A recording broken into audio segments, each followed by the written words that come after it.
So what has Docketrun we try to bring in is a technology which can connect with any CCTV cameras.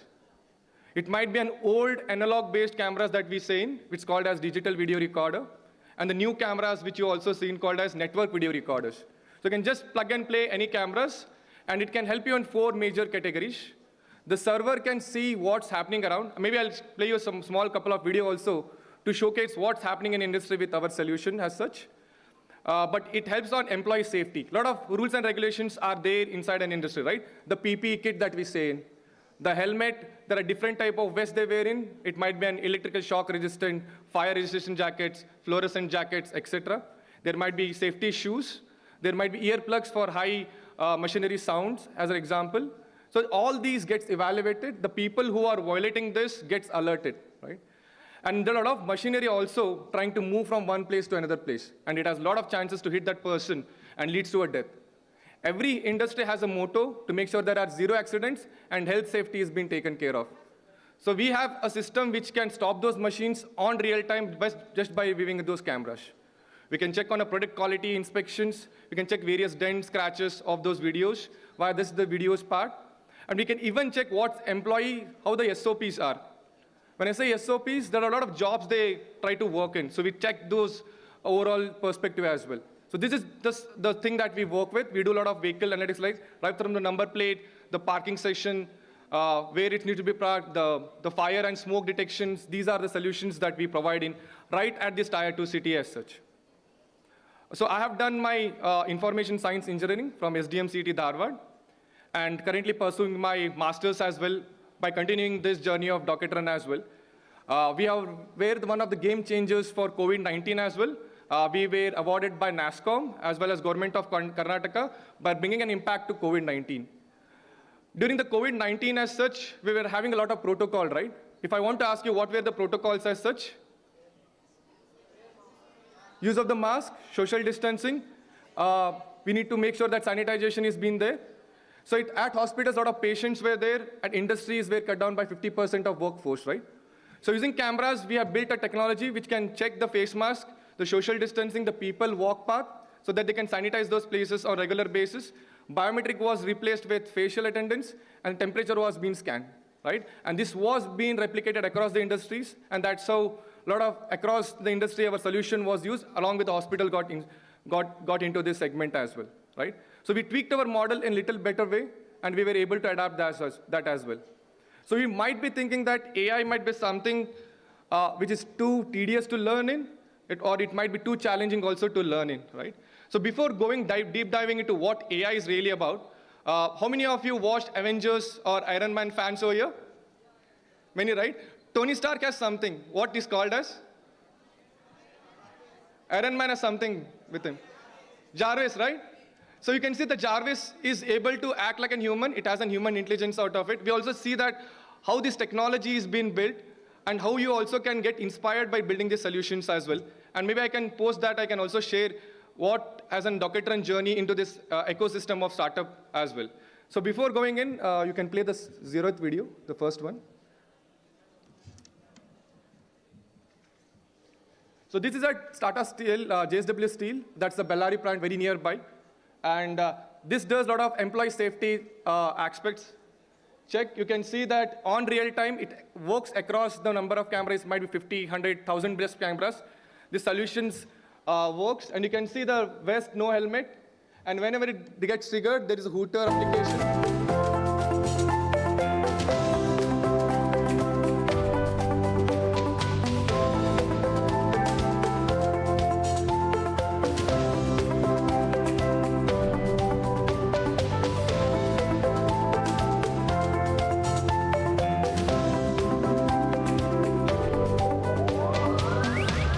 Allowed to enter that area. There is a Hooter mounted over there, you can see. And wherever he enters in, you can see the Hooter is trying to blink over there.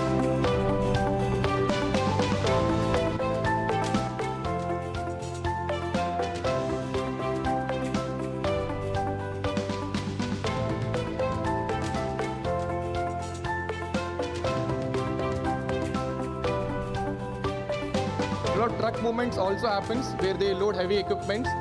And these are the fencing which they can create by their own and run their applications in real time.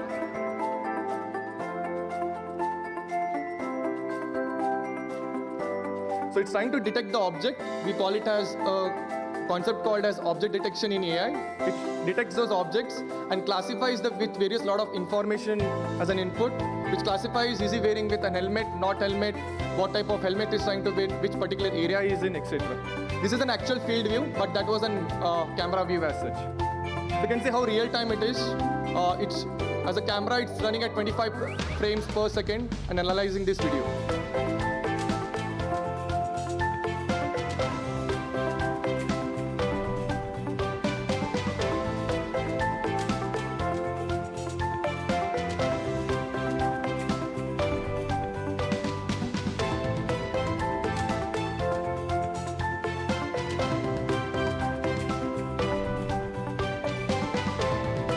All logs, reports go to their respective head managers, and they can take strict actions accordingly. So a lot of fire smoke detections we have developed, a lot of interlocking with man-machine interfaces, etc. we have been developing. So you might be thinking like this solution that we have built so far, the team of 25 people working around, might be into a background of technical knowledge as such. It's not. The people who are working with us comes from a rural background from Tier 3 city. They have a great interest to learn about technology, but they have good marks. We handhold them where we educate them in BSc in electronics. Parallelly, they work with us. We pay them stipend as well. 8 to 11 o'clock, they have a class. 11:30 onwards till they work with us. And these are the people who have built such solutions, I would say, right? You might be imagining it might be an engineering folks. There are mechanical engineering folks as well who has converted when building these solutions. What we see, or what has Dockettron ecosystem as a culture we say, there is an attitude of learning. That's what it's required to learn and build this type of solutions. Technology to understand might be hard, but if you try to dig down a little bit, try to research a bit on that, then you might be unstoppable and you can bring out beautiful solutions as such. So you can see that even the Tier 3 students which are there, who are full-time employed with us, getting educated, getting the degree, and also building this type of solutions makes a great impact, right? That's about the overall employee culture that we have at Dockettron. Journey of my as such, I was like you guys in my engineering days, maybe try to settle with TCS, Infosys, with jobs, right? I had a couple of offers as well with me. But what changed was to get incubated at a foundation called as Deshpande Startups, where I got into a thing. There was a hackathon running by, and I saw a particular individual holding an Arduino board. An Arduino board is a small card which you can connect with a lot of sensors. You can get various data of temperature, etc. And got totally excited what type of solutions they are building in. Somebody were selling paintings online. Somebody were developing a smart wearable devices that time. And this, I'm talking about 2013, 2014 around, right? And that's where I saw a lot of innovation solutions are happening via hackathon. And that's where it excited me. I spent a lot of hours. I used to sleep early morning in classes around 8 o'clock. I had a shiny glare, so that lecturers would not know that I was sleeping actually, because I would spend a lot of my time in my entrepreneurial journey learning about this technology, what e-commerce is, what AI is, what IoT is, etc. And trying to build these solutions. That's where it made me motivated. Even a couple of companies offered me an internship that I felt like that's not my thing. I need to enter into an entrepreneurial journey. To become an entrepreneurial journey, I went as a technological head for Deshpande Startups, helped a lot of startups, did for 1 year. And then with a lot of experience on that part, did for 1 year, got a lot of insights from various startups, founders, CEOs, co-founders as well, and then started my Dockettron journey. It's been now 3 years journey with this, and you can see the scale being in a Tier 2 city like Hubli, we are making an impact with these industries that we work with. So it's not that Tier 1 cities, metro cities have a combinations, but we also have a combinations to make a greater impact with this technology. So coming about AI, right? I want to show you a small example as a video. Who is the CEO of Google? Sundar Pichai, right? So I'll show you an interesting video. You get a lot of spam calls these days, right? Maybe somebody asks you for a loan request, somebody tells you to take a geo switch, or some SIM switch they try to ask you, and they try to keep troubling you, right? And somewhere in your own mind, you might be thinking, right, is there someone who can talk on my behalf? right? You might be having that perspective, right? Somebody can talk my behalf, my time is getting wasted. There are a lot of spam calls. Truecaller is helping us, but again, you need someone to support in. I'll show you an interesting video. This was there in Google I/O. Google I/O hosts every year. They try to showcase a lot of innovative solutions. And we will see what impact is trying to build in. And there are a couple of things that he uses in. Try to make sure that you listen carefully. And I have some couple of questions for you. The second video. With the assistant. As I said earlier, our vision for our assistant is to help you get things done. It turns out a big part of getting things done is making a phone call. You may want to get an oil change schedule, maybe call a plumber in the middle of the week, or even schedule a haircut appointment. You know, we are working hard to help users through those moments. We want to connect users to businesses in a good way. Businesses actually rely a lot on this, but even in the US, 60% of small businesses don't have an online booking system set up.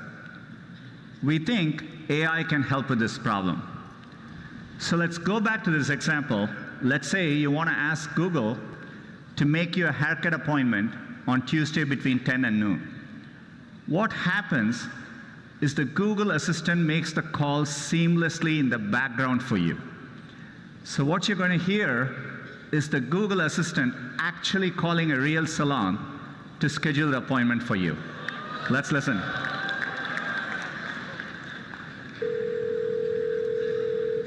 How can I help you? Hi, I'm calling to book a women's haircut for a client. I'm looking for something on May 3rd. Sure, give me 1 second. Sure, what time are you looking for around? At 12 p.m. We do not have a 12 p.m. available. The closest we have to that is a 1:15. Do you have anything between 10 a.m. and 12 p.m.? Depending on what service she would like. What service is she looking for? Just a woman's haircut for now. Okay, we have at 10 o'clock. 10 a.m. is fine. Okay, what's her first name? The first name is Lisa. Okay, perfect. So I will see Lisa at 10 o'clock on May 3rd. Okay, great. Thanks. Great. Have a great day. Bye.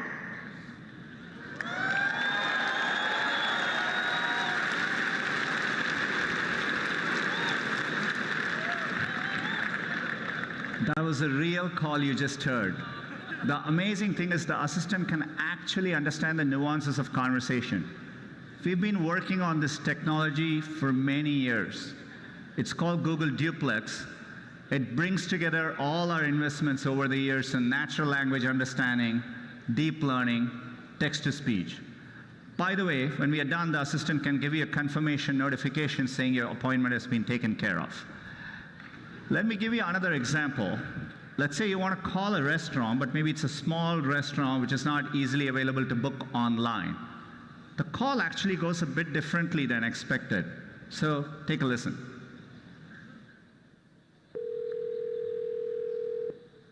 See how may I help you? Hi, I'd like to reserve a table for Wednesday the 7th. For 7 people? It's for 4 people. 4 people? When? Next Wednesday at 6 p.m. Oh, actually we reserve for after 5 people. For 4 people you can come. How long is the wait usually to be seated? For when, tomorrow or weekday or? For next Wednesday, the 7th. Oh no, it's not too busy. You can come for 4 people, okay? Oh, I gotcha. Thanks. Bye bye.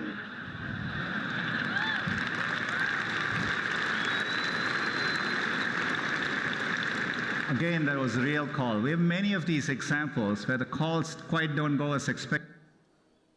Interesting one, right? It had an emotion also to it, right? It was like, right?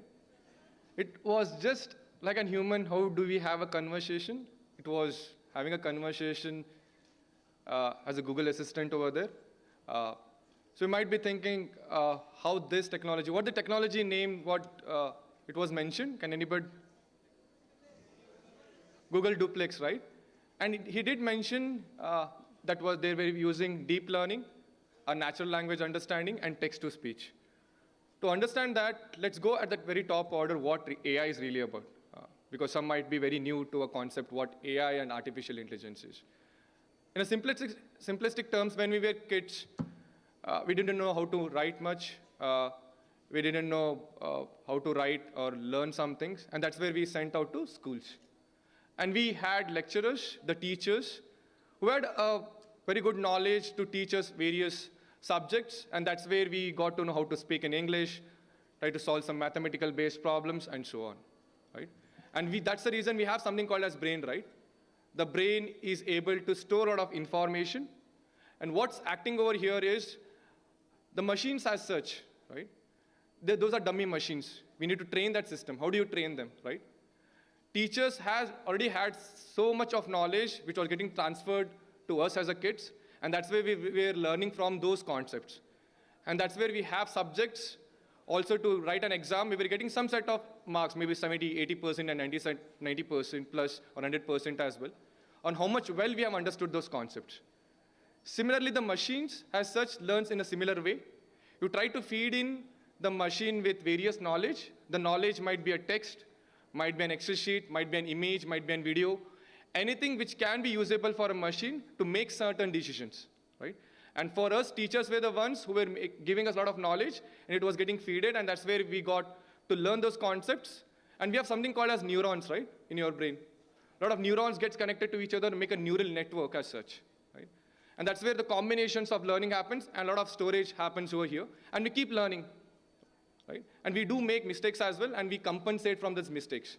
That's what AI is really about. Based on the data which you feed in, it might be, take an example, maybe you give an input of an image of cat and a dog, a set of images, and machine gets to train them, right? And once it trains, it tells like, okay, I can see this new image of cat might be of 80%. It's guessing out, right, out of the data set what you are given. Since it says 80%, there is 20% rate missing, I might need some combinations to make it much more perfect, right? As the days goes by, it starts to improvise, and that's where it keeps improvising in detecting which is a cat or which is a dog, as an example. But little accuracy constraint is okay in this type of little application, but talking about the self-driving car, right, it needs to be 100% accurate. It needs to be such a way that it needs to have a look into the overall combinations.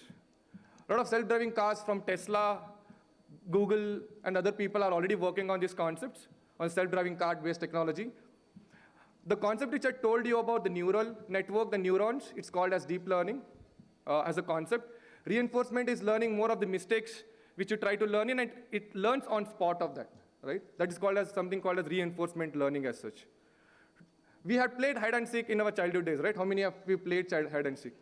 Everyone, right? So hide and seek is a very, very good game, and we still love that little game. I want to show you also a video on that, and how this hide and seek, there are two bots, a blue bot and a red bot. Blue bot and red bot are given a playground, a little objects here and there, and they have given to search, the blue bot starts searching them, right? Sorry, blue bot hides, and the red bot starts searching them. And it's given a big playground. We as a kids also were given a lot of combinations to teach, and that's why we got improvised as well. Similarly, I show you a concept called as reinforcement learning. That's how inspires this video to know you that how this self-driving cars are also getting built. So third video we can play in, which shows you a concept called as hide and seek that relates to a lot of examples on self-driving car technology which is getting built in the market right now. On Earth, this technology, it's advancing faster and taking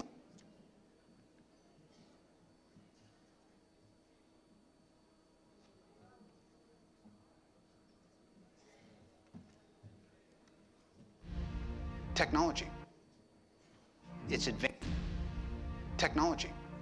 It's advancing faster and taking less time to be widely adopted than ever before. So, like the fourth one, the hide and seek, the last one.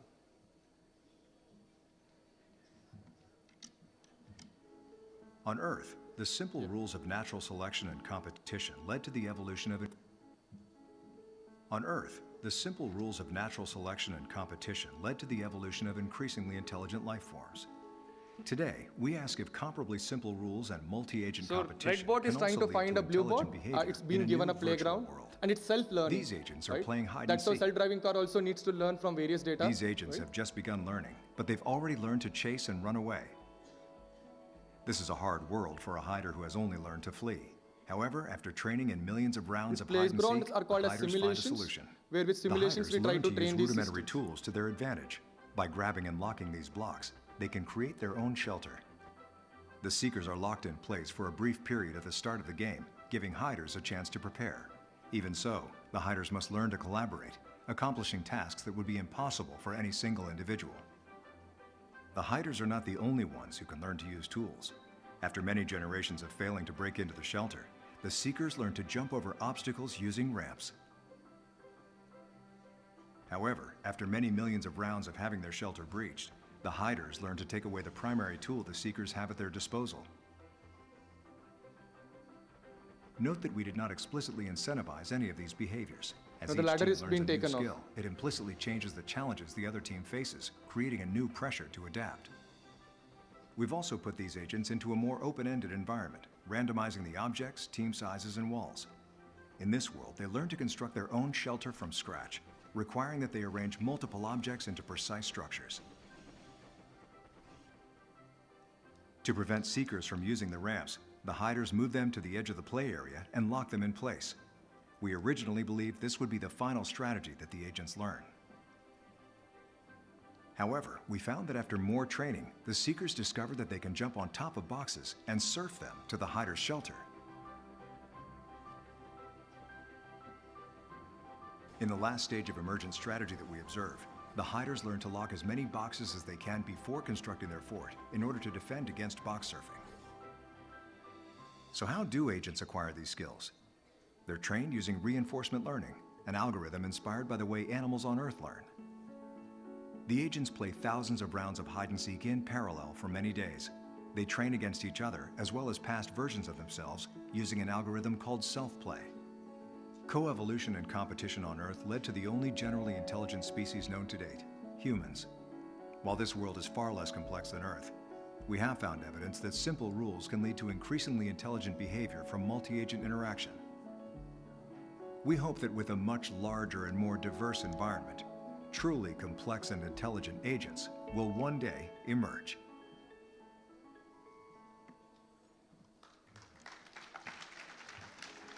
On Earth, the simple rules of An interesting concept, right? So you might be guessing, how do I start learning AI?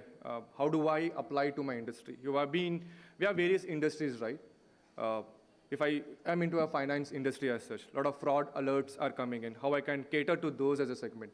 Or the bank segments are integrating these solutions. You might be also seeing that a lot of OTP does come in, a lot of fraud detections are also happening. So can AI help in that? Already AI is helping into that part.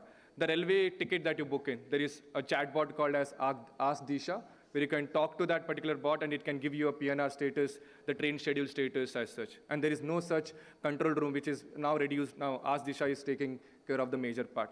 Even if you talk to a banking solution via customer support, a voice assistant is having a conversation with you. If it's able to solve, great. Otherwise, then it starts looping it to the actual service center, which reduces down the overall human force as such. In an agriculture as such, a lot of drone-based mapping, the 2D mapping of the layouts, what can be cultivated, what particular area can be mapped in. Even a lot of pesticides, the diseases being affected to the plants can be analyzed, and it can spray on that spot as well. So that can also be a great technology on agriculture-based initiatives. You might be having so much of data. You might be going to more as a supermarket, Reliance as a supermarket, and you give your number, right? The number they ask you before making a payment. But you can see that how Reliance as an overall market can utilize your pattern of buying which you are trying to do. Maybe you are trying to buy only groceries. Somebody of your friends is buying a fashion-based apparel. Your friend gets a couple of discounts on apparels because I can see his pattern based on the unique number, which is mobile number, which is being tagged. Similarly, I might get discounts on groceries as such. You can see how easily I can tap in, I can suggest in the customer-centric experience as well. So there are a lot of combinations of AI. And if you want to learn this thing, maybe You need to just start from programming basics, and there are a lot of tools to help you on that. And if you want to be a part of Docketer and trying to work on these type of initiatives and technology, you are free to be applying. I can be found on LinkedIn as Ajay Kabadi, as well as in your website, we have all the details, what type of innovations that we are building in. And if you want to be a part of as an internship or for a full-time opportunity, it might be a non-technical as well. We have other positions also open. If you want to bring this change into ecosystem, you can have a look into Docketeran website. It's www.docketeran.com. So you can have a look and apply for those positions also. And if you are enthusiastic, you might have an idea if you want to open up. We have a great set of facilities around here. I am incubated in Deshpande Startups as well as Kale University. Both are an incubation center, which have an electronic lab facility. They have a 3D printing facility out there. We have, as a Docketeran, we were supported from Government of Karnataka. We were one of the Elevate grant winner. It's an idea to POC grant.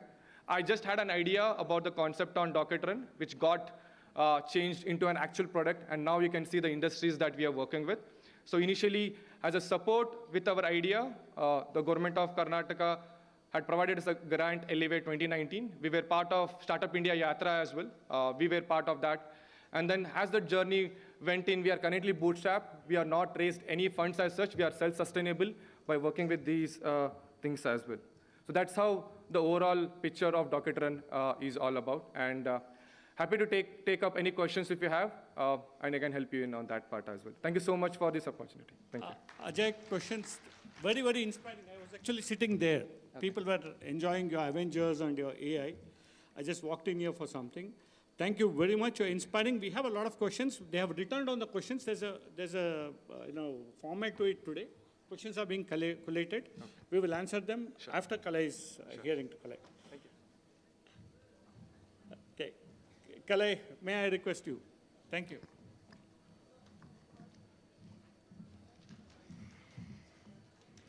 One more young person from MapMyIndia, all your GIS mapping that can complement your CCTV.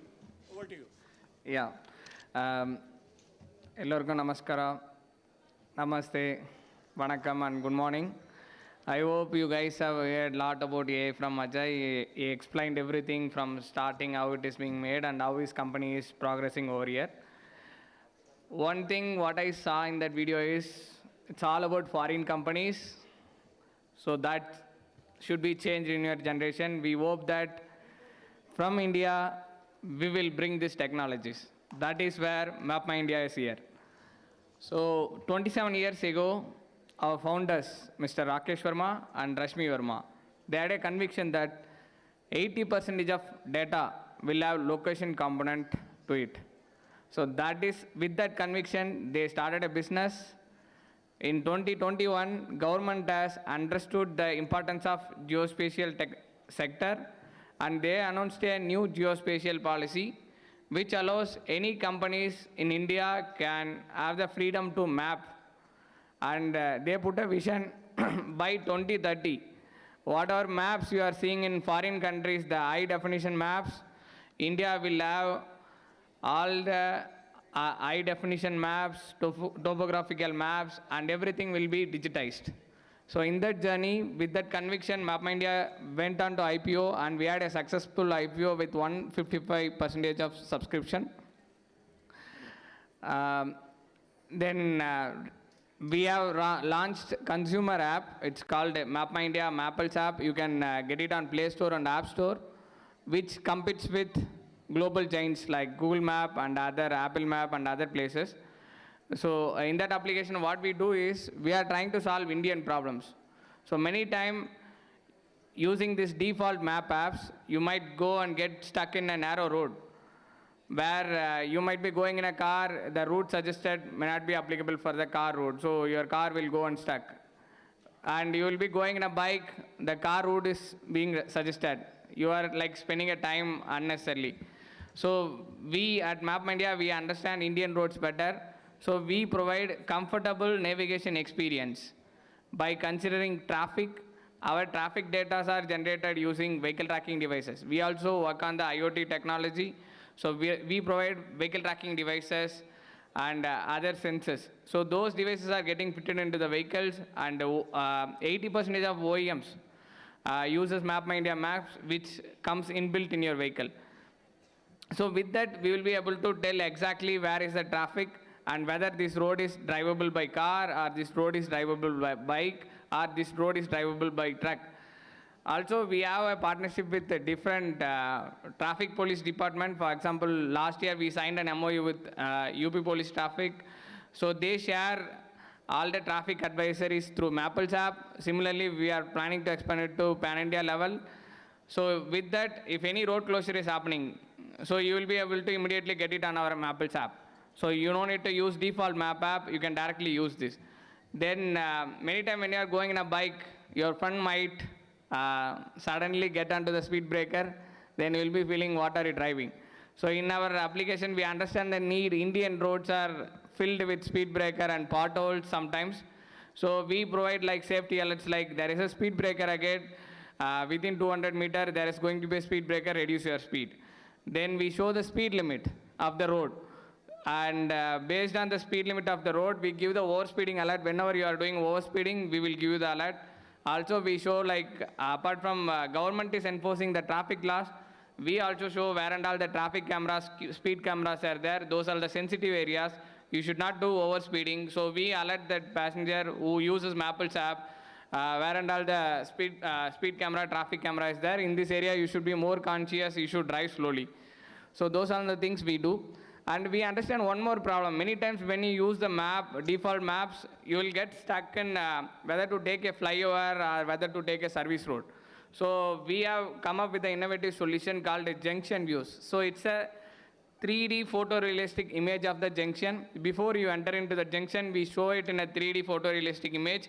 It will, along with lane guidance, whether you need to take a flyover or whether you need to take a service road. Then we show the real view. So real view means we have mapped more than lakhs of kilometers in real view. That is, you can view the places in 360 before you visit that particular place.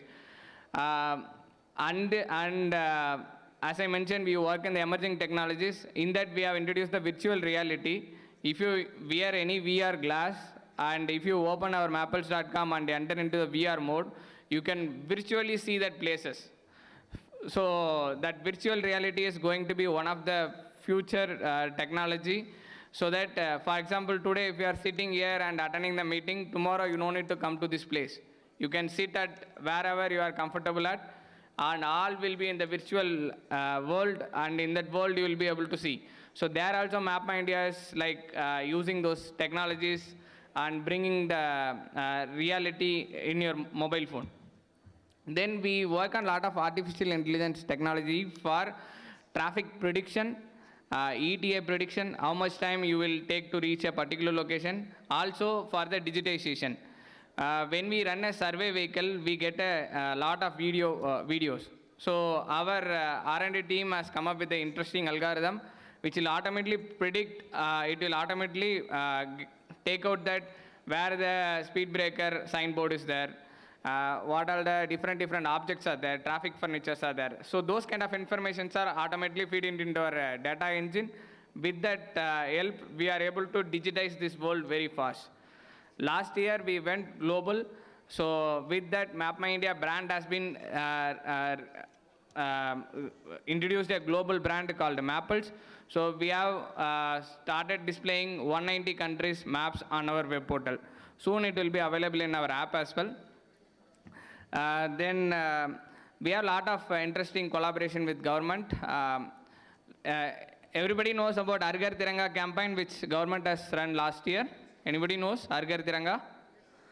So what we have done, interestingly, that on every house, we digitally posted a flag.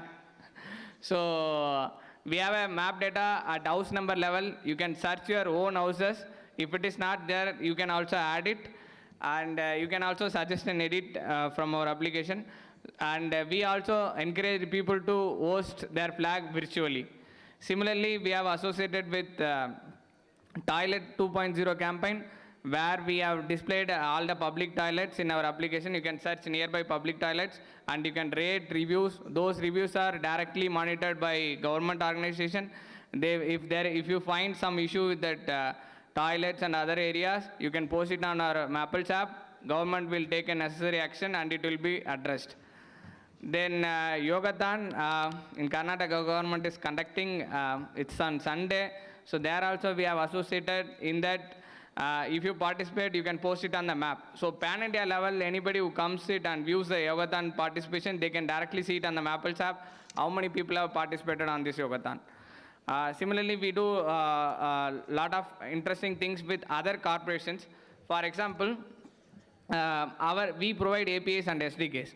So this API and SDK is an interesting concept which everybody should know. So when you have a data, you don't need to share the complete data with the other person. So that you can own the data, you can share whatever information you want to share it with others. So it's called application programming interface. So we provide a lot of APIs and SDKs. So in that APIs and SDKs, using that API and SDK, many companies integrate our APIs. For example, Paytm app uses our map APIs. McDonald's uses our map APIs. Similarly, all the vehicle OEMs like Mahindra, MG Hector, so all those people are using it. So you don't need to rely on the foreign companies for any of your map related integrations. Our map support will be very good. We will be able to give the custom solution. We are a cost efficient company. For youngsters, we have one offer. If you are starting a company or if you are doing project, we give free map API credits. So you can use our premium API to normal any map display and all APIs free. Till your company grows, you can use our APIs with free of cost. We will be able to give you complete support. You can use it.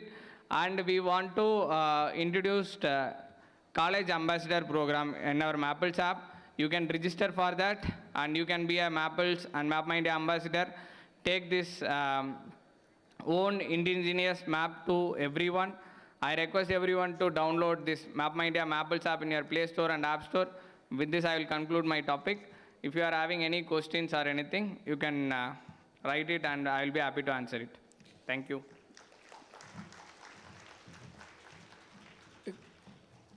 Kalai, thank you very much. In fact, one of the questions everybody will be asking you is, if the police is there, can you map them when they drive without license? One question, Ajay, this is for you. This is from the chat that we received yesterday from Mohammad Arif. A similar one I have clubbed from a different user as well. Question ऐसा है कि हम लोग पढ़ रहे हैं, we are actually educated. 21 years हम लोग क्लास में पढ़ रहे हैं. Why don't we focus on skills? This is one part of the question. The next part of the question is, as an entrepreneur, you have answered it, but I want you to answer again. Would you prefer somebody with a good potential and problem solving, or would you prefer somebody with a good degree? You have a mic in front of you, please, you can use that. Thank you. Good problem solving and? देखो, एक है, part is, I am experienced guy, I'm having a certificate. On the other side, I'm not much experienced, but I have good communication, problem solving, and the will to do it. As an entrepreneur, kisko chunenge, number one. The other is 21 years formal education hai, but skills are not there in primary. What is your take as an entrepreneur? Thank you.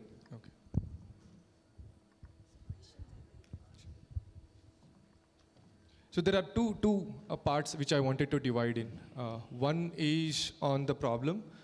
The problem which you will be solving, you might have some experience, you might not have an exposure of much to how do you approach. But digging down, the major thing I would, before trying to solve a particular solution for that, you need to understand deeply what problem you are solving, what an impact is trying to make in. That's the mistake which I had made in my entrepreneurial journey on initial days. I saw that there was a little problem. I didn't dig down. Who's the customer who will be using that particular solution? I suddenly built out the solution and then was looking for customers.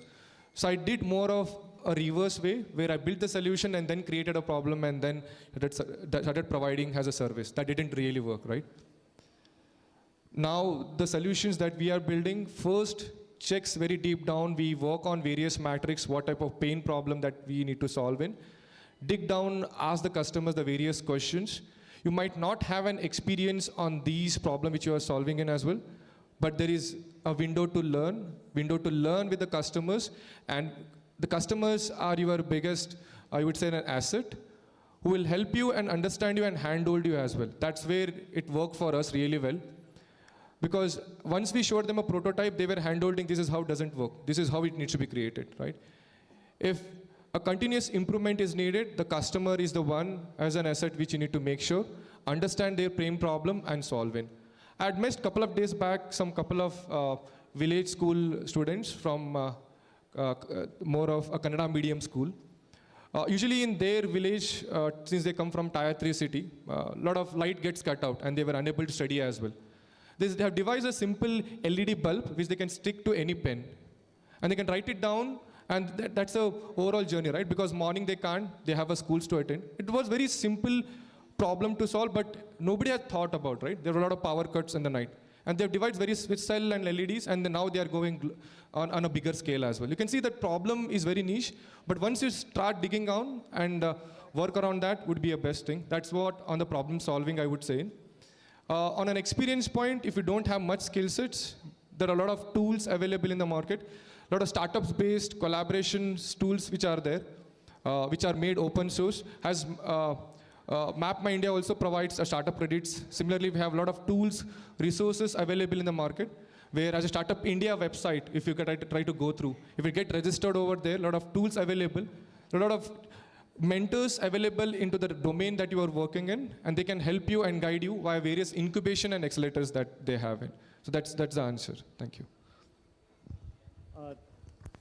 Thank you, Ajay. The question before I take the audience question is to Kalai.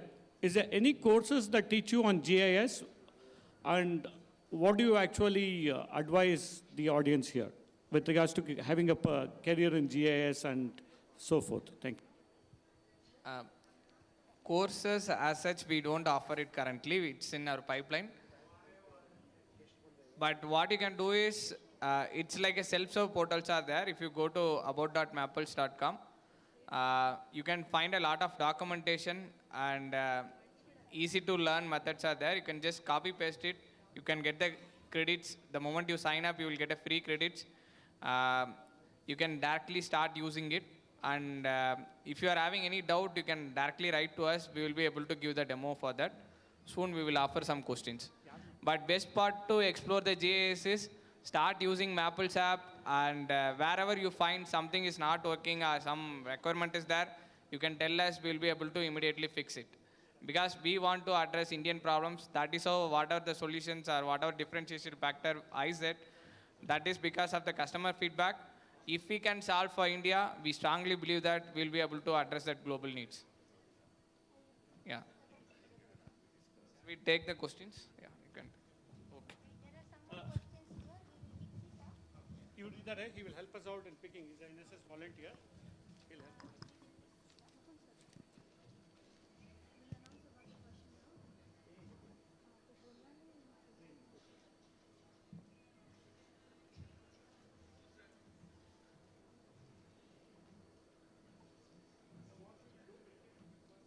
हम क्या करेंगे? We'll take about 10 questions first, but very quick answers, no long answers because a lot of questions. पहला सवाल आप ये दे रहे हैं, ठीक है?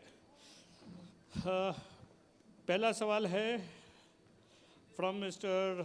I think Mr. Chaudhary Rajasthan से. ग्रामीण भारत में युवाओं को अपने खुद के उद्योगों के स्थापित करने में सरकार क्या सहायता दे रही है और उनके लिए किस किस क्षेत्रों में काम क्या है? ओके, ठीक है. देखिए, उत्तर भारत में ग्रामीण भारत में आई थिंक आप क्या पूछ रहे हो? उद्योगों को स्थापित करने के लिए 100% स्टार्टअप इंडिया आप देख लीजिए. ग्रामीण या सिटी शहरों में जो भी है, स्टार्टअप इंडिया में बहुत सारे सुविधाएं हैं.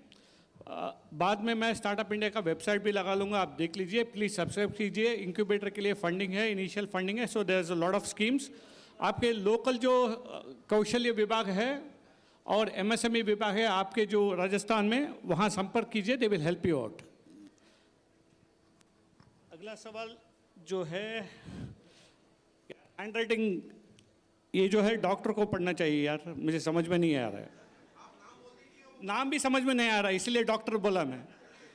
नेक्स्ट क्वेश्चन, इसको मैं छोड़ देता हूँ। हाँ, मेडिकल के लिए बेस्ट है वो। The replacement of humans by robots or machines will affect the people through unemployment. What is your concern about it? Anisha Paul from Kerala. First I'll pose it to Kalai, then I'll pose it to you. Very quick answers, please. Will robots or machines affect the people through unemployment? ये second सवाल है। No, my question is, it's my personal opinion. It won't lead to unemployment. It will increase the productivity of the humans. One real example I would like to say how AI is helping. We have one application called Workmate. It's a field force monitoring application. So what it does is, field employees will be tracked with that application. So wherever they go, the managers can see what is happening. One of the features is whenever you start the work, you need to take the photographs and you need to start moving or wherever you need to do work. What has happened after some time, what we realized, people instead of taking their photograph, they take the photo of their photo. Okay, the face of their photo, they take it. So the company has appointed 2 people to validate whether every people is taking the photo. But it's a tedious job. There are like 1,200 employees, 2 people are sitting, and it is monotonous job. So they requested, can the AI can solve this problem? Still 2 people are there. AI is there. Whenever they come, keep the camera in front of us, automatically it will validate that face recognition will be validated and attendance will be marked. So here also AI or robot kind of technology is working, but those 2 people are not remote. Those job and mental, they'll get a mental peace. So robots, AIs are there to give peace for the employees, and it will enhance their human life. That's what I feel. Your take on this, please. So I would say that the humans, the day-to-day aspects might see a combination of getting automated, but it will create a new combination of opportunities for us. The existing work profile as such, you might see some little drop on that, lot of, as I was explaining about the customer support, right? But it will open up a new opportunities for us where we can initiate on those, since will be into more of a problem solving, and the existing products will get automated, and we have a bigger vision or the bigger problems to solve with. So that's my take on the robot and the humans part. Snehita from Telangana has raised a question. I think this is for you, Ajay. Even though when we implement CCTV facilities, so many accidents and crimes are not being controlled. Any suggestion on how to stop this using CCTV?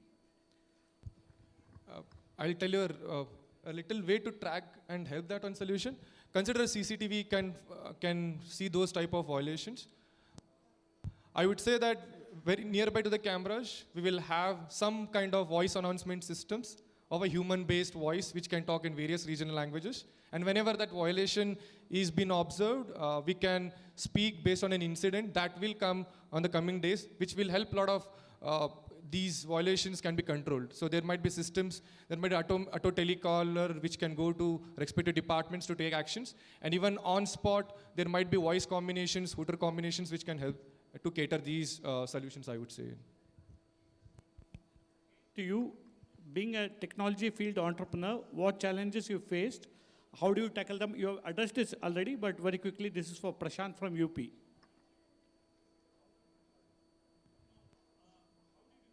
Technology entrepreneur, what did you face initially when you commenced your journey as an entrepreneur in your entrepreneurship? And how did you tackle them both? Okay. Very quick. The first and foremost was to convince your parents that you are starting your entrepreneurial journey. You need to make them understand that since I had a lot of offers in hand, and there's always a family pressure as well. They want to see you at a better platform since they have given right from the scratch the education they want to. And if you can explain your parents what solution you are solving in for what particular pain problem is, I would say the first would be a great expert. That's the major challenge which I faced in. And the next was into understanding a customer. I started building a solution rather than understanding pain problem of the customer's point. That's where it failed miserably, was unable to, a lot of debts also which with a lot of savings was also utilized, and that went to a lot of debt. That made a combination, but the team was in such a robust thing. They continued. They thought of this. This is an innovation that we are building in. And then since we switched in understanding more of customers' problem, understand them deeply, sitting down with them, making them understand this is how the solution they need, and that's where all the things got changed in. So that was a lot of challenges, and a lot of late nights were spent. I was doing my engineering as well, also working on my entrepreneur journey. It was a little hard thing since a lot of number of hours were getting spent. So these are like that. These are the combinations. There will be a lot of hard stops for you, but how do you come out the next day? Is the best chance. This is what the startup journey is. You will be juggled up. You will be need to make like business development. You need to do sales. You need to build in technology. You might be robust in any domains, and that's where it makes you a good expert. You will be facing a lot of challenges, but due to the challenges to handhold you, there are incubators, and Startup India is doing really with the good initiatives as such by bringing a lot of grants, the mentors, the sessions accordingly to tackle these type of challenges as such. Ajay, you won't get any rest because the next question again is for you. What is the role of decision making in entrepreneurship? How is the impact in, this is from Supra Reddy from Andhra Pradesh. What is the role of decision making in an entrepreneurship? Yeah. How do you decide? What's the decision making? So this is. In entrepreneurship, like consider I'm a founder. Might be 100% accurate. I do make mistakes, right? But I learn from the other founders' mistakes also, what they have done wrong, what made them as a wrong decision and why the decision was wrong. So I take a lot of support from the various mentors, why they failed, on what they failed. I touch upon not on the success rate. I basically talk to them on all the problems which they faced in their entrepreneurial journey. A lot of serial entrepreneurs are also there. You might be also finding at your various places. So have your mentor on the domain that you work with, and he will be the one who can handhold you. He can help you in a little decision-making part of it. You not completely say that this is but he'll show you a path, and the path which you need to take in, it's your decision. And it might be right or wrong, but at least you are taking that chance of getting into that particular path is what makes you great and unstoppable on the coming days by bringing a great innovative solution as a Made in India initiative, I would say. Piyush Singh from Ayodhya UP, आपका सवाल जो है we will ask tomorrow global warming के बारे में, वो section है. I am keeping it. आप कल रिपीट मत कीजिएगा. We will have this question tomorrow morning. Again this is कले, I think you can take this. This is from Mayur Sudhakar Bishe from Maharashtra. While appreciating we should be aware of serious issues with deep fakes. I'm not going to read the next part of it. I don't want to get into the political part of it. How are we going to tackle issues in deepfake? In deepfake technology, generally when you go in, especially information propaganda, technology कैसे use करेंगे? How either one of you can answer this. How do you want to use AI or anything? How are you going to tackle these issues of misinformation? Anybody, or should I? Yeah, please. I know that a lot of false information goes by, and as AI technology is being adapted, there is a concept called as natural language processing, which can analyze the text what is being utilized in, and image gets scanned in. Through that, we can also make sure that is it a deep fake when it's being generated. And a lot of videos are also getting circulated as well, which are AI generated models, I would say. Those can also be analyzed. There is also a cross-sectional backgrounds and the models which they have built in. I'll give a small gist. So there are a lot of reinforcement technology which is getting used, which is catering to this segment, I would say. So there are solutions to help on these fronts. And even WhatsApp has an integration if you do forward multiple times. And Instagram might be also seeing the blurring out of the effect as well. Based on the incidents or something, it blurs out or removes off those content accordingly as well. So they have a backend deepfake-based model to cater into. This is from Cheta Jadhav from Burhampur, MP. Basically, the question is, we are all talking about AI, technology, ये वो बड़ी-बड़ी बातें कर रहे हैं हम लोग यहाँ, लेकिन ग्रामीण प्रदेश में जहाँ रूरल है और ट्राइबल एरिया है, वहाँ कंप्यूटर्स भी अवेलेबल नहीं है, टेक्नोलॉजी एजुकेशन नहीं है, तो how are we going to harness the talent in the village? Very, very relevant question पूछे हैं जादव जी. Anybody wants to answer, or very appreciable, Jadav ji. Okay. Last two questions.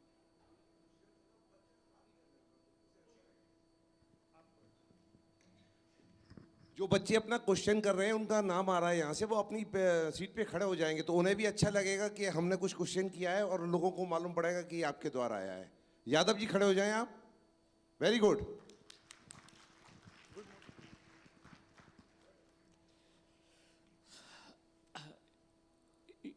Yadav ji, दो चीज़ है, at least I am talking from Karnataka experience, I can not extend it outside. पहली बात ये हम लोग ये कर रहे हैं कि हमारे जो RDPR जो डिपार्टमेंट है, जो रूरल डेवलपमेंट एंड पंचायती राज का जो इलाका है, वहाँ से हर एक ग्राम, अभी हमारे यहाँ तकरीबन 6000 ग्राम पंचायत है, 5900 या 80 ऐसा कुछ।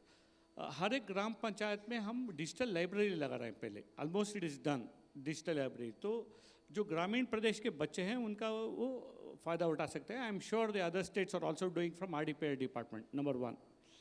नंबर 2, हम लोग क्या कर रहे हैं, we are also tying up, बहुत सारे NGOs आ रहे हैं हमारे पास जो बोलते हैं कि डिजिटल लिटरेसी देना है। हम लोग चुन रहे हैं कि जो विलेज है, रूरल तो अर्बन तो सैचुरेशन हुआ है, रूरल में कर रहे हैं हम लोग।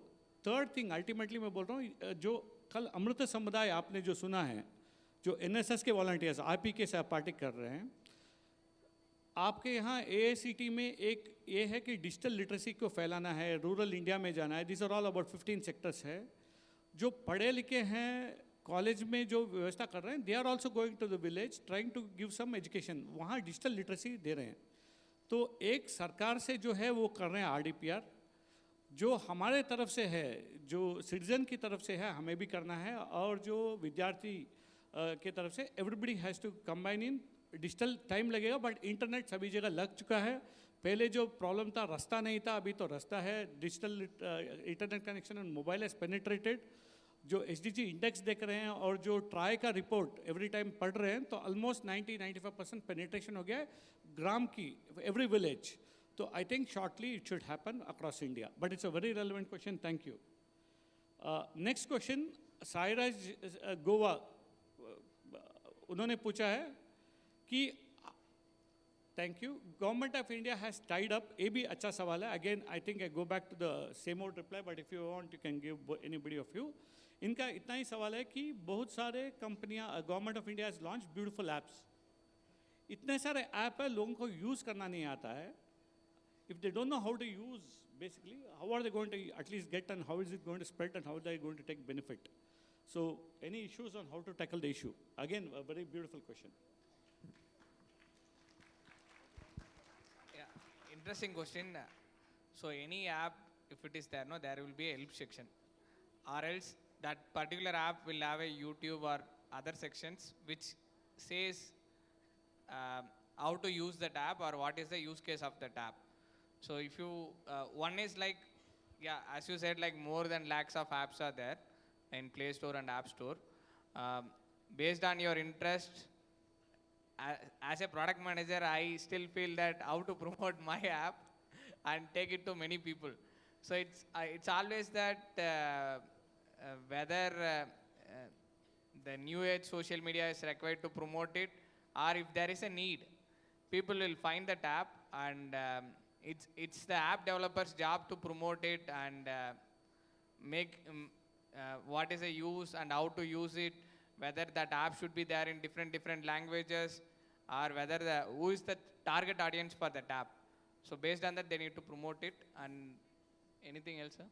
No, हम लोग अगेन कर्नाटक में क्या कर रहे हैं, अगेन टू ऐड दिस, जो सेल्फ हेल्प ग्रुप्स है थ्रू NLM, दो तरह के हैं। एक हम लोग कैपेसिटी बिल्डिंग कर रहे हैं NLM के सेल्फ हेल्प ग्रुप के, 2 लाख 2,500 आई थिंक 2.5 लाख है NLM में, और 2 लाख है स्त्री शक्ति जो महिला और इसका है WCD में है। तो इनको हम लोग कैपेसिटी कर रहे हैं, because it has to be a chain, train the trainer. सीधा हम लोग सिटीजन के पास नहीं जा सकते, बिकॉज गांव में बहुत सारे हैं। तो this is one approach, I am not telling this is the only approach. Similarly अभी हम लोग युवाओं के लिए, this is the first time in India, I think, only for boys, only for male, youth help group हम लोग कर रहे हैं, it is already done, 5,800 youth help groups, 1 from gram panchayat, उनका भी कैपेसिटी बिल्डिंग कर रहे हैं for some of the citizen centric apps. So basically हम लोगों को मिलना ही चाहिए. आई एग्री विथ यू, बहुत सारे ऐप्स है, but this is a phase. ये बिजनेस में वही बोलते हैं ना, it goes through a graph. पहले ऐप ही नहीं था, अभी बहुत सारे और भी आएंगे, then it will all taper down. But till then capacity building ही है, and it will take some time. Again thank you very much mister Siraj. Thank you. Sairaj, sorry. Sairaj, अभी एक ग्रुप क्रिएट कर सकते हो where you can also educate in and around over there. We feel that these are the good apps in and around your places needs to be educated. We can create a small group as a youth and also initiate and help them in reaching out. For the one audience which you can't reach as a technology, there is technology is already there. WhatsApp is already, maybe a 1 minute or 30 seconds video can be circulated as well. Last है, फिर हम लोग नीचे आएंगे, you can follow up. Thank you. Last question है for this session. Nandini Tandi Chhattisgarh से हैं. नंदिनी जी, ये आपका सवाल है. How can we determine the value of skills relevant to the future of marketplace? How to increase the value of human labor in the 21st century? So anybody who of you want to answer, this is the concluding section before we pick the one best question. So, see, you need to improve the skill based on the current trend, and always it's everybody's job to change. Change is always powerful slides. Going forward, we are going to use some other tools to create a simple presentation. Similarly, for any field, if you see, always there is going to be a new things is going to come. So it's your job to keep upgrading the skill based on your interest. You need to identify what is your interest. Based on your interest, can you generate money out of it? So it could be your dance, art, technology, whatever may be. First, you should have patience for that interest. Then you can work on it, and then you can improve your skill. That's what I think. For me, learning never stops. You try to learn. I try to still learn from my employees and a lot of juniors as well. Learning never stops. Only thing that you need to make sure that you need to have that zeal and attitude of learning, and everything gets taken care of. Thank you. So, मैं अपने तरफ से इन लोगों को शुक्रिया अदा करता हूँ. Thank you very much, Ajay and Kalai. But we have some very interesting जो panelists. We are actually awarding the best questions. Mega will take us through, and we would like to. Sir, before that, he was asking one question, right? From government side, how we are promoting the different app is, UPI you would have seen. Every company was having different applications for their own app. So they have come up with the UPI platform so that you can transact between one bank to another bank with a simple 6-digit PIN or authorization. Similarly, government is coming with the initiative called ONDC, that is for digital marketplace. Digital marketplace. So what they are connecting is, you might be a seller in one app, you might be a buyer in another app, you might be a logistics provider. So they create a ONDC network. So in that, you can be part of one application, but the same application be connected with any other application. It could be buyer app, or it could be seller app, or it could be logistics. So government takes lot of initiatives in the technology front, which boost these applications. So similarly, like we provide the APIs and SDKs, that is part of the MapMyIndia Mapples app. Same application, you can use it in any other application. So that is how the apps are getting promoted.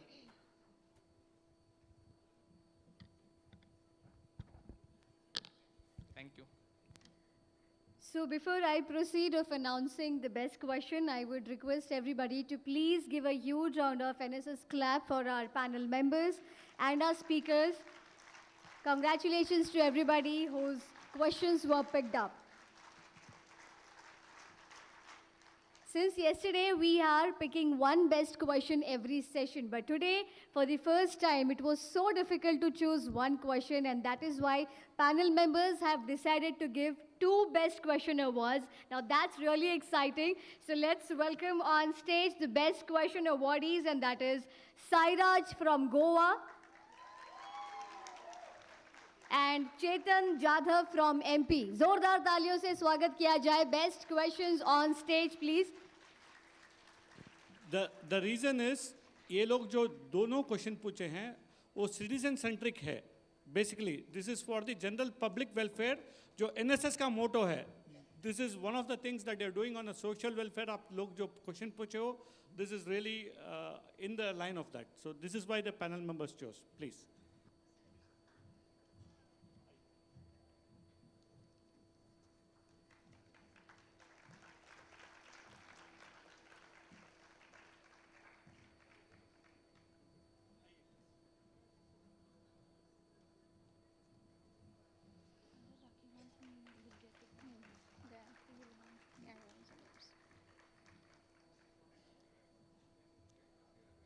We had chosen few more questions and I request them to please come on the stage as they are the lucky ones to get the bands for National Youth Festival.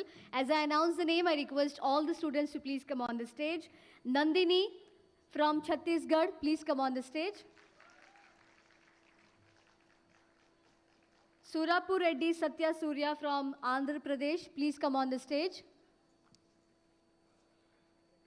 Snehita from Telangana, please come on the stage. Prashant, NSS volunteer from Uttar Pradesh. Mayur Sudhakar from Maharashtra.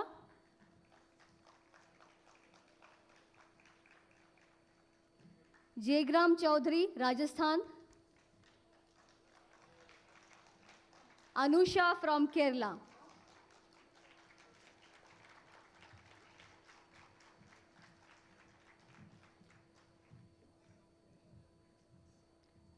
आज इनके पूछे गए सवालों का जवाब दिया गया है. So they are the lucky ones to receive the National Youth Festival band. जोरदार तालियां हो जाए. Let's have again the NSS clap for all the lucky ones on stage with our speakers of the session.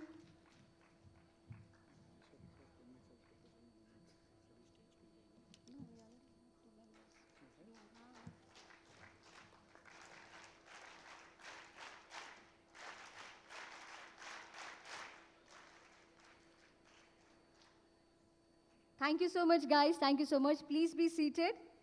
And I request our speakers to kindly stay with us on the stage, as now it is time to say a big thank you for all the patience and answering all the questions so patiently and also sharing their knowledge with us. May I request Ms. Varsha from Jharkhand to please come on the stage and present the memento to Mr. Ajay Kabadi, our speaker for this session. Can we have her on stage, please, quickly? हमारे speakers के लिए भी जोरदार NSS clap होनी चाहिए for all the patience they have shown, for all the knowledge they have shared with us.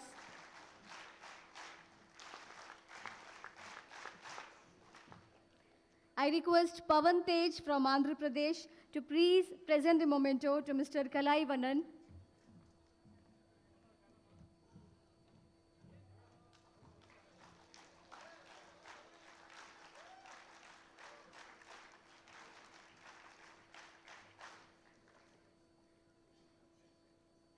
Thank you so much, everybody, for all the patience. We take a break of 5 minutes now. The tea is arranged outside, so I request you all to please gather back exactly after 5 minutes. We are starting with the next session, which is going to be even more interesting. So see you all back in 5 minutes. Thank you, everyone.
guys, and then we get off into this session. Okay, meanwhile, I'm also telling them next time you put the chips, hold it and keep number one bag. And number two, relevant questions will come to you.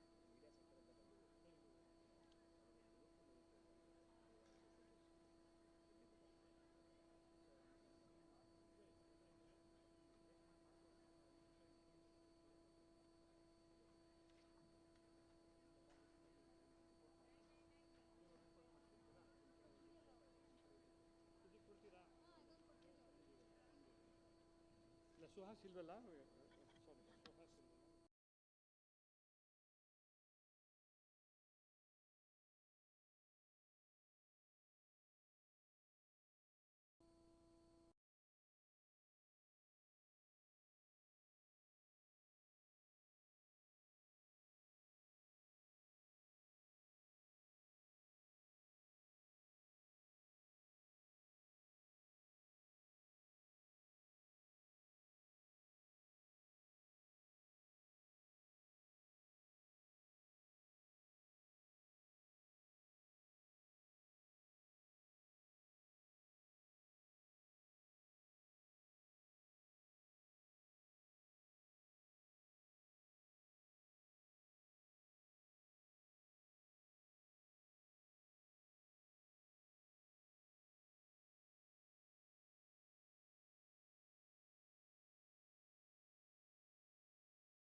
Welcome back to the next session of National Youth Festival. Are you all with me?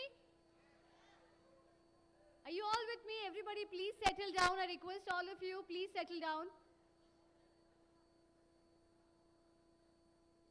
And I request program officers to please sit with their respective teams to collect the questions later.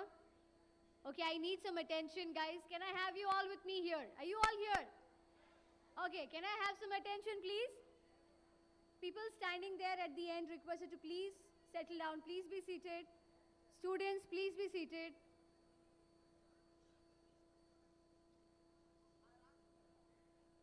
सभी लोग please बैठ जाएं.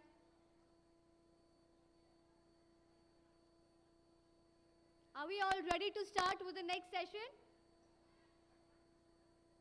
Are we all ready to start with the next session?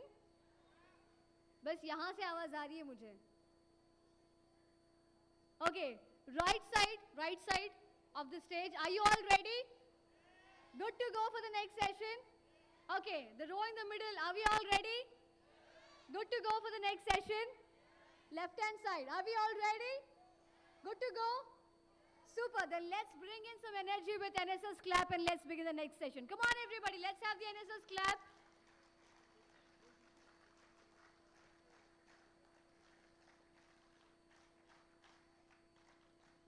Okay, I believe chai अच्छी थी क्योंकि energy अच्छी थी. So let's begin with the next session. लेकिन उससे पहले I would like to make an announcement. Again for the question session, I request all of you, please write your name of your state and your question on the chits given to you and please fold them. सभी से request है please अपनी अपनी question chits को आप fold कीजिए and please give it to your program officers. They will collect it from the volunteers and then the questions will be brought up here. Okay, जितने भी लोग अपना सवाल लिख रहे हैं अपना नाम लिखिए, स्टेट का नाम लिखिए और उन चिट को फोल्ड कर कर अपने प्रोग्रामिंग ऑफिसर्स के हाथ में दे दीजिए. I would repeat once again in Kannada as well. ದಯವಿಟ್ಟು ನಿಮ್ಮ ಪ್ರಶ್ನೆಗಳನ್ನು ಚಿಟ್ಟಲ್ಲಿ ಬರೆದ ನಂತರ ಅದಕ್ಕಿಂತ ಮುಂಚೆ ನಿಮ್ಮ ಹೆಸರು ಆಗಿರ್ಬೋದು, ನಿಮ್ಮ ಸ್ಟೇಟ್ ಹೆಸರನ್ನು ಬರೆದು ಚಿಟ್ಟನ್ನು ಫೋಲ್ಡ್ ಮಾಡಿ ದಯವಿಟ್ಟು ನಿಮ್ಮ ಪ್ರೋಗ್ರಾಮಿಂಗ್ ಆಫೀಸರ್ ಕೈಯಲ್ಲೇ ಕೊಡಬೇಕು.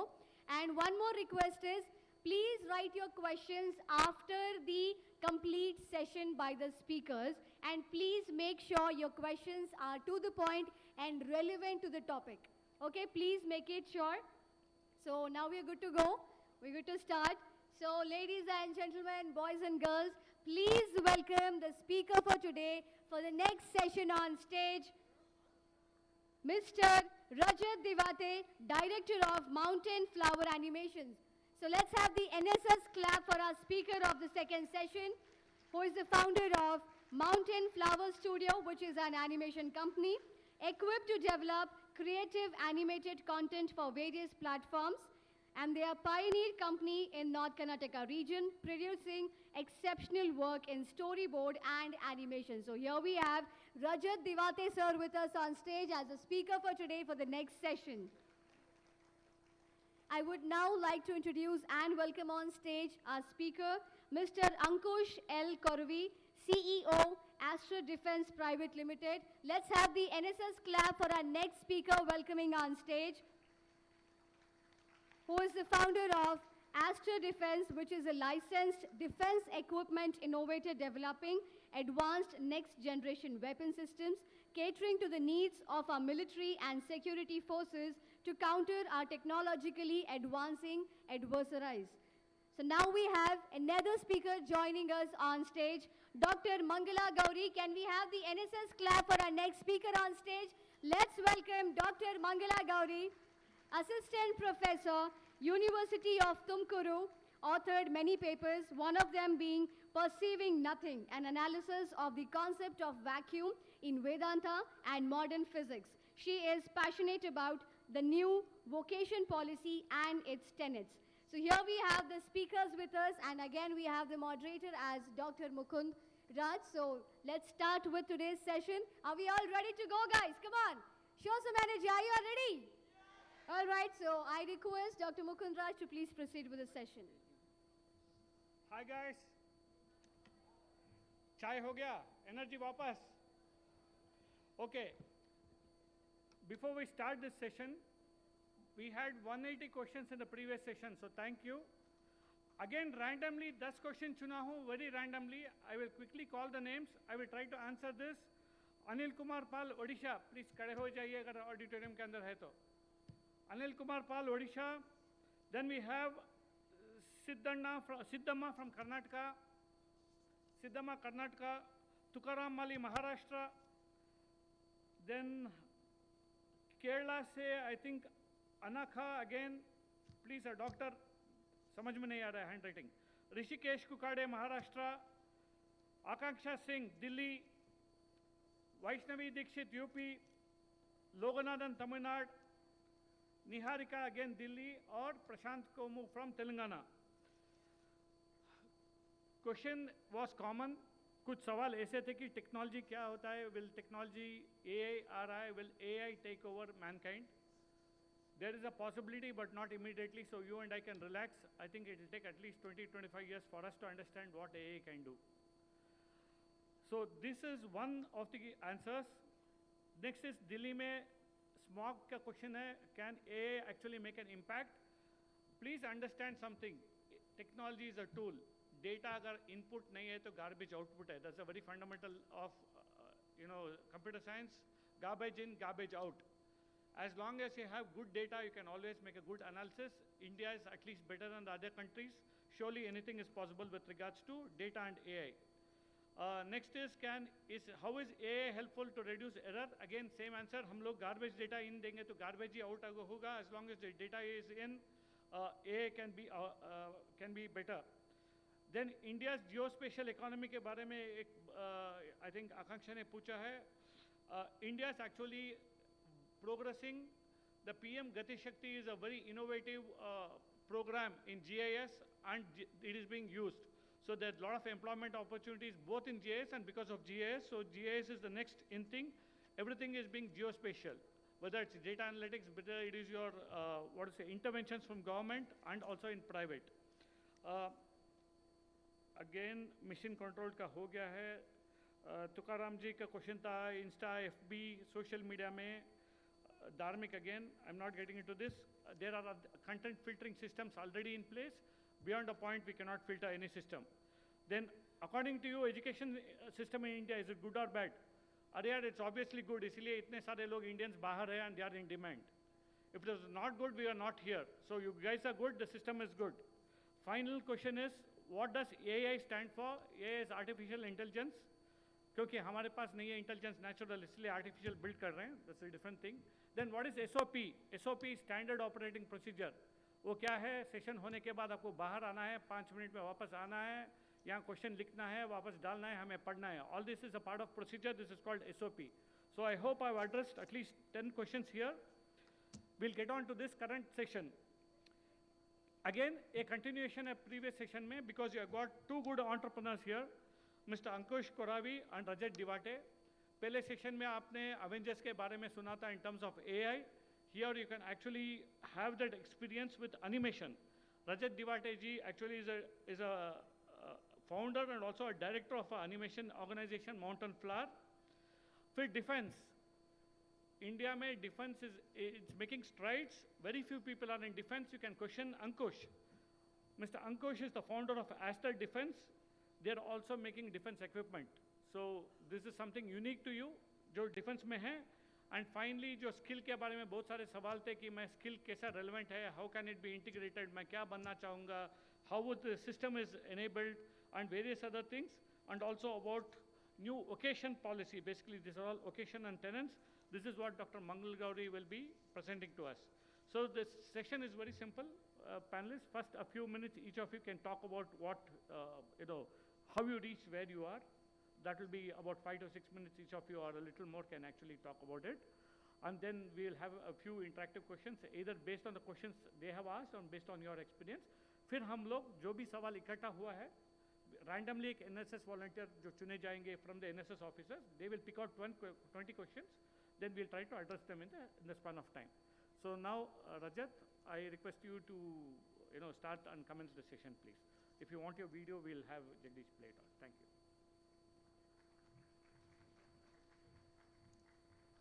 Good afternoon, everyone. Good afternoon, everyone. So I am Rajat Divate, the co-founder of Mountain Flower Animation. We are based in Hubli. So, how many of you have seen Chhota Bheem? Yeah, a lot, right? So, a part of Chhota Bheem happens in Hubli, that is in our company.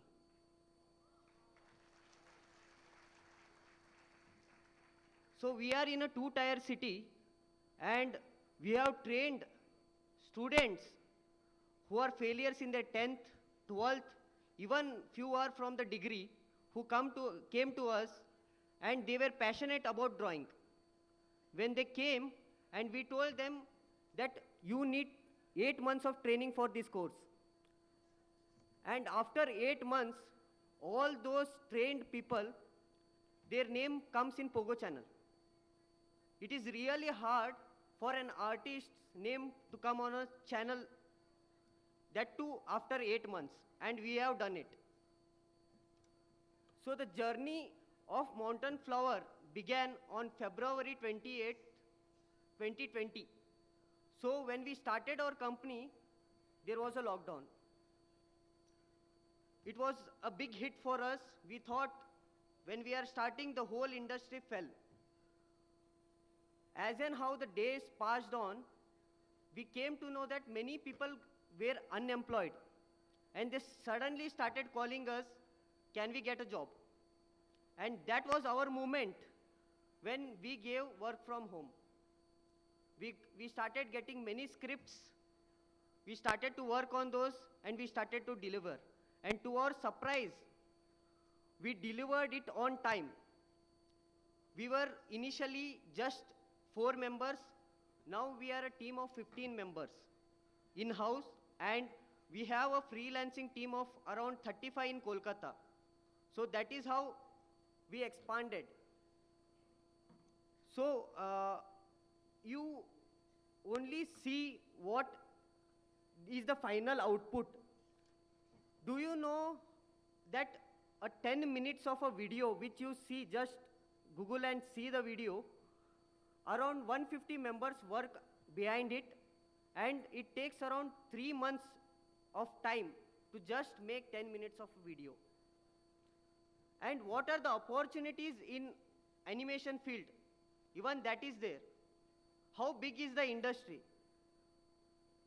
Even you can have that doubt. The industry is so big that now, before when I was a kid, I used to see Tom and Jerry, all the foreign contents. Now we have many domestic contents like Chota Bheem, Rudra, Simba, Little Simba. So people are getting adopted to the domestic content, and we need lot of resources for that. So the first step is that there should be a story. If someone is passionate of blogging or content writing, then they can also opt for this career as a script writer, because there is a scarce of script writer in our domain. Just whatever you feel you do, you write a short story, put it in the website, Facebook or somewhere, the people start to notice you. That is the first step you have to do to get yourself noticed, because if you write in a book, today it is a digital world. So if you write in a book and keep, no one is going to notice it. So you have to write that script and you have to demonstrate it. That is the first step. Then second comes the character design. I will show you some character designs. Sir, can you open the first slides?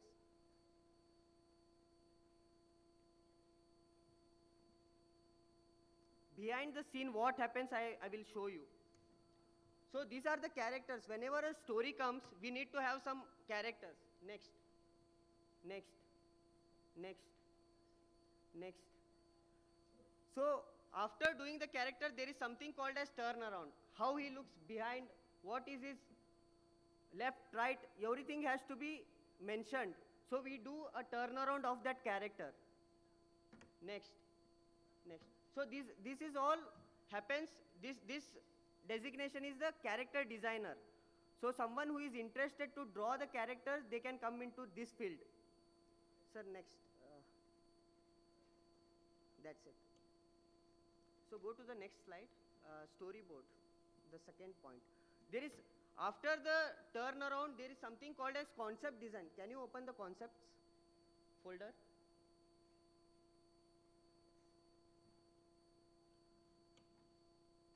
Whenever you have a story, you should know where the location is. What is the place where the things happen? So that's where a concept designer comes. He has to design the whole concept. This is a studio concept where the things is happening. Next. Next. Even concept designing can be done for gaming industry also. So these are all the concept for gaming industry. Even for Bahubali, first we do this concept designing. You must have seen when Bahubali is going in a ship and there is a big elephant coming and the ship goes through the elephant. So that is a concept design. That is an art made and they just put behind the scene. So you feel that there is a location behind. So even in live films, we do the concept designing. Next. This is for gaming concepts. Next, next, next. So after this concept gets over, we come to storyboard. One of the important part of storyboard is that, sir, you can remove that. What is storyboard? When you know the story, someone has to visualize the things. That is done by director.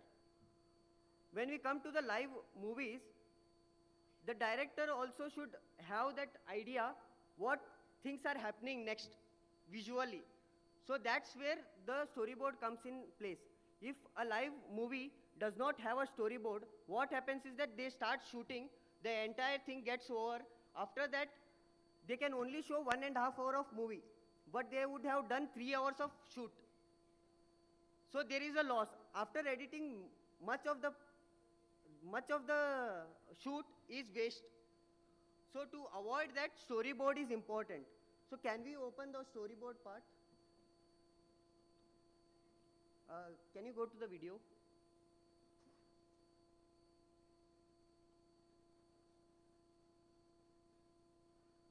This is a blueprint for the movie.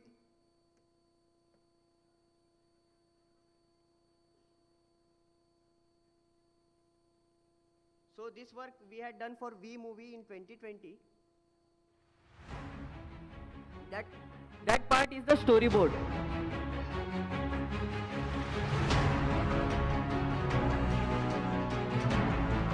So the actor knows how to act, just he sees the video and he starts to do the things.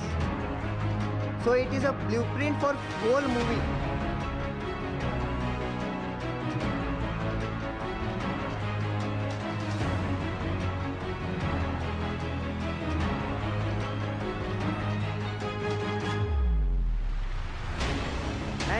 And this storyboard is one of the main part in animation. And the designation for making this is storyboard artist. You can even have this career. You should have a really good drawing sense and imagination.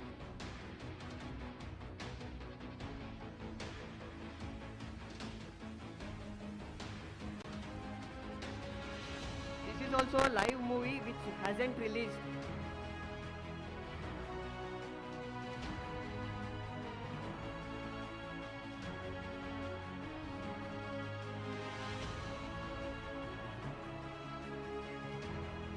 Each frames are drawn.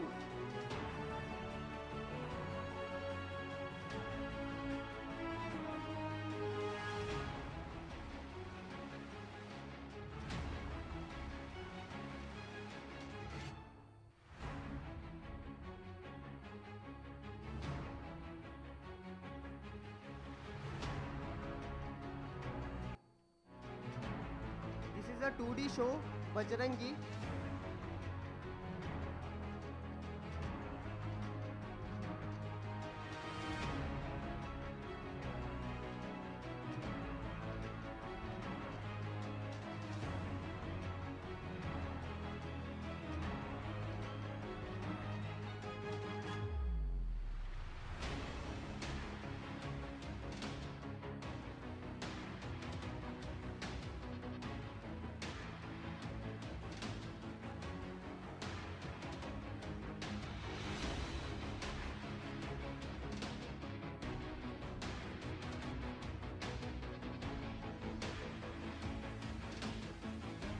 The PG is 3D model, so this is a 3D show.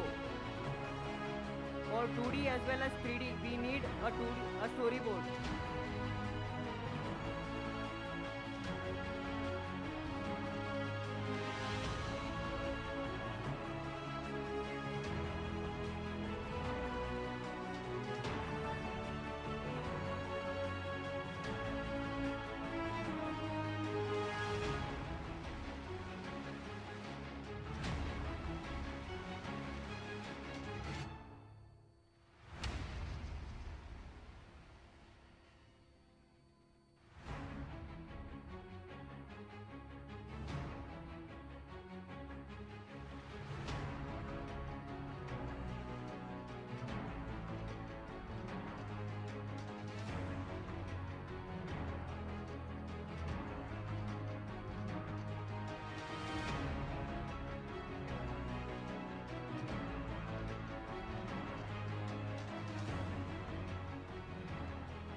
So this is how a storyboard works. This is a blueprint for the animators.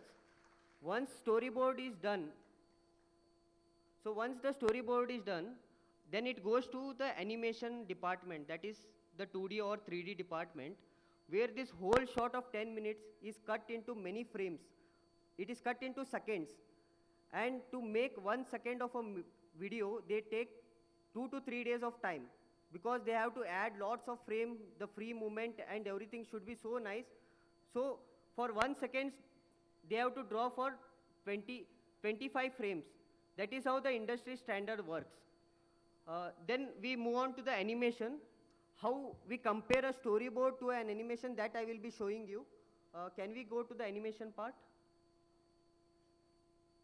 अब जल्दी से पैसा निकालो कितना? पूरे 1000 rupees. So the left side is the storyboard and the right side is the final version. कहानी में twist. So you can see the scene number over there. 4-6. This is done by one artist. पहचान लिया. Play button 4-7. Again another artist. 4-8. Another artist. क्योंकि जिससे तुम बात कर So रहा है, after combining वो all मेरा the दोस्त files, है, you will get a smooth transition. तुम्हारा दोस्त है तो उसके लिए फ्री हाँ फ्री नहीं मैं कुछ भी फ्री में नहीं लेता है मैं इसका पूरा पैसा भरूंगा ऐसे मैं तेड़ के साथ तेड़ा और येड़ के साथ बोती येड़ा अब जल्दी से पैसा निकाले कितना? So this is how the animation works. After that again there is something called as compositing, editing, there is a final dub. So there are a lot of people working behind the scenes to make the animation. So for the first time, Government of India has come up with the budget only for the AVGC sector. So they have kept the amount for the first time, and that amount is going to boost everyone. The industry is going to grow at a rapid pace. So I request, if someone is really good at art, if they want to come in this industry, please go through a lot of videos are there online. You can learn from that. If you want to come to our office, please do visit. Understand what is happening, how the training is happening, or how the work happens in the real time. You can know it. Even we have also won Elevate 2021 this year. So we are also coming up with our own IP that is called as Nammuru at present. So the concept behind is that when I was small, I knew Eiffel Tower. So that way they had branded their city. So from somewhere north, they don't know where is Hampi. We have a lot of historical places, but they don't have they don't show, or there is no tourism activity, boosting that tourism activity. So we are planning to come up with a IP where those IP startingly shows all the present, what is actually is there. Then the kids travel to the past where they can see the rich heritage culture of that culture of Hampi, of Gokarna. There are many heritage places. We want to convert them into animations. So that's how we won Elevate. And we have got lot of support from Karnataka government as well as the India government. There is a website called as startupkarnataka.gov. Go through it. Startup India, if you just search, there is a seed fund separately kept for that. If you want to have your journey as an entrepreneur, this is the best time. You can join in. That's it. Thank you so much.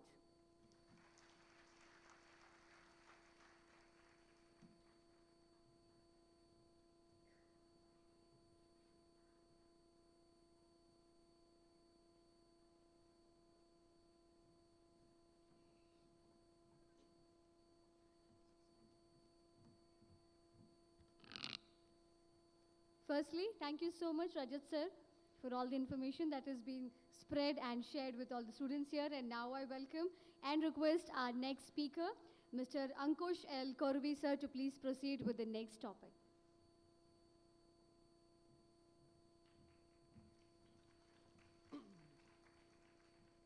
Hi folks. see, I want even my, what I say about my journey also to be interactive. So quick show of hands, how many of you have, know what to do with your life? No, it's a simple question. What to do with your life? How many of you are clear about what to do with your life? Yeah, fair number, fair number. See, for those who know, you're already one step ahead of everyone else. But those who don't know, I was in the same boat about a couple of years back. 4 years back, when I was in my final year of engineering, mechanical engineering, although I had worked on a number of projects, ranging from agricultural projects, we had even made agricultural drones. 4 years back, that was a new thing. Precision agriculture. We had built projects for the photography. We had built projects in the robotics sector. We had built projects, during my 4 years of engineering, I mean to say. We even, in the first year itself, we even built a product in fact, for photography sector, for one of the competitions, which we actually sold to the college itself after the competition. We sold it at about 4 times the profit, 4 times the cost that it took us to build it in the first year itself. I mean, we had a fair share of projects that we worked on in engineering. And of course, in our region or in our college, we didn't have anything related to UAV drones then. So I actually founded and I led a aerospace aero modeling club in our engineering college in Hubli. Today it is All India champions in SA aero design. Although we had, what I mean to say is, I had worked on all these projects, all these domains in my 4 years. Yet at the end of my 4 years, I was still unclear. There I was standing, unclear what to do next. That is when, defense has always been a part that where we wanted to contribute in. See, I myself, I'm a nationalist by heart and an engineer by passion. Combinedly, I couldn't find a better opportunity than defense to actually give back to my country, being an engineer. That is when I searched, I pondered over what are the pressing issues that our forces face? What are the pressing problem statements that our armed forces face today, 4 years back? I realized that Indian Army had been in search of an assault rifle from last 10 years. An assault rifle, you must have at least heard of assault rifle. Games and everything has popularized it. The assault rifle is a primary infantry weapon of Indian Army, any army for that matter. And yet, Indian Army was in search for a replacement to its outdated assault rifle from 10 years. Yet, although many foreign companies, many foreign OEMs presented their weapons, trialed their weapon in India, but none of them could satisfy our army and their requirements. Very challenging, very big problem statement, yet against odds, I took that as my final year project, against odds. It was tough convincing the college at first, but over time, they had to allow me. I mean, they were quite supportive in that regard. So I took up this project. I wrote a simple letter to the government of India, the Ministry of Defense, that I am a student of so and so, and I have worked on these concepts. I need your permission to visit Army base. I got a permission. I visit with the permission of Army Design Bureau. I visited Army bases, Army installations all over India. I interacted with the new hundreds of soldiers there. Try to understand what was the issue with the current assault rifle, what was the issue with the current service weapon, and what they expected with the new new assault rifle. Of course, I fiddled and I disassembled the weapons that I got hold of in the army bases. I studied them. I tried to understand what is wrong, what is good, what is bad. With that, I came up with my own design. And without any manufacturing facility of our own, without any resources, without any help from outside, we built our own working prototype, which was successfully test-fired in DGQA, defense firing range. So with this, till now, I was all working alone, But I knew that if I had to go farther away, I had to have a team. That is how Astra Defense came into being. astra meaning weapon as in, in Sanskrit. So we in this journey, we actually encountered another problem statement that was pressing. Most of our police forces, most of our armed forces, even today, use a World War II era semi-automatic pistol. The semi-automatic pistol is the primary defensive weapon of any force that you take. You could take any state police forces, any armed forces. Yet, our forces were using World War II era antique pieces which proven unsafe and unreliable in field conditions. So with that problem statement and with input from serving and veteran officers, we actually designed India's first indigenous pistol, Atal, for the forces in 9mm caliber. We also got a chance to actually present our weapons to the Honorable Prime Minister in 2020 in Lucknow Defense Expo, wherein we got to showcase 2 of our innovations to the Honorable Prime Minister himself. See, all these products that we have developed, all these innovations that we have developed, one should realize that this is being done for the first time in India. The assault rifle has been made before by the DRDO, but in private sector, no one has done it. We have been only importing that. In a pistol, not even DRDO, not even government agencies, not even private agencies have done it. We have been just importing as it is conditioned from Europe or US or Israel. So when we were actually, last year we had this defense exhibition, Defense Expo in Gujarat, Gandhinagar, international defense exhibition, about 1,200 exhibitors from all over India, all over world, in fact, displaying their defense weaponry armaments.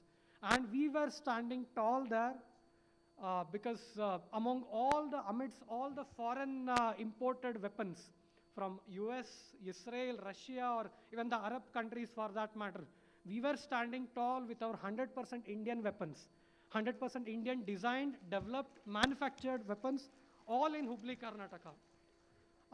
In the previous session, actually heard a couple of questions, and I would like to relate some. See, Hubli, we all know it's a tier 2 city. We would have been, we could have been much more comfortable if we had set up our startup or company in some city like Bangalore or Pune. Many of you come from tier 2 cities. Even I come from a tier 2 city like Hubli. Yet I didn't, against the odds, against the general trend that is followed, we set up our startup company in Hubli. We are building that ecosystem, in the process of developing this defense products. The defense products are all new. Then again, making the defense products also is a challenge because the machinery, the equipment, the process, everything is not available in India. We don't have that ecosystem, unfortunately. So in the process of building these products, we also had to build this process also. And today, if I have to say, today we have multiple contracts, 4 years down the line. If I look back over the decision, a small decision that I made in my college, in my final year of engineering, if I look back, today we have multiple contracts from various forces, from DRDO, including one recent that we got from Indian Air Force. We have been awarded by Indian Air Force to develop an anti-drone solution which will be deployed in the borders with the forces recently, about a month back. So Indian Air Force will be we had competed against 1,200 companies, 1,200 startups, companies, MSMEs all over India with our proposal. And we came on the top and we won this contract purely on technical basis.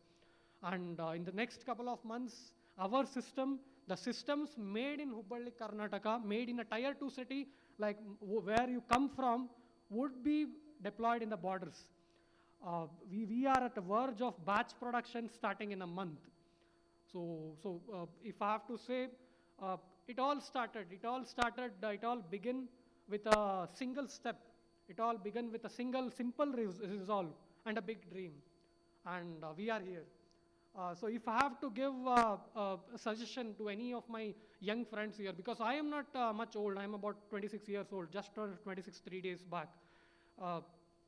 So if I have to give a suggestion to my fellow friends, fellow colleagues here, I would say one thing: know the why part. Generally you know what to do, generally you know how to do it. Maybe you want to become a software engineer, you want to become an IT engineer, you want to become excel in maybe biotech, any field. You know how to do it also maybe. You know the skills to acquire. You know the degree or the education that you need to acquire. That you must be knowing. You might even have thought about the company that you are going to be joining in, or you are going to start up. But the main thing that you should remember, the main thing that needs to be clear to you is why part. Why? Know your why, and no one can rob you of your dreams. Know why you are doing this. See, Apple, anybody, why is not making money? If you are answering why you are doing this, that is not making money. Making money is the result of it. Making money is the byproduct of it. But you should have a strong reason why you are doing this, why you are becoming an engineer. Because although like I said, in my final year, while I was unclear what to do, but I had a clarity over time, although not in the initial, that why I was doing engineering, why I was doing this. Today, if I am asked why I am building defense products, why I could have chosen something much less complex or much simpler products, I have a why reason. So my advice or my suggestion, I wouldn't say advice because I'm quite young to give it, but my suggestion to my fellow friends is know your why you are doing this. If Google was doing it purely for money, Google would haven't been in the number one position. So if you actually study Google's, Google is a very common example, that is why I'm quoting it. So if you study why Google is doing what it is doing, you could say it is democratizing the information. It is making information available to all. What is Geo doing? Even before Geo, we had companies that were already into this space. Why Geo made that revolution? Because they were knowing why. They wanted to penetrate the roots and they want to penetrate every meter of India, every kilometer of India. So know the why part, and you can excel, and you can win over your whims. Thank you. Ankush, thank you very very much. कल बोला गया कि भारत की भविष्य युवा पीढ़ी के हाथ में है. अभी defense is also in the युवा पीढ़ी. Can we have a big round of applause to you, youth? The defense of India is in the hand of the youth. This is a great example. क्या एक बार बोलेंगे हम लोग जय हिंद? जय Hind. So इसके लिए जो skills, occasional skill कैसा है, इसके बारे में we will request Professor Mangal Gaudi, ma'am, your views, and then we will take questions because there are a lot of questions, there are a lot of enthusiastic people here. Please. Good afternoon, everyone. I'm not from engineering background. I'm basically a teacher. This morning, I was traveling from hotel at Hubballi to Dharwad with the speaker of a previous session, Kalai Vannan, and he explained about his company app, My India Map, and that was the first time I heard about it. And I asked him, how old is your company? He said, it's about 27 years.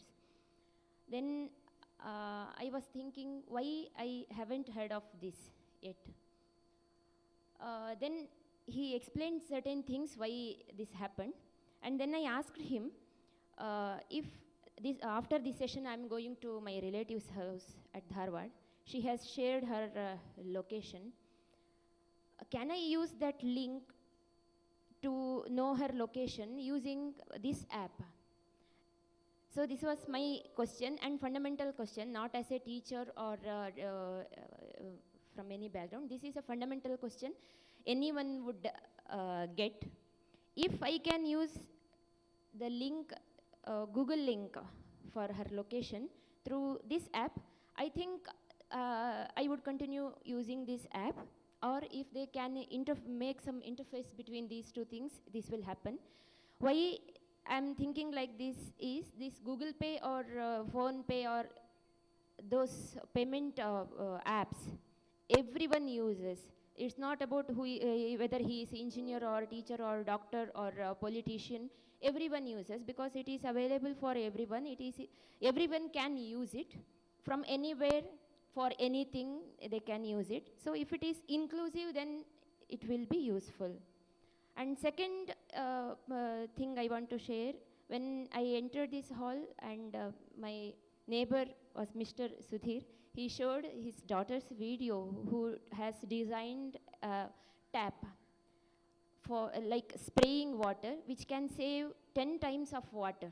If normal tap gives you 800 ml of water in 10 seconds, and that the tap designed by his daughter, it gives 80 ml water in 10 seconds, which saves 10 times water. He asked me, what is your opinion on this? Then I said, if it will be useful, it is already useful, but it will be more useful and more famous and more convenient if there is some adjustment so that I can turn some knob or switch or something. There should be some mechanism. Wherever I can, whenever I want more flow of water, I can use the same water. And when I want little bit of water for washing hands or utensils, I can turn a knob and the tap gives me that water spray. Then it will be more useful. So this is my general reactions to these two incidents. Then I thought about my situation. I'm from education background. The questions that were asked, most of the questions that were asked in the previous sessions from students of various parts of this country. I am spending 21 years of my life in schools and colleges, and what will I get? Will I get a job? Will I get enough skills like that? So I think these two questions are similar. My two questions and the questions asked by this audience is similar. What is the use of spending 21 years in your college or 3 to 5 years in your college? What will I get? So I should be able to answer to this question. And it is not an easy question. It is not as easy as a question that can be taken from an industry or people on the stage at present or in the previous session. Because education is not about one particular thing, one particular product. It is about diverse areas of life. It is not about only skills, various kinds of skills, not about one particular skill. So I think the new education policy, National Education Policy 2020, tries to address this question. So maybe in Western countries, this is old idea, that is student-centric governance. Again, what is what do we mean by student-centric, and what do we mean by governance? These are all, again, questions that can be answered in many sessions. In brief, I can say that student-centric governance is students should be at the center of everything. Governance means, if you consider it as administration, then in university has different sections of administration, finance, exam, academic, development, research. So everywhere students should be at the center. For example, my field, I also work as Deputy Registrar of Academic Section of Tumkur University. Academic section works on curriculum, syllabus, everything, and exam section works on examination. In all these areas, students should be at the center. Curriculum should be designed as per students' ideas, interests, his or her capabilities. Syllabus should be based on relevance, industry relevance, and students' interests. Everything cannot be industry relevant. Every field of study cannot be industry relevant. There is something more in education also.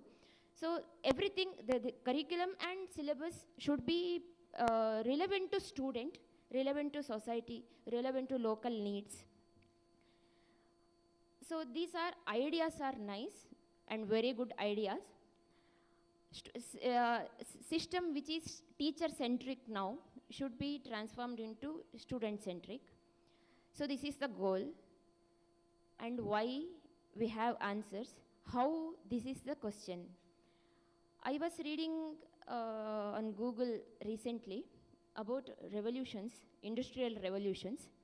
One example that impressed me, that earlier ICE 1.0, you can call it as ICE 1.0. Earlier, during winters, lakes were, when lakes were like ice, they were used to cut ice and they used to store ice for their needs, different needs throughout the year. So to make this process better, people used to think how to cut fast, how to cut sharp, what better instrument I can use like this. And after some time, after development in technology, ice making factories were originated. And in those industries, ice were being produced, and there were the delivery systems to various homes or for other industries which required ice. This is in ICE 2.0. And next step is ICE 3.0, where refrigerators, we have refrigerators at home. The companies which produce refrigerators, we can call this as ICE 3.0. And if we see the history, people who were cutting ice, they didn't become the owner of ice manufacturing industries. The industries which were manufacturing ice, they didn't own the refrigeration companies. So this revolution, or we can call it as innovation, we call it as innovation. Innovation, it doesn't happen like gradually. There is step in innovation curve. A curve, ICE 1.0 goes like this. There is progress with the better apparatus, better techniques to cut ice. And next, ice manufacturing industry, it doesn't continue in the same curve. It takes another step and it continues. And ICE 3.0 takes another step and it continues as a curve. So I think this student-centric governance, which gives solution for all our problems or questions posed by you in the previous session, but it requires similar kind of innovation. Similar kind of innovation is required to implement NEP 2020 in its true sense. Innovation is not a technique or one-stop solution like that. I believe that innovation is a mindset. So students need to be innovative.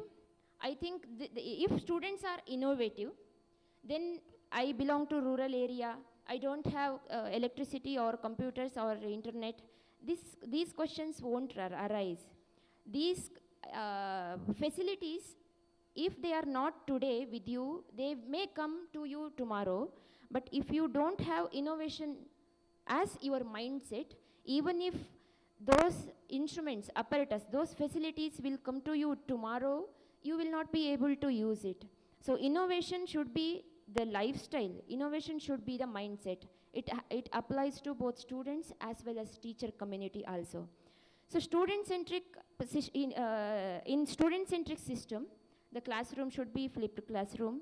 Teacher cannot be a content or resource delivery person. He should be knowledge resource. Students can use those resources whenever they want, wherever they want, however they want. But this system also, it requires a lot of thought, innovative thoughts, because every system has its own immune system. I have been continuing washing my clothes like this since 20 years. If you ask me to change my style, it will not be easy for me. Even if it is easy in the sense, it saves time, it saves energy, it saves soap or water, anything. It will not be easy to shift me from my earlier system to new system. So the system change in system should happen. It requires a lot of effort, not only from academic sector, also from industry sector. Because skill, different kinds of skill required to industry sector, people providing skill are different, people using skill are different. It won't continue for long. These two people should sit together, they should work together to make student-centric system more meaningful.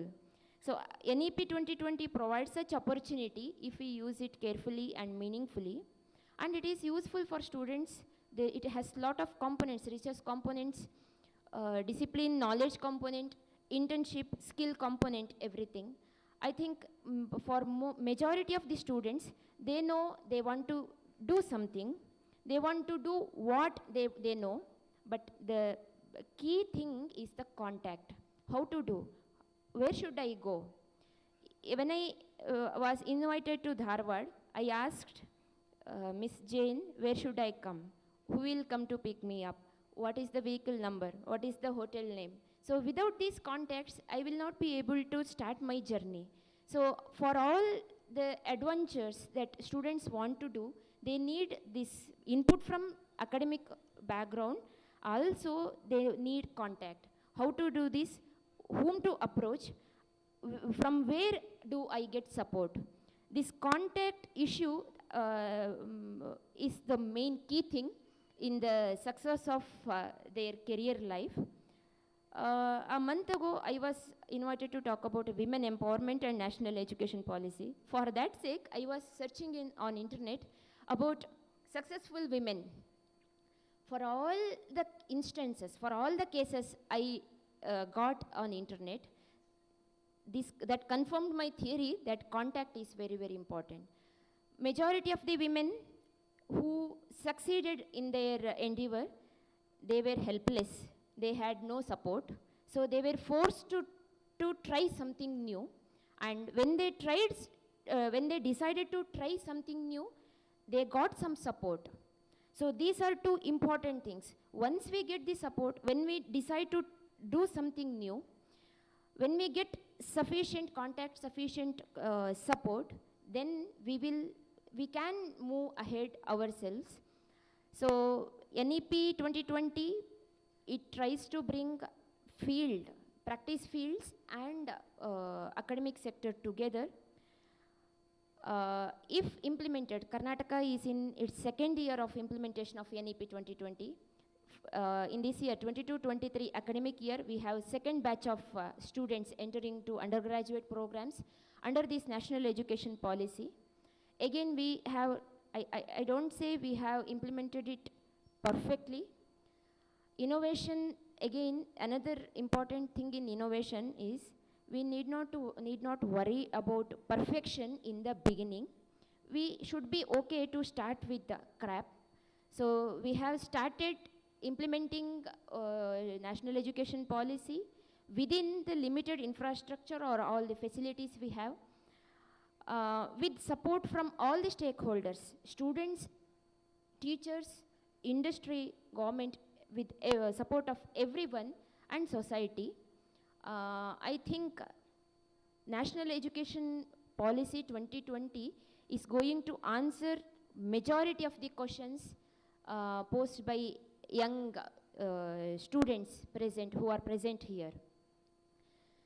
With this, I end here, and if any questions are there, I would like to answer. Thank you, one and all.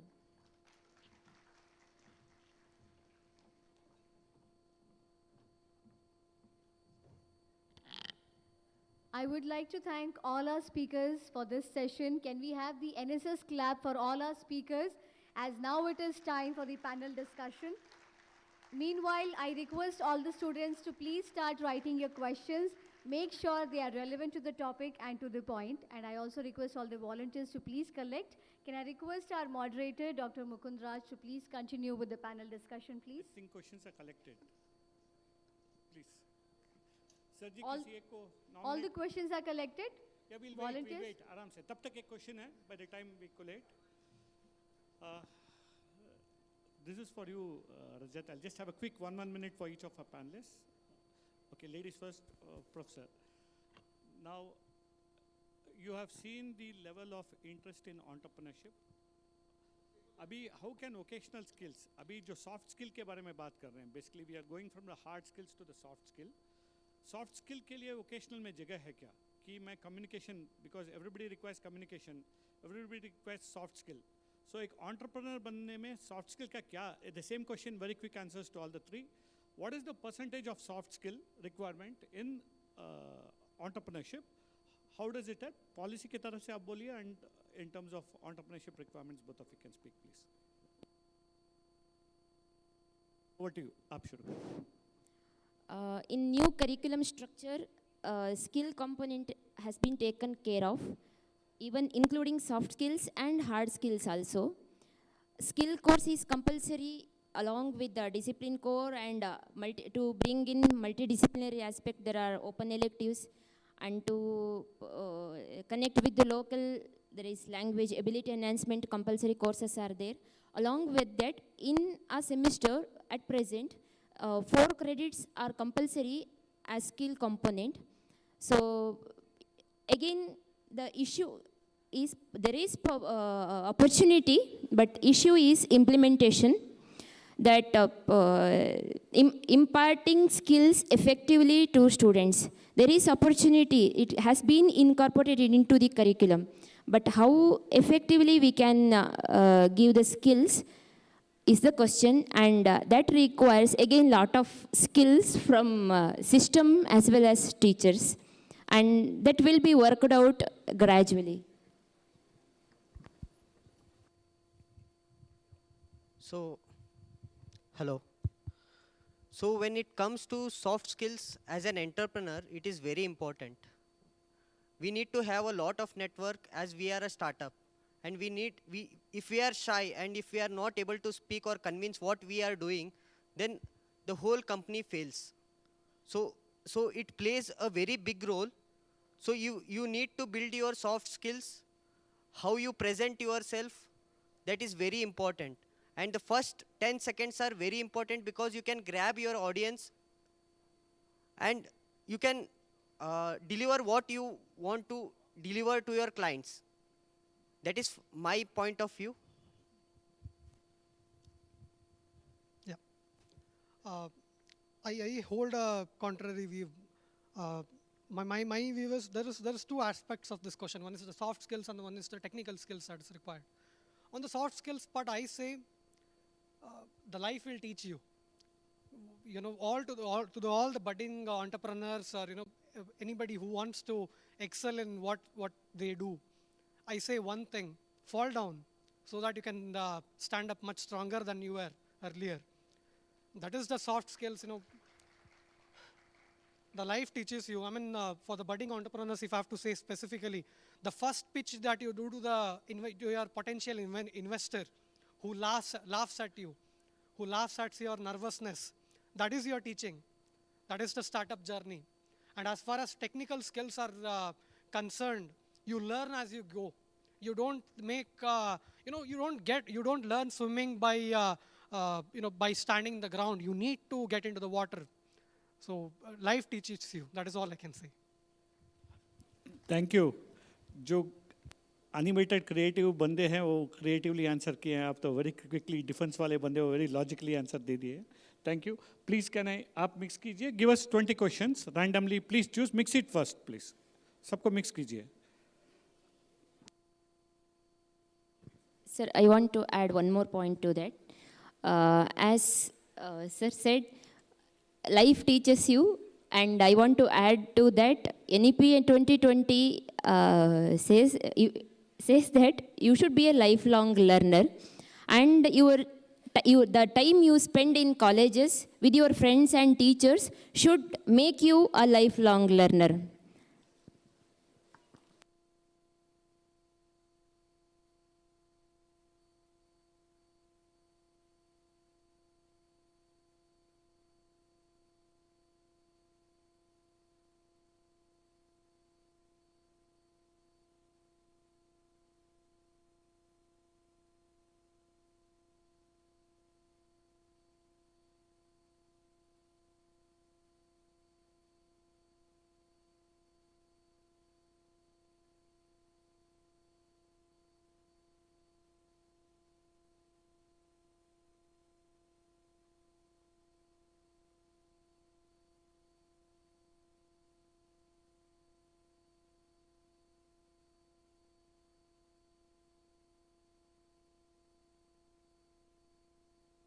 Thank you very much, Sanket. Thank you.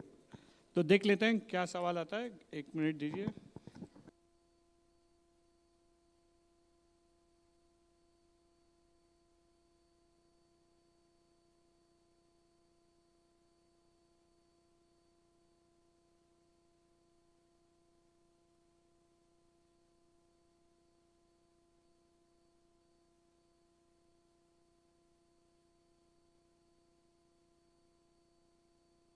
Just start with what I have, फिर उनको immediately खोल लेते हैं. याति पंजाब, कहाँ है आप? पंजाब से याति. Can I have your hand, please? Okay, done. Thank you. How much time and effort India needs to be on par with well-known standardization anime of Japan? Graphic again for you. This is again anime के लिए. And what is the standpoint on having copyright over cultural ideas? I'll just crystallize. She has a lot of things.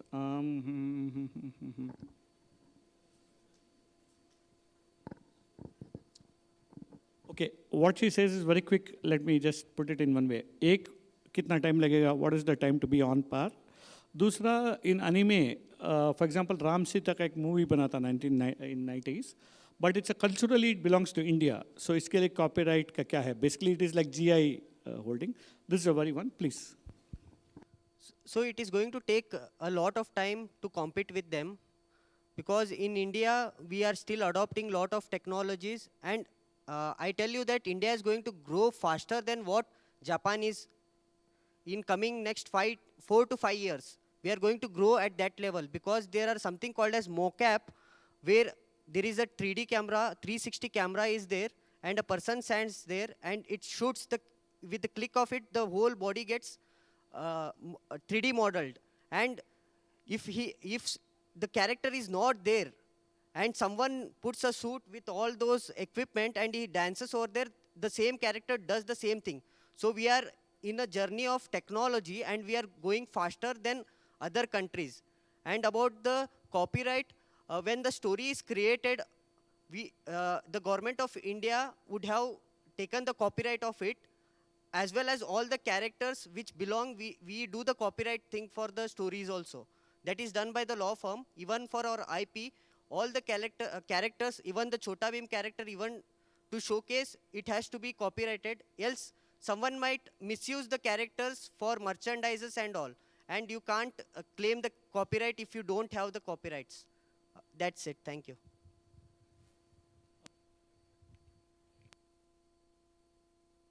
Is this towards education? I don't know. Dungare Rohini, Maharashtra. कहाँ हैं आप? Can you please stand up? अगर आपका question, when you said, is there a process of companies, is there a process that companies should follow to transition towards hybrid model? Are you talking about hybrid and work from home and in-office model?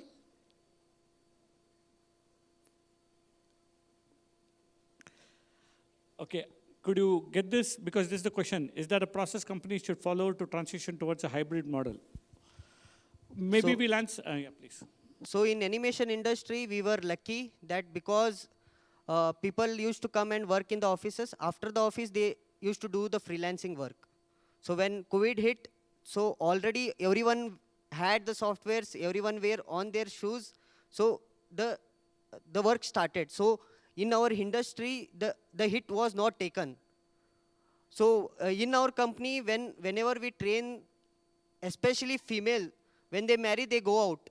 So we tell them, the skill sets you have, you can work from home. This is one of the blessings in animation industry, where even if you are married or you are staying somewhere else, you can do work from home. You can tap into the industry, you can show your resume, and you can take the job as work from home. This is one of the boon in animation industry at present. Rajat, I'm sorry, you'll have to hold the mic because a lot of people are interested in GUI. Chetan from Karnataka. Chetan free. Kahan hai aap? Okay, very quick question again. It may be a repetition, but I'm just, how is the GUI used to attract people? Because GUI is the main role for animations. And how is IP helping tourists who are from rural background? I mean, can it be seen in a rural background animation on a responsive template, so forth? So, as we have a data that by geo, even the rural areas are getting connected with internet. Before, only the cities used to know what all in the world was happening. Now, through YouTube and all, even the rural people are getting engaged on the internet. So as and how days goes, around 40 to 50% of the population is going to adopt the internet. So there is a lot of, when you talk about rural people, so as our company is in 2-tier cities, we go to the rural places, we showcase all our work. Who are interested, we take the students from them there and we train them. That is how our business model is. We go to the villages, maximally our targeted employees are from the villages. And about the GPU, right? Sir, can you? How is GUI used to attract people? Because GUI is the main role for animation. I think basically he was talking about GUI in tourism and that context.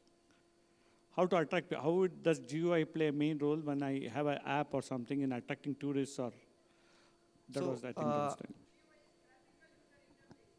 Yeah, I know that. But the thing is that when you tell tourism, right, if the imaginary, the animation content is viewed. Sorry. How is the GUI used to attract people? Because GUI is the main role for animation. It is open-ended. You can just open-end. It's just an open-ended question. You can answer how. Maybe for usage of website, usage of Can I pass anything. that question because I?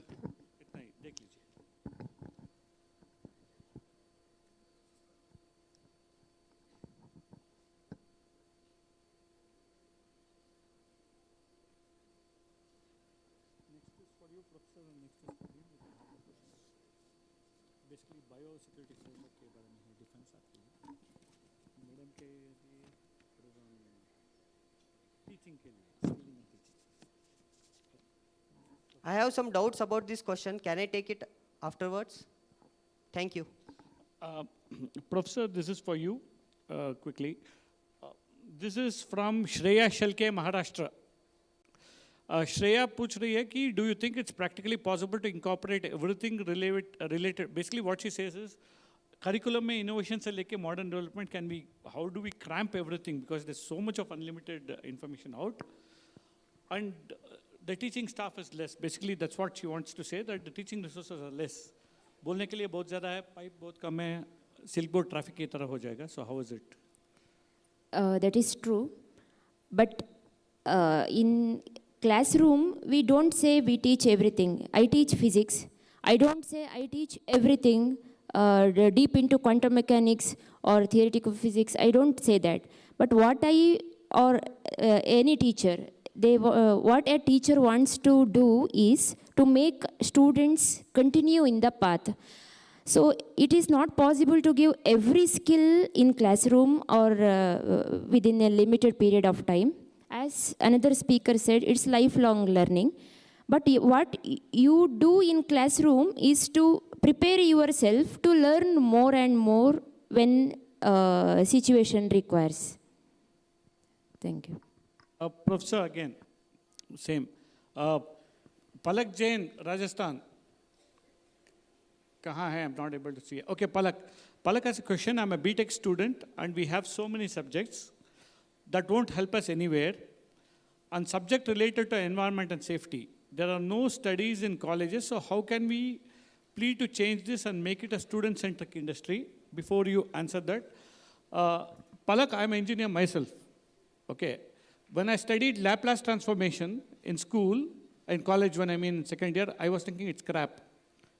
But now, even to solve a simple traffic problem when we have 5 roads and we don't know how much of traffic to allow, when you get to that role, Laplace transformation is the only transformation that can help you.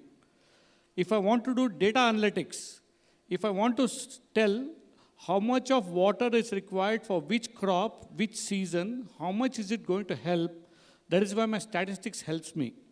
So we do not know what helps us till the time we get there. This is my professional experience. I'm using all that was taught to me in BTech, engineering and MBA now. It's taken 20 years, but luckily we still remember, or our professors taught us in a way that we still remember. Over to you, ma'am. It's natural to feel what she feels. I think that's the motivation we should get from NEP 2020. We should not stop. At present, we stop this is the expression given by Max Planck. And what to do with that expression and how to proceed with that we don't teach in class, or we don't think about it. We don't make them to think about it. I think under this change, we should think about it, and it is possible, and the curriculum structure enables it. So I think in future, students will feel more related inside the classroom. Thank you. Ankush, this is for you. Follow-up question we will surely take off the dais. We'll surely answer, they will interact with you. Thank you. Nirosha Fernandez, Bihar team, kahan hai aap? Nirosha, are you? Okay, Nirosha. This is for you, Ankush. Sir, do you think that biosecurity framework in India is lacking behind as compared to the other defense fields of the nation? In the present scenario, isn't it important to pay special attention to biodefense? Does Aster work on tackling this issue of biodefense? Basically biodefense, basically she is... Yes, sir. Chemical warfare, biochemical warfare. Thank you. See, as far as defense sector is concerned, including biosecurity or biochemical field, if I have to say, defense is a heavily regulated sector in India. There are both pros and cons, and there are defense ke liye. So far, what you have heard is all the pros, the good things about the defense, the exciting things. But as an entrepreneur, any company that is working in defense, it could be bio, or it could be anything, armaments or ammunition, or even missile-based systems. In India, we have lot many rules, regulations, frameworks to safeguard this. If I have to quote our own example, we started small. Even today, we have a small manufacturing facility. When I say small, this is in comparison to the our competitors all over the world. I mean, we are not competing. We happen to be the only startup working on these sectors in our particular, not the defense per se, but the defense armaments, what I mean to say. So even for a small industry like ours, we have to follow a lot many compliances and laws in terms of security, in terms of the security of the products, or the complete process that we do. So biosecurity, if somebody is telling me that there is a less, the framework is not as strong as other countries, I wouldn't agree with that, because I can say that it is much more stringent in India to work with that. It's exciting, yes, it's exciting, far more exciting and complex. The sound of the product, the sound of the bullet that goes out of the firearm, the armaments that we make, that is what satisfies us. It's all exciting, it's all fun, it's not work for us, it's something that, it's a fun game that we do every day. But yes, there are compliances, we have to follow a lot many rules. The framework is there, much stronger than other nations. So India would be the last country that such things would get leaked or smuggled out, I can say. Thank you. I'll be last two questions each for the panelists. Before I address this, I'll be clubbing the questions, but I will address this. Prashanti Komu from Telangana. Prashanti ka question hai ki why India is still termed as a developed country. What are your suggestions to call India as a well-developed country? There are international parameters to call a country a developed country. We have made a lot of progress. In fact, there are a lot of progress. But when it comes to percentage, because of the population, when you take a percentage, we are a bit below the radar in percentage. But in absolute terms, there are a lot of positivity that has happened. Lakhs and lakhs of people, crores of people have actually come above the poverty line. In fact, multidimensional poverty index, a lot of people have gone below the poverty line in multidimensional poverty index. Maybe we are just almost there in terms of defining internationally, in terms of internationally marking. Thank you.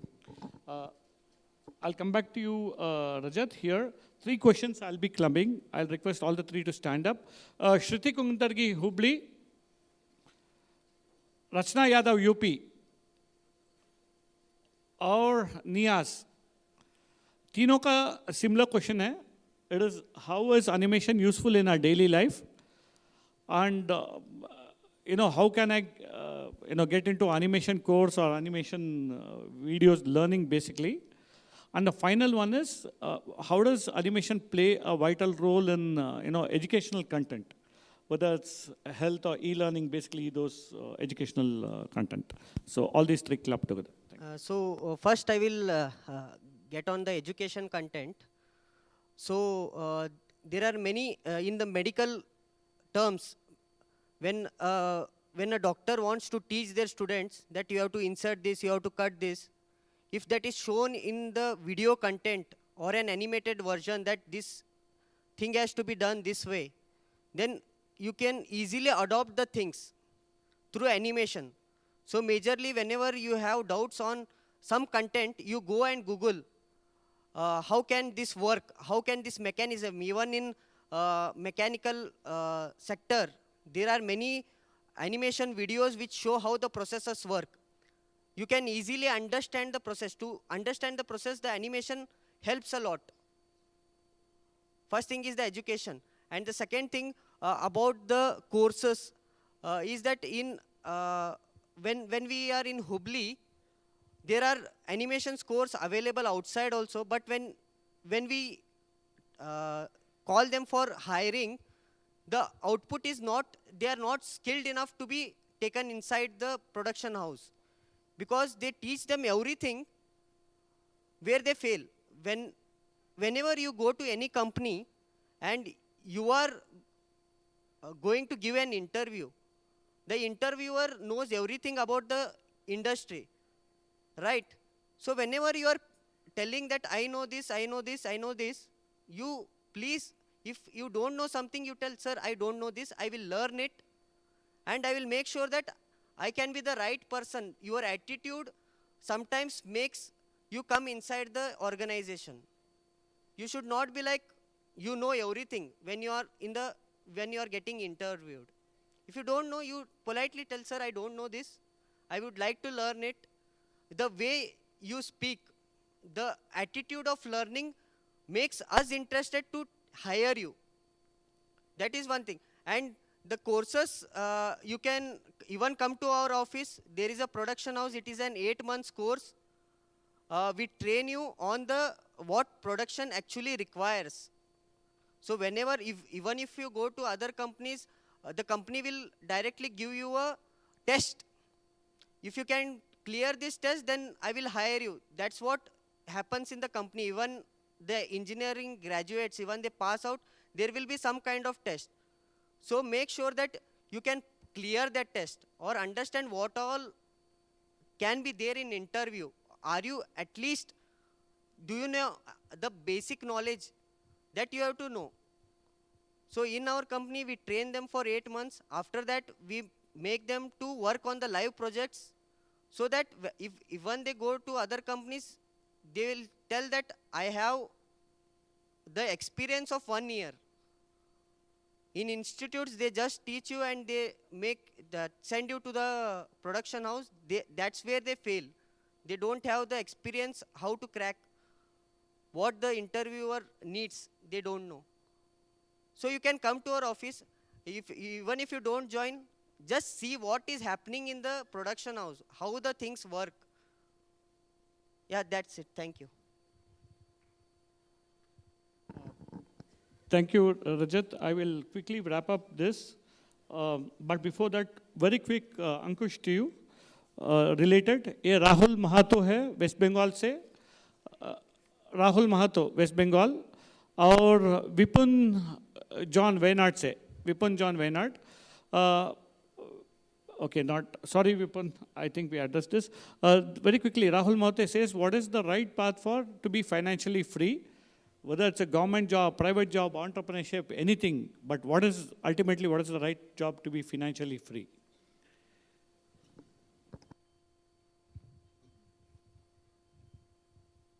See, the first thing is obviously do what you love, do what you excel at. And if you don't excel at anything, find that. That is the first thing I'll say. Even in the entrepreneurship startups also, there are ways, you can go big in the initial days. Even if I have to speak specifically of the startups, we are in a year wherein you can get investments in your, it's at your fingertips. You get a lot of investments. There are too many investors. There are seed funds. There are government schemes too, actually, both under Startup India and Startup. If you are, as you are from West Bengal, I wouldn't mention about Karnataka government schemes. But I hope that even the West Bengal state government has certain schemes. In fact, if I have to speak about our state government schemes, they have a couple of seed funding schemes. Actually, Rajat here mentioned that he got funded under Elevate scheme of the Karnataka government. Similarly, Indian government also has schemes, department-wise. For example, I mentioned in the defense, if I have to say, I mentioned that recently we won an award from Indian Air Force, a contract to develop anti-drone systems. So this particular contract, we were awarded under a particular scheme called as IDEX. So if you can Google it, you can Google it in your leisure. IDEX scheme actually funds your development program, funds the complete project, of course with your own contribution too, and it also provides you the complete support to the journey of developing a new product for the defense if you are selected. So that is what I mentioned earlier, that we had to compete against about 1,200 companies, MSMEs and startups with our proposal, with our prototype that we had developed, and we came up at the top. Today that project will be completely funded by Ministry of Defense, and the complete support right from the starting point to the trials will be provided by the government. So the government is quite optimistic in that regard. It's quite ambitious with its goals. It's all that you need to step forward. You have plenty of schemes in front of you. I'm just wrapping this up. Final question that I'll answer. Nakari Tejeshwar Rao, Andhra. If he's there, I'll answer it. Otherwise, I'll take it out. I think he's not there in the room. Now we can end it, Mika. I think Nakari is not there. Most of you definitely have given your questions, but they are unanswered. Just like yesterday, I would like to mention GeoChat. Please download GeoChat, mention your name, the name of your city or your state, and your question along with your email ID, and your questions will be answered. Now, before I proceed, I would like all of you to please give an NSS clap for our dignitaries on the dais, our speakers, for being so patient enough and answer so many questions and sharing your knowledge with us. And now, jury members or panel members have chosen one best question. And are you all ready for that? Okay, any guesses? Apna hi naam le lo. All right, so the best question goes to Yati from Punjab. Please come on the stage. Yati from Punjab receives the best question for this session. I request our speakers to please hand over the gift to the winner.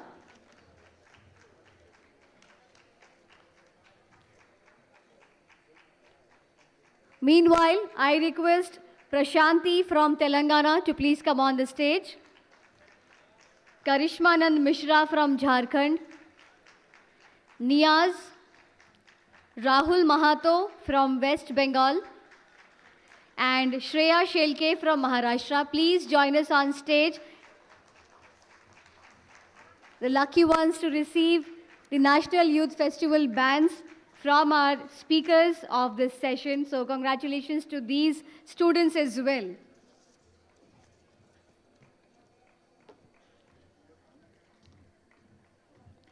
काफ़ी लोगों के सवाल आज pick नहीं हो पाए, इसलिए मैं दोबारा रिपीट करना चाहूँगी. प्लीज़ जियो चैट डाउनलोड कीजिए. NYF, that is national youth festival 2023 पे आप अपना नाम, अपना ईमेल आईडी, अपना प्रश्न और स्टेट का नाम भी वहाँ पे छोड़ सकते हैं. They will definitely be answered. I would like to repeat, ದಯವಿಟ್ಟು ನಿಮ್ಮ ಕ್ವೆಶನ್ಸನ್ನು ಏನಾದರೂ ಇವತ್ತು ಪಿಕ್ ಆಗಿಲ್ಲ ಅಥವಾ ನಿಮ್ಮ ಆನ್ಸರ್ಸನ್ನು ಇವತ್ತು ಕೊಡೋಕ್ಕಾಗಿಲ್ಲ ಅಂದರೆ ನೀವು ನಿಮ್ಮ ಹೆಸರಾಗಿರ್ಬೋದು, ನಿಮ್ಮ ಸ್ಟೇಟ್ ಹೆಸರು, ನಿಮ್ಮ ಪ್ರಶ್ನೆಯನ್ನು ಜಿಯೋ ಚಾಟಲ್ಲಿ ಡೌನ್ಲೋಡ್ ಮಾಡಿಬಿಟ್ಟು ನ್ಯಾಷನಲ್ ಯೂತ್ ಫೆಸ್ಟಿವಲ್ 2023ಯಲ್ಲಿ ದಯವಿಟ್ಟು ನಿಮ್ಮ ಪ್ರಶ್ನೆಗಳನ್ನು ಡ್ರಾಪ್ ಇನ್ ಮಾಡಿ, ಅದನ್ನು ಆನ್ಸರ್ ಡೆಫಿನೆಟ್ಲಿ ಮಾಡ್ತೀವಿ. So yes, एक बार जोरदार तालियां हो जाए सारे winners के लिए, सारे students के लिए, and अपने आप के लिए for being so patient enough, listening all these sessions and asking you relevant questions. Now I request all of you to kindly proceed towards your lunch. We all are meeting back in the same auditorium exactly after 30 minutes. But yes, before that, it's time to also honor our speakers. So let's welcome on stage Muskan Sharma from Orissa. I request her to please present the memento to Mr. Rajat Divate. No problem. Can we have a huge round of applause for our speakers? It's time to say a thank you for all the patience that they have showed today for this session. I request Sarthak from Kerala to please present the memento to Mr. Ankush Karuvi.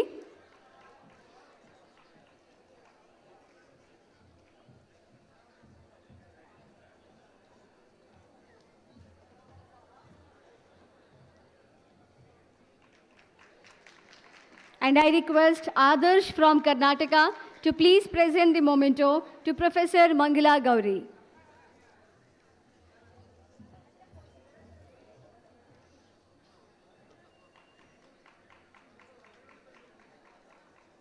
I thank all the speakers once again. Thank you so much for being a part of this wonderful session and making it wonderful with all your knowledge. Thank you all the speakers on stage.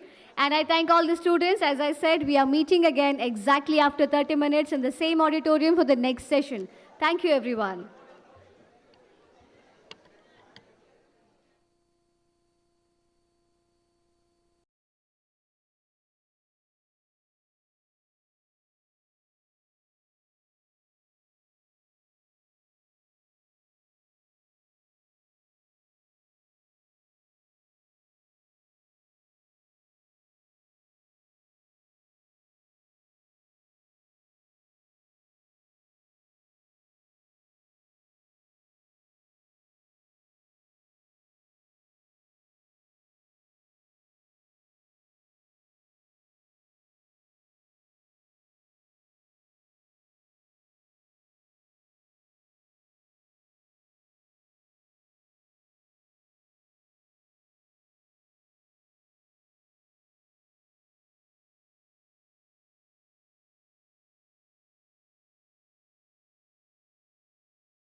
Are you all with me, everyone?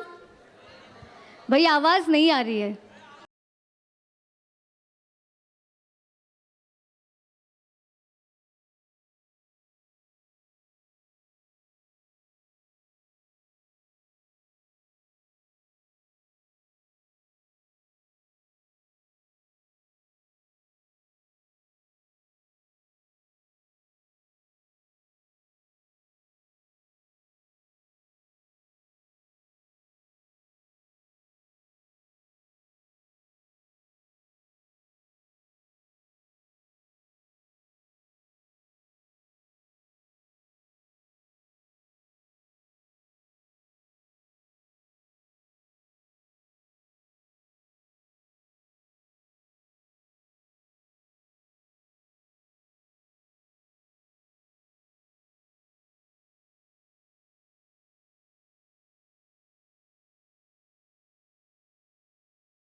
Let's welcome our speaker on stage, Dr. Saurabh S. Kokatnoor. Huge round of applause, girls and boys, who is an assistant professor in Department of Postgraduation Studies in Basic Principles of Ayurveda, assistant professor, Department of Maulika Siddhanta, Ayurveda Mahavidyalaya Hubli. He has also authored many papers on integrated yoga and Ayurveda. So here we have the speaker for the next session, Dr. Saurabh. Now it's time to welcome our next speaker for the session, Dr. Sadhana Shri, who is the MD, founder, consultant of Arogyavardhini Ayurvedalaya. Let's have a huge round of applause, girls and boys. She is a doctor by profession and accomplished Bharatnatyam dancer by artist by passion. And she has also received Jivaka Award from the prestigious Himalayan Drug Company for her academic achievement in bachelor's. She has completed her MD in Panchakarma specialization with a whopping second rank in the entire state. एक बार जोरदार तालियां हो जाए हमारे speaker के लिए. And let's welcome our third speaker for today's session, Dr. Chinmoyi Thakuria, a university topper of RGUHS and her specialization and interests include working for the society and upliftment of public health. She is pursuing final year of post-graduation, that is MD, in the Department of Swasthavritta from Sri Dharmasthala Manjunath Vishara College of Ayurveda and Hospital, Hassan, Karnataka. So here we have our speakers for the next session. Are you all excited? Or it has to be louder. Are you all excited? Well, now let's cheer up for our moderator, Dr. Mukund Raj as well. I request her to please proceed. खाना हो गया सबका? थोड़ा शक्ति और जोश आ गया? Good. एक और इंफॉर्मेशन है. आज सुबह 180 क्वेश्चन मिले हैं, खाली 20 ही पड़े हैं. सेकेंड सेक्शन में 170 आई थिंक 170 या 150 मिला है. हम एक काम करने वाले हैं, आज सुबह से जो भी प्रश्न आएगा सभी क्वेश्चन पढ़ने वाले हैं आज रात. कल का 2 सेशन भी पढ़ने वाले हैं और तीसरे सेशन आखिरी सेशन में जहां Olympic gold medallist Anju Bobby George है और उत्तम सिंह जी हैं, शैली सिंह है, उस सेशन में बेस्ट 10 क्वेश्चंस को उनके तरफ से we will be giving you a prize.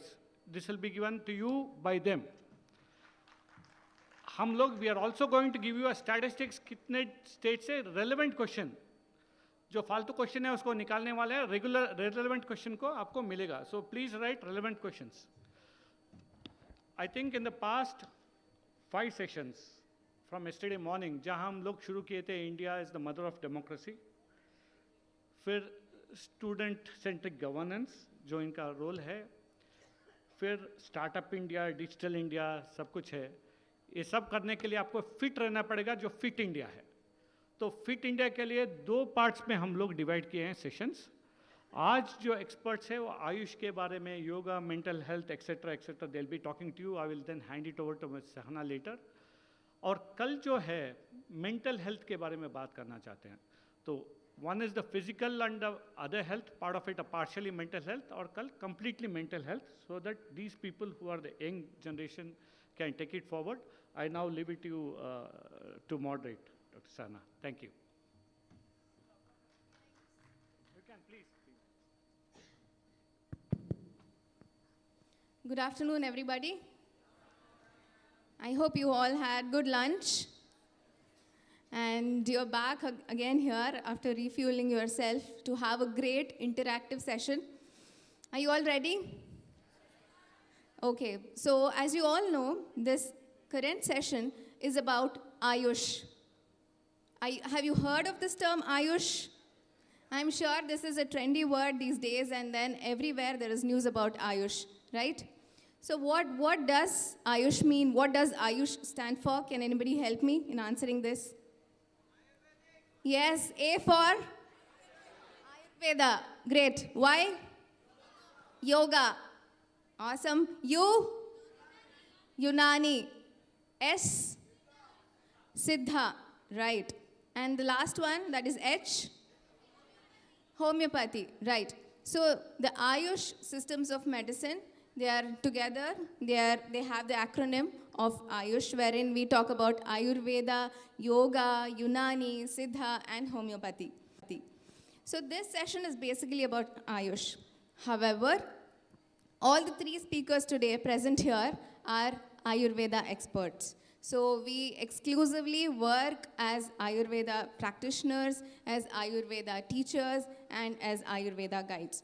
So for the next 1.5 hours, we can spend time on discussing various issues about Ayurveda. Is that okay? Are you all ready? I'm sure you have a lot of questions and queries about Ayurveda, right? Okay, so we will try to make it interactive, we will try to make it interesting so that you don't go to sleep after a heavy, nice lunch. Okay? Yeah. So maybe I can start the session with the permission of the other two speakers. Yeah.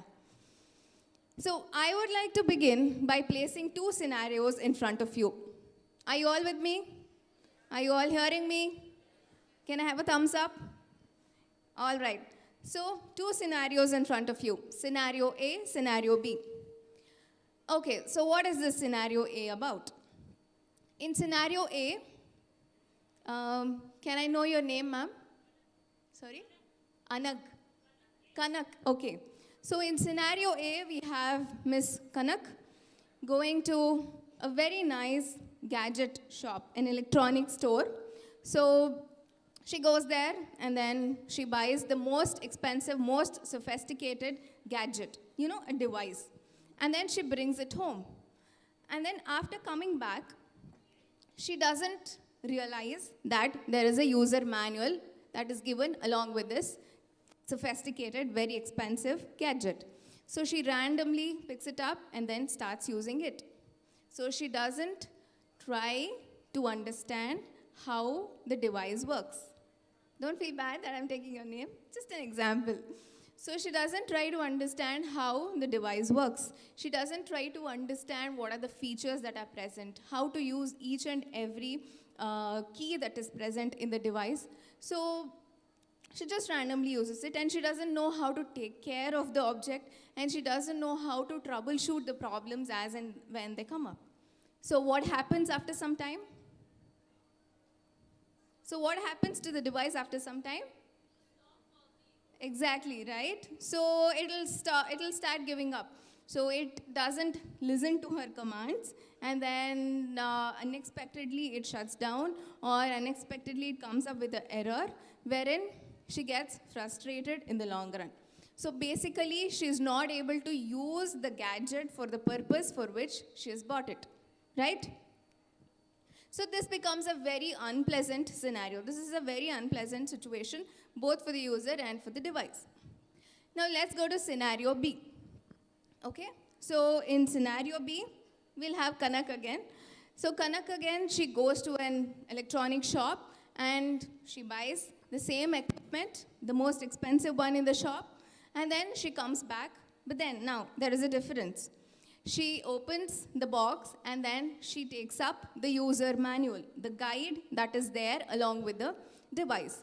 And she very patiently sits down and tries to understand how the gadget works, what are the features, how to take care of the gadget, and then how to make sure that it works gently. And then she follows them diligently. So the whole process, her whole experience with the gadget becomes a very, very pleasant one.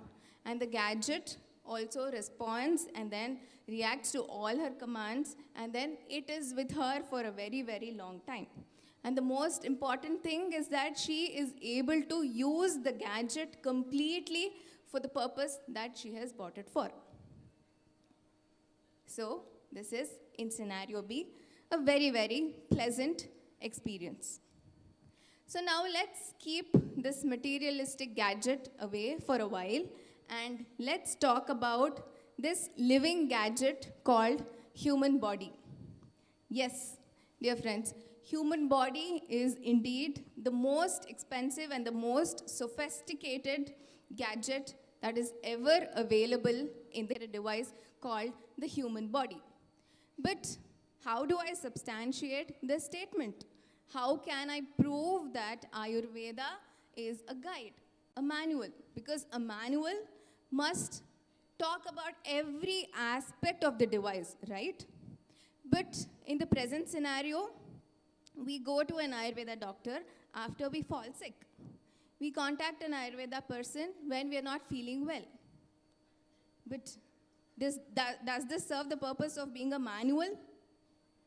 No, right? So how to understand Ayurveda as a living manual, as a life manual? For this, we will have to get into the term or get into the word called Ayurveda. You have to understand a little more about Ayurveda so you get the complete picture of what Ayurveda really is. So when I interact with people and when I ask them what they know about Ayurveda, the most common answers are, it is a herbal system of medicine. It is a system of medicine that does not have side effects. It is a system that is very, very slow. It is a system that gives a lot of bitter medicines. It is a system that talks only about diet. So each and every definition is partially right, but it does not give you the complete picture of what Ayurveda is. So to understand this, we need to technically understand a bit of the definition of Ayurveda. So does anybody here know what Ayurveda means?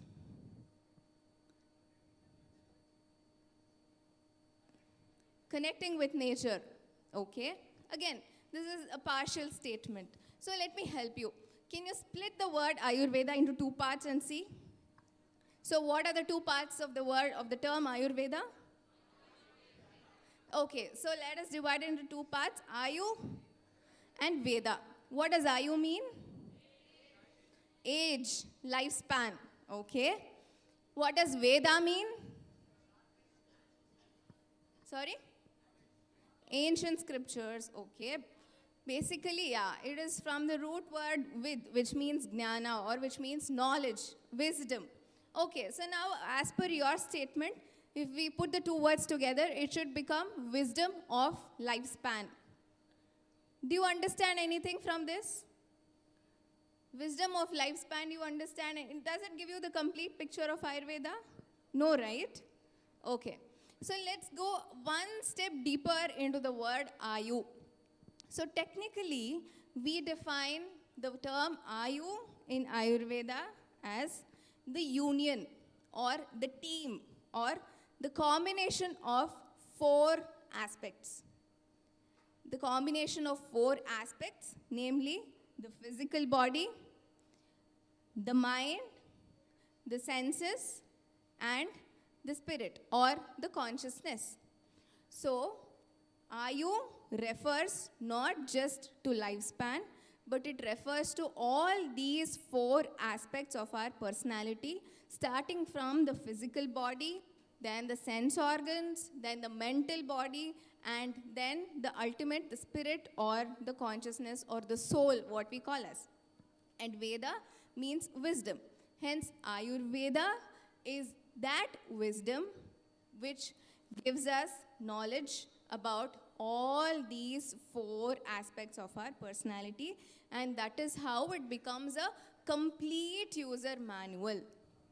And here, at this point, I would like to bring your focus towards the point that Ayurveda is not just a medical science that you go to when you fall sick or when you're not well, but it's indeed the life science that teaches you how to live so that you don't fall sick. It teaches you how to live happily and in a healthy way so that your lifespan can be lived to the fullest. So this is how Ayurveda becomes a complete manual for this body. And also, Ayurveda is a universal manual, right?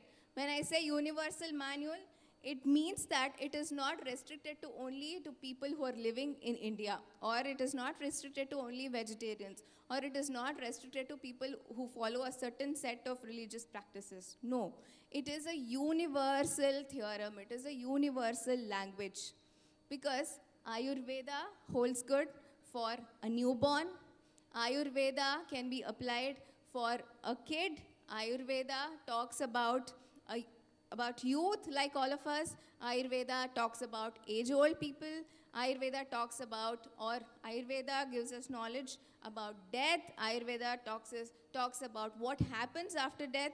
So like this, every phase of life is covered in Ayurveda. And that is how it becomes a universal manual catering to each one of our needs and not just diseases. It caters to all the requirements that we need. It gives us the tools to live a happy and healthy and complete life. But the most important question here is, how does it cater to the youth? Right? I said it is universal, but the context of discussion here is mainly about youth. So how does Ayurveda cater to the youth? So youth is basically the period of, it is probably the most beautiful period of everybody's lives. So youth is the period of speed, it is the period of learning, it is the period of agility, it is the period of progress, education, so on and so forth. But unfortunately, these days, youth is also becoming the period of a lot of physical diseases, anxiety, depression, lack of confidence, lack of purpose in life, and then insomnia. And so like this, there are many, many problems that each youth is facing. And in this context, Ayurveda has spoken about 3 important principles that each and every youth can follow in order to make the best of our youth period. So I would like to call them as the most basic principles of Ayurveda, which are Ahara, Vihara, and Vichara. So can you repeat after me? Ahara, Vihara, and Vichara. So what is Ahara? Ahara basically means food, right? But according to Ayurveda, it is not simply food. Ayurveda calls food as Mahabhaishajya, that is, it is the greatest medicine. Food is considered as the greatest medicine that can help us in keeping or sustaining our health. So learning Ahara Vijnana, the principles of food as per Ayurveda as to what to eat, how much to eat, when to eat, and following these principles diligently will really help us in staying healthy in the long run. And then coming to the second aspect, that is Vihara. So Vihara basically means lifestyle, the kind of regimen that we all follow. So Ayurveda has given the greatest concepts of this aspect of Vihara, wherein it talks about Dinacharya, Ritucharya. So what is Dinacharya? Dinacharya is the daily regimen, or what we have to do from the time we wake up till the time we go to bed, so that the biorhythm inside our body is maintained and then there are no disturbances created so that the health or the state of balance is maintained throughout the day and thereby throughout the seasons and thereby throughout the year and thereby throughout one's life. So by following the principles of Dinacharya, we can have a very, very beautiful, harmonious lifestyle. And then moving on to the third one, that is Vichara. That is the right mental attitude or the mental framework. So again, Ayurveda gives us tips as youth. What are the right mental attitudes that we can cultivate so that we can progress in our journey?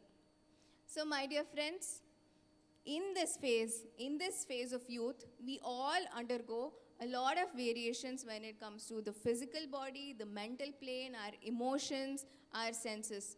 But then once we try to understand how all of them contribute to each other, once we try to understand the subtle link that is there between all these factors, then we can make the best of our youth period.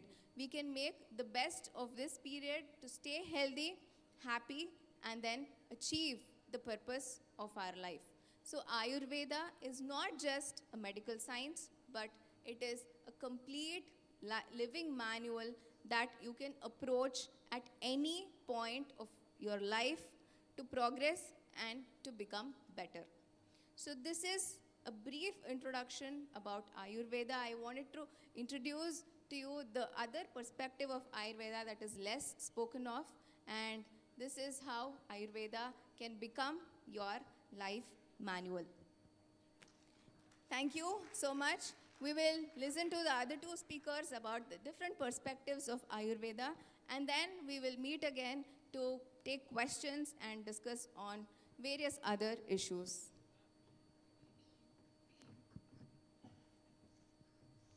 Thank you so much, ma'am. That was very enlightening, but very, very knowledgeable as well about Ayurveda, breaking off how Ayurveda word and all of that. So it was really interesting. Since I am not from that background, I was really enjoying backstage. And I hope all the students have enjoyed as well. आप सभी लोगों ने enjoy किया, right? और आप सबके दिमाग में questions भी start हो गए होंगे. So the process goes the same. Once all the speakers are done with the session, then the students are requested to ask the relevant questions to the topic and to the point questions. Please fold your chits and keep it ready and kindly give it to the volunteers, and then the questions will be picked up and will be answered. Well, I have one more very important announcement to make. Since you all have been participating since yesterday and many of the questions are not answered, एक खुशखबरी है सभी लोगों के लिए, और वो ये है कि कल after the second session, each and every question right from day one, session 1 will be read out right here on this stage. Now that is something I think you all will be really interested about. So जिन्होंने भी सारे questions पूछे हैं, कल हर एक का प्रश्न यहाँ पर पढ़ा जाएगा, and we are also acknowledging 10 best people as well. So can we have an NSS clap for this thought? Because I know everybody was waiting कि हमारा question नहीं पढ़ा गया. So tomorrow, each and every question will be read out here on this stage. Well, now it is time to welcome our next speaker for the session, and that is Dr. Saurabh. Can we have the NSS clap and let's welcome him to continue. Thank you so much. Hello, everybody. Can I have all of you standing for just a second and check your seat? Just check your seat. Please sit back. This is what is Ayurveda. We are sitting over Ayurveda, but we are not checking whether we are sitting properly or not. We are connected to Ayurveda, but not seeing whether really connected properly to Ayurveda or not. My co-speaker, madam, gave detailed narration with present scenario like technology and all. I would take you to a different way of understanding Ayurveda. Is it okay to have Hindi as a language for communication? Is there anyone who is unable to speak Hindi or understand Hindi? Yeah. उनके लिए मैं फिर से, for those, I'll definitely repeat with English. For better understanding. क्या होता है, हमारा language हमारे लिए कम्युनिकेशन के लिए बहुत अच्छा पड़ता है. ये जो अंग्रेजी है ये उनके लिए अच्छा रहेगा, तो इसलिए अपना लैंग्वेज यानी हिंदुस्तान का हिंदी लैंग्वेज में आयुर्वेद के बारे में थोड़ा बहुत जानकारी देने के लिए इच्छुक हूँ। तो एक अच्छा ऐसा हर एक के मन में आएगा, आयुर्वेद इतना सब कुछ बोलता है, जल्दी सो जाओ, जल्दी उठो, जल्दी पढ़ो, या हर एक के घर में है ऐसा सेंटेंस? जब तक आप स्टूडेंट थे तब तक तो रहेगा। अब जो माता पिता बने वो अभी बोलने लगे, जो सुनते थे वो अभी बोलने लगे, है या नहीं? अपने बच्चों को बोल रहे। तो ये आयुर्वेद यहाँ से शुरू होता है। तो इसको कैसे जाने, आयुर्वेद को कैसे जाने? जल्दी सो जाओ, जल्दी उठो, ये नामुमकिन है प्रेजेंट डे में। एक नोशन है ना इंग्लिश में, eat have breakfast like king and dinner like a beggar, है ना? ये आयुर्वेद से पूरा उल्टा है। ये आयुर्वेद से पूरा उल्टा है। इसलिए आयुर्वेद हमसे स्लोली काम कराता है। जब अपने सर्वेंट, उनके साथ अपना बर्ताव अगर ठीक नहीं है तो सर्वेंट क्या करेगा? 1 घंटे का काम 1 दिन में करेगा, करेगा या नहीं? तो ये बॉडी सर्वेंट है और जो ओनर है वो आयुर्वेद है।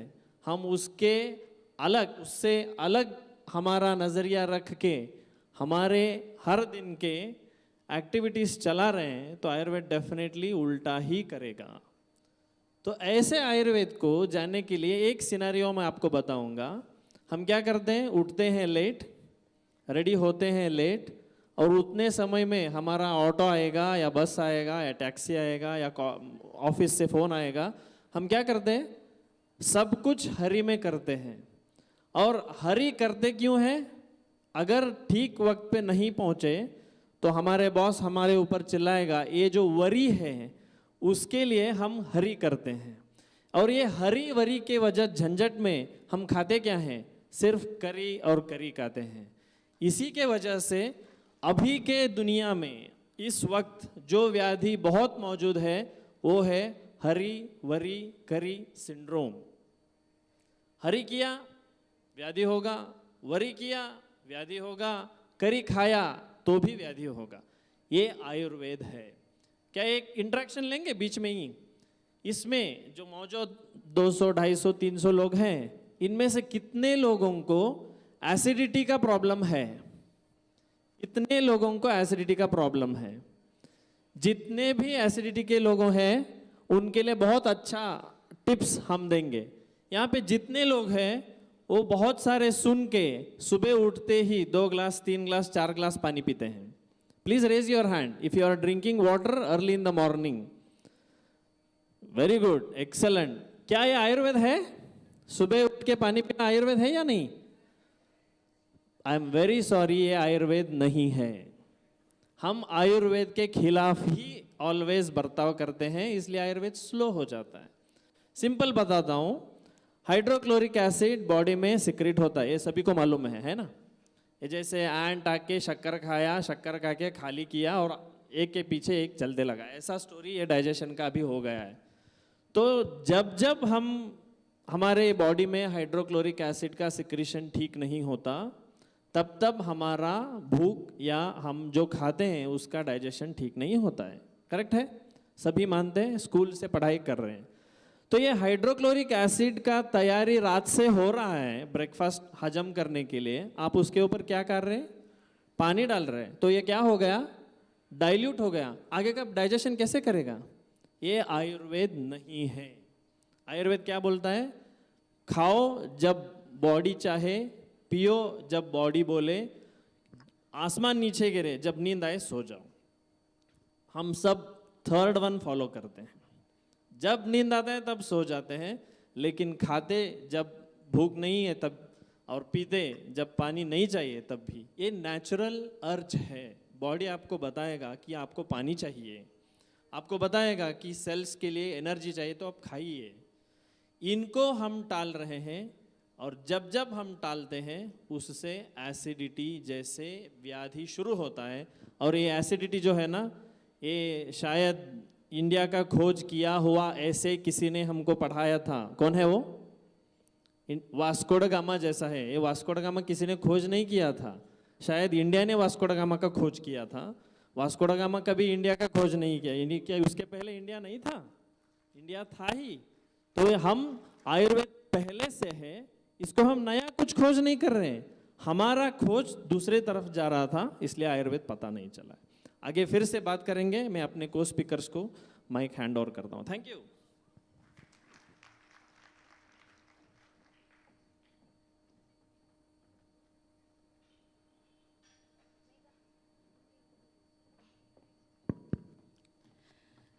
A very good afternoon.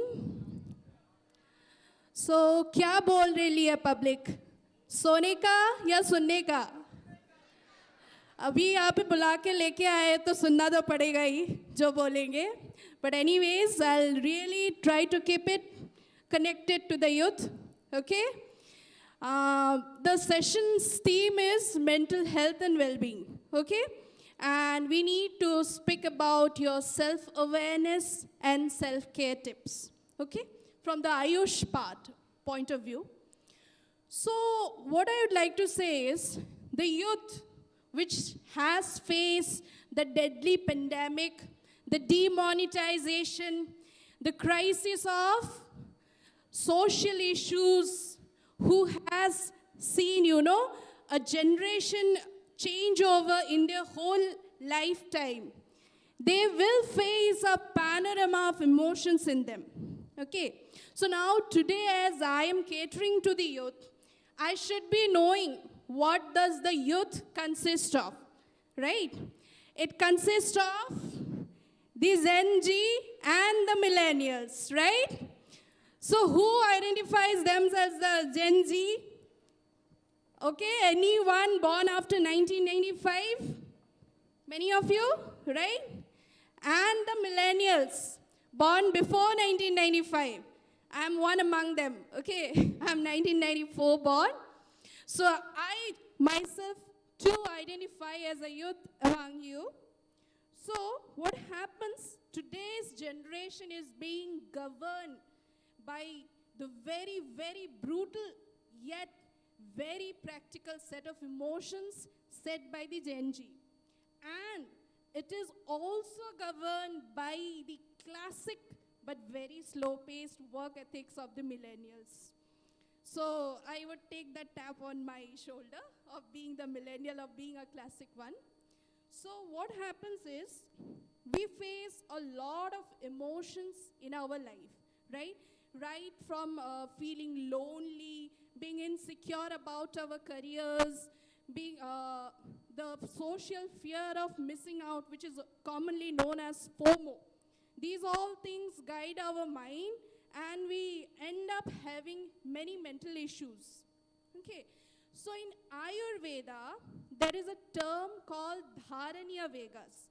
So I'll just break up the meaning for it. Dharaniya means something that has to be suppressed, and Vegas means the urges. So over here, since it's a session on mental health, what I'd like to highlight is the urges of the mind that has to be suppressed has been mentioned in Dharaniya Vegas. Okay, so some of them being Lobha, that is greed, then Irsha, jealousy, Shoka, grief, then Mana, that is the false vanity or egoism. Then we also have Himsa, Avidya, all kinds of these kinds of emotions have been mentioned in Ayurveda to be kept a check upon. Okay, so how well are we keeping a check upon these emotions? That will define your mental threshold level. You have seen in the job ads, right? They always mention about qualification and desirable, both categories. आजकल के ज़माने में qualifications is something everyone has, but being from the desirable category really needs your own input. And one of these is having a control over your emotions. Since the theme is self-awareness, so you need to assess yourself in which level of mental psyche do you belong. How is your mental strength? So Ayurveda also defines Sattva Pariksha.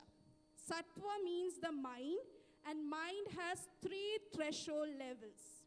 The first being Pravara Sattva level, that is the people who are having a very, very strong mind. They face any hardships in life, they are like, aane do, hum dekh lenge. They don't mind dealing with those hardships, okay? The second one is, when they face with any hardship or any stress in life, they are like, what should we do? Then what they'll do is, they'll see the next person. And if they are seeing that the next person is doing a positive thing, they'll grab that energy. They'll take that energy and they'll think, if they can do, why can't we? So this is the second category of your mental psyche. The third one being Avara Sattva.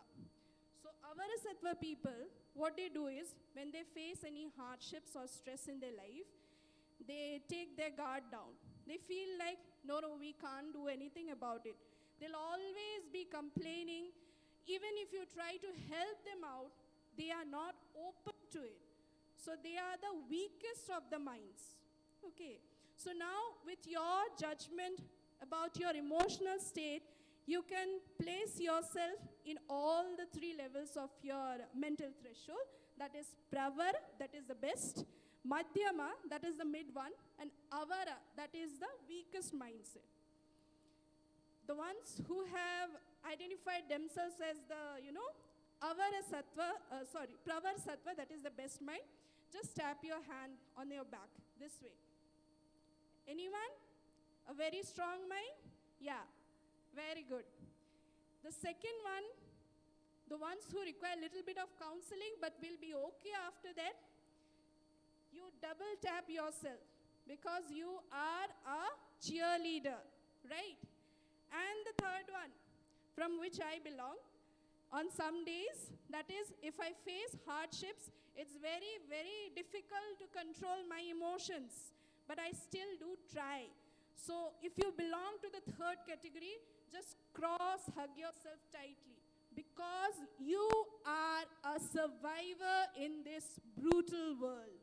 Okay, so when you identify yourself with any of the 3 categories, you have the self-awareness. Now, why do you need the self-awareness about your mental thresholds? There is a very important point when you all are being hired for a job. You have your qualifications. That adds up to your degree. But when it comes to the desirable state, you have another thing called EQ, or the emotional question. IQ to sabka rehta hai, and IQ gets highlighted in your degree.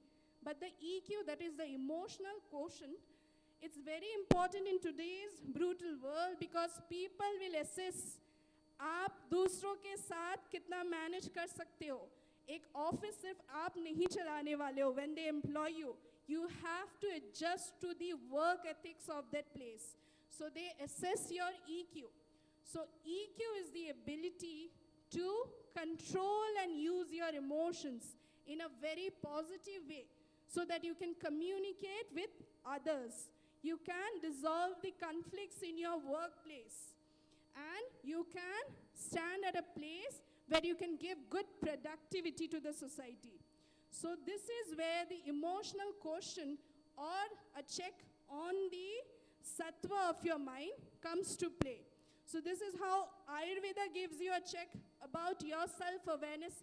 How strong is your mind? Okay. So after the point of self-awareness, what will come is to the tips of self-care. As my co-speakers have already said, there are various forms of self-care that we have, and few among them being ahara, nidra, yoga, dinacharya, sadvrita. Now what are all these? Ahara means the food that you are having. Nidra means what is your sleep cycle. Sadvrita means what is the code of conduct that you're having in your workplace or in your home. Dinacharya is the wake up to lying down cycle. And this way we have a lot of self-care tips mentioned in Ayurveda And if any one of you have a question regarding the tips of self-care, you can put it up in your sheets. We'll be very happy to answer them. And with this, I would like to pass the session to my co-speakers to attend the Q&A session. Thank you so much, Chinmay ma'am. And now it is time for the panel discussion. Meanwhile, I request all the students, please write your questions. If your questions are ready, please hand it over to the volunteers. अगर आपने अपने सवाल अपने chits में लिख दिए हैं, please उन्हें फोल्ड करें और वॉलंटियर्स के हाथ में दे दें. आपका नाम, आपके स्टेट का नाम और प्रश्न तीनों ही उस चीट में होने चाहिए.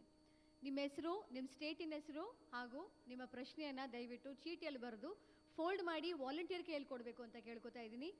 And now I request Mukund sir to kindly have the panel discussion started. You are handling the panel, so please proceed. I will get to the questions for the kids.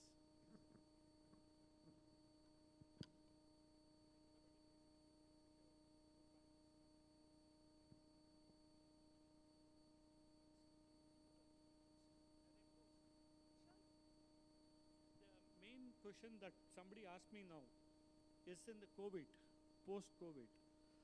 One, the mental health that I'll address tomorrow, but overall, how do we take care of our health? And how people are getting jittery with fever, with basic things. What is your advice to them? This is a very quick, one quick question, please.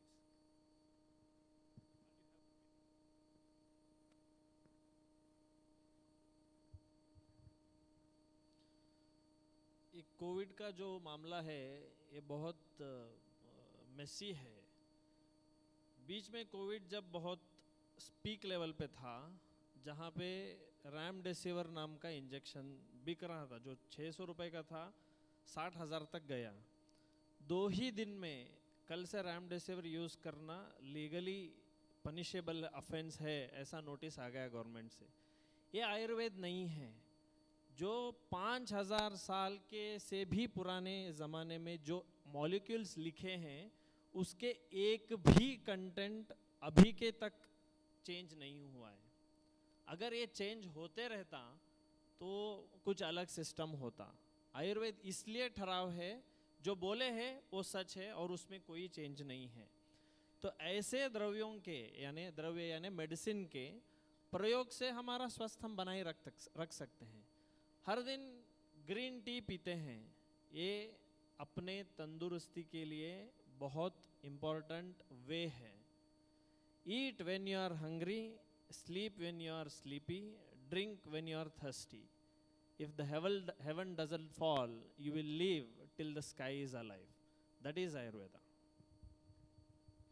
Thank you, sir. A quick follow-up question actually to Dr. Chinmay. जो हम लोग अभी आजकल काम कर रहे हैं, including me, ये सभी डेस्क जॉब हो रहा है. It is a very sedentary life. हम लोग बोलते हैं, I keep telling कल सुबह जाके उठूंगा, I will do exercise, I will do that. Tomorrow there's yogathon, जो एक Guinness World Record breaking attempt है कर्नाटक में, with all the kids here. How does yoga play a good part in both mental well-being? दिमाग सतर्क है तो हम काम कर सकते हैं, नहीं तो we cannot work. So how does it play a part in it? First of all, I'd give a general answer for that. How we brush our teeth daily, how we take a bath daily, doesn't depend on our emotions. It's not emotion related.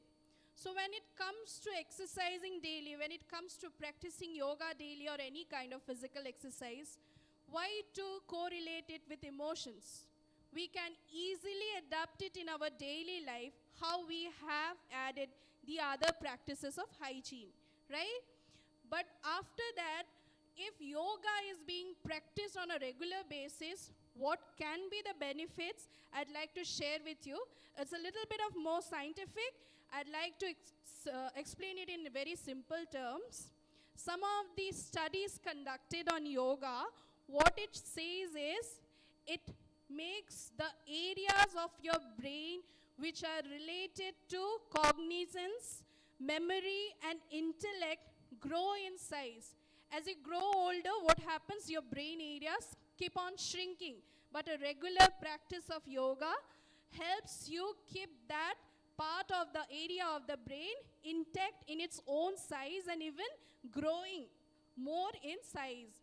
Then the second one is practicing yoga on a regular basis. It releases certain neurotransmitters or brain chemicals called as GABA. So this GABA keeps a check on your anxiety levels and gives you a very, very, very good mood. So when your emotional characteristics are at a check, you can obviously excel in your work. And listening to these benefits, I hope you don't relate yoga with emotions, but you include yoga in your daily life. Thank you. I would like to add for this, when the question of yoga had come, there is a famous verse from one of the textbook of yoga which says a person should breathe for 21,000 times per day. If I am breathing in the given 24 hours for 21,001, my second day of the life is counted. All of you have mobiles. Please take your calculator and just calculate. The simple mathematics will do here. 18 breaths per minute. 18 breaths per minute. For 1 hour? For 1 hour? 60. 1080 into 24. 1080 into 24. 25,000 odd minus 21,000 comes around 4,000 odd. If you are breathing 25,000 plus times in 24 hours, your second day's few hours are already added in the first day itself. That is how the lifespan drops. That is how the lifespan drops. When you do yoga, yoga means pranayam first. Yoga means pranayam. So practice pranayam in such a way wherein you are breathing. We all are breathing without our knowledge, isn't it? Is there anyone? जब मैंने calculation दिया तो 2 minute के लिए कोई बोलेगा अरे मैं ब्रेथ थोड़ा होल्ड करूं ताकि मेरा 21,000 हो जाए. हुआ है कि नहीं? सभी ने किया ना ये कैलकुलेशन करते वक्त? होल्ड किए 2 मिनट में 2 ही बार या 4 बार. ऐसा नहीं हो सकता है. कितने वक्त तक आप कॉन्शियसली ब्रीथ करोगे? ये ऑटोमेटिकली बॉडी में होना है, तो उसके लिए योग करना है. योग में पहला स्टेप जो है वो प्राणायाम है. Actually, Dr. Sadhana, I have a related question. Thank you very much. मैं actually breathing के बारे में ही पूछने वाला था. स्कूल में या हम even at home when we are born, parents teach us to brush. Parents teach us to eat. Nobody teaches us to breathe. Because if you breathe right, you live right. So what is your opinion? I mean, it's a related one. We need to be taught. Calming also, because when we're excited, we need to calm down. If we breathe few minutes down, apna anger, it comes down. A lot of issues can actually come down. So what is your opinion? Yes, definitely. So have all of us seen how newborn babies breathe? Have you noticed? Is it more through the chest or more through the abdomen? Abdomen, right? So when you see a newborn baby lying down and then when you observe its abdomen, the abdomen goes up and goes down with every breath. So actually when we are born, we have the tendency to breathe through the abdomen. In the sense our abdominal breathing is more dominant. But as we grow and as we don't practice the right way of breathing, it slowly shifts over to chest breathing. So according to yoga specifically, there are these two ways of breathing, that is abdominal breathing and chest breathing. So abdominal breathing is supposed to be the best way of breathing because it directly activates your parasympathetic and sympathetic. I mean, it has a direct connection with your nervous system. So it activates that part of your nervous system which is responsible for calming down, that part of the nervous system which helps you in relaxing. That is why we have a very, very important practice in Ayurveda called, in yoga called as diaphragmatic breathing, wherein we consciously teach people to focus on their abdomen when they are breathing. In the sense, we have to close our eyes and then take a breath inside, and then we should make sure that when we are breathing in, our abdomen is coming out, and then when we exhale or when we give the breath out, then the abdomen goes in. So consciously when we practice this abdominal breathing, then automatically it has a very calming effect on your nervous system. Instantly you will feel relaxed, instantly the anxiety level comes down, and instantly the stress levels come down. So it is important to inculcate the abdominal type of breathing. So this can be done on a daily basis. You know, one of the greatest masters of yoga, Swami Rama of the Himalayas, says, even every hour, even if you take 2 minutes of your time, close your eyes and focus on your abdomen or practice abdominal breathing, then it will immediately de-stress you and it will prepare you to work for next 1 hour without any stress. So like this, every 2 minutes per hour, if we practice abdominal breathing, then it will help us in de-stressing on a day-to-day basis, so that the negative emotions and the negative thoughts don't pile up, and then it doesn't disturb us in the next day. So everyday practice of pranayama in the morning is like cleansing your mental screen. It's like cleansing your nervous system. It's like cleansing your whole being of all the stress and all the toxins that have been accumulated on the previous day, so that you start afresh. So this is the importance of breathing. And also yoga or asana practice that is coupled with pranayama is supposed to be the best. So if you don't practice the right way of breathing while you are practicing any asana, then it doesn't give you the right benefits that that asana practice must give you. Because basically in yoga, prana is responsible for all the activities or the sustenance of life. So through pranayama, we are very carefully channelizing this prana so that it enters each and every organ of our body and it rejuvenates it. But when we don't learn the right techniques of pranayama, or when we do asanas in a wrong way without proper guidance, then we are actually manipulating this prana in a wrong way, which can be very, very troublesome. Hence, through this platform, what I request all of you is to have a proper guide and learn proper techniques of pranayama and practice your asanas only with the right practices of breath.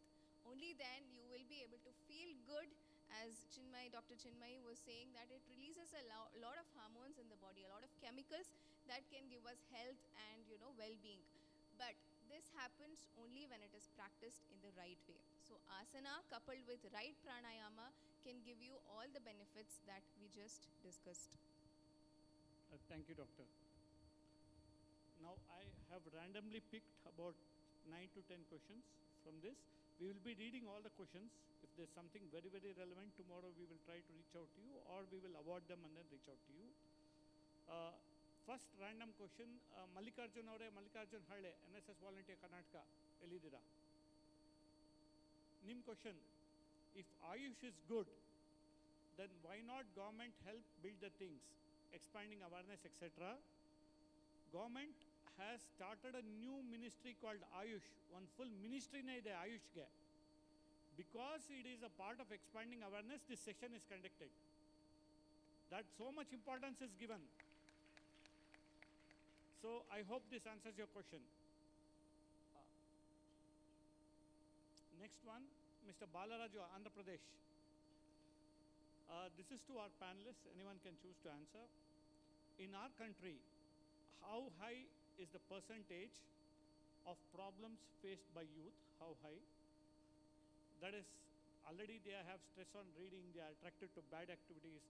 So there's already a stress. How high? If so, how do we decrease it? A very relevant question.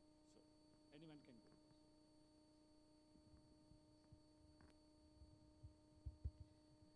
So first I'll start with some of the statistics in mental health. India accounts for 15% of the total global burden of mental abuse disorders, ranging from anxiety, bipolar disorders, substance abuse disorders. So 15% being of the total global burden is a very, very high number.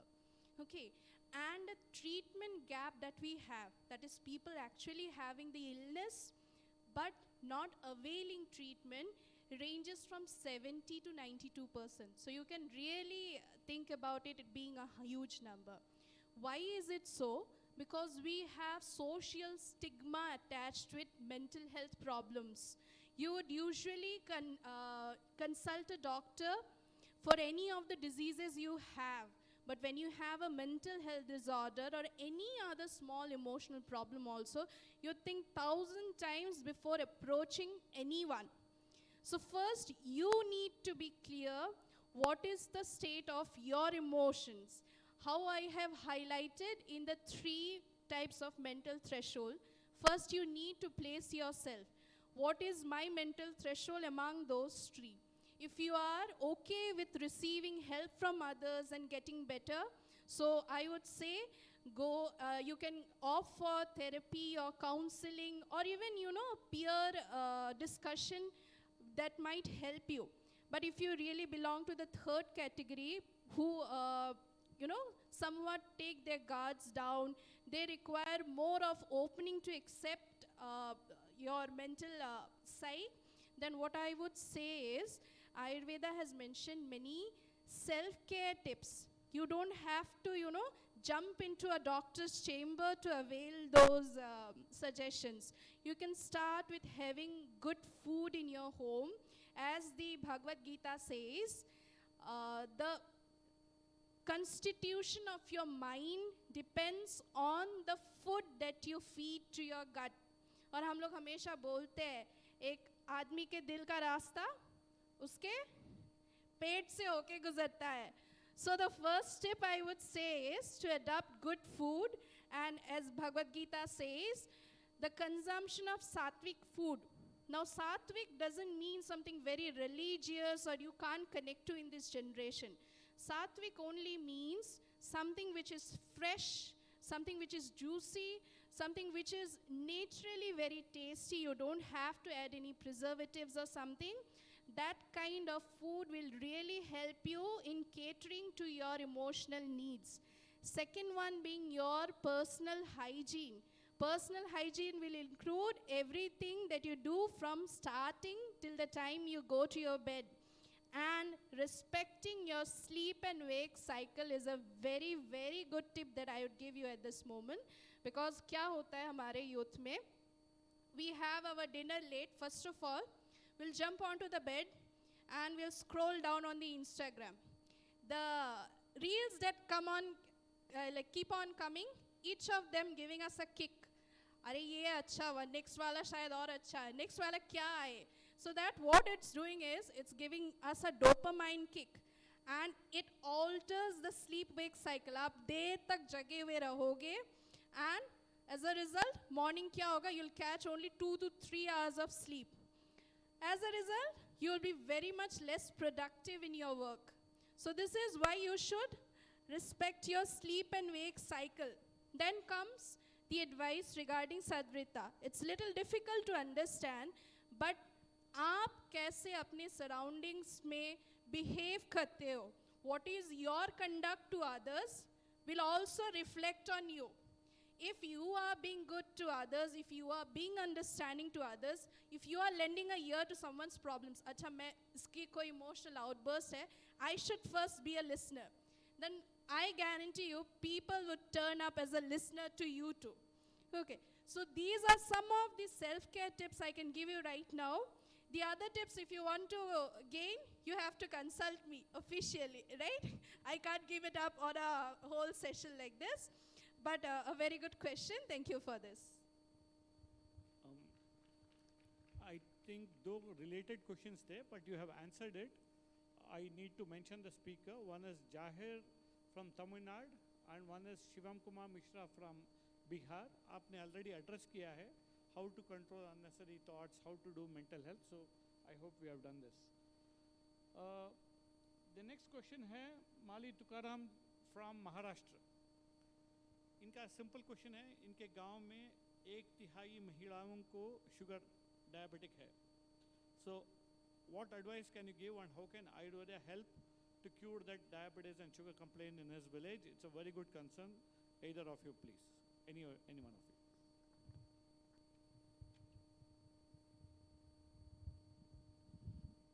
This sugar concept आप पहले modern के नज़रिए से मत देखिए.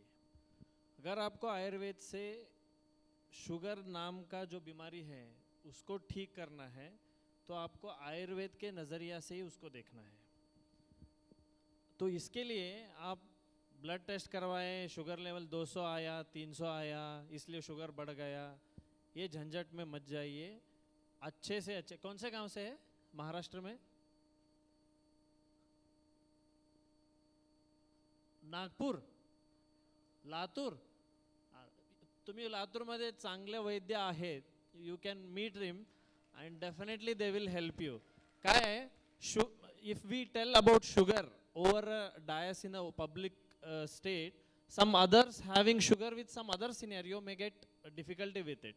So addressing as a disease for the treatment, it is very difficult without having a one-to-one talk, interaction regarding any disease. But generally to say, ask the person to not to eat more of पिष्ट. पिष्ट म्हणजे काय? Floor. Floor meals you should avoid. And avoid all raw materials, may it be vegetable, may it be fruit. इतने फलों के बारे में आयुर्वेद में उल्लेख किया है, लेकिन एक भी जगह, आयुर्वेद के एक भी जगह कोई भी फल को ऐसे ही खाने के लिए नहीं बोला है.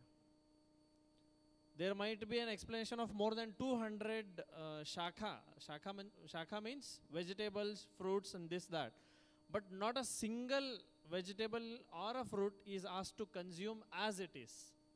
It has to undergo a process, either frying or boiling or cooking something.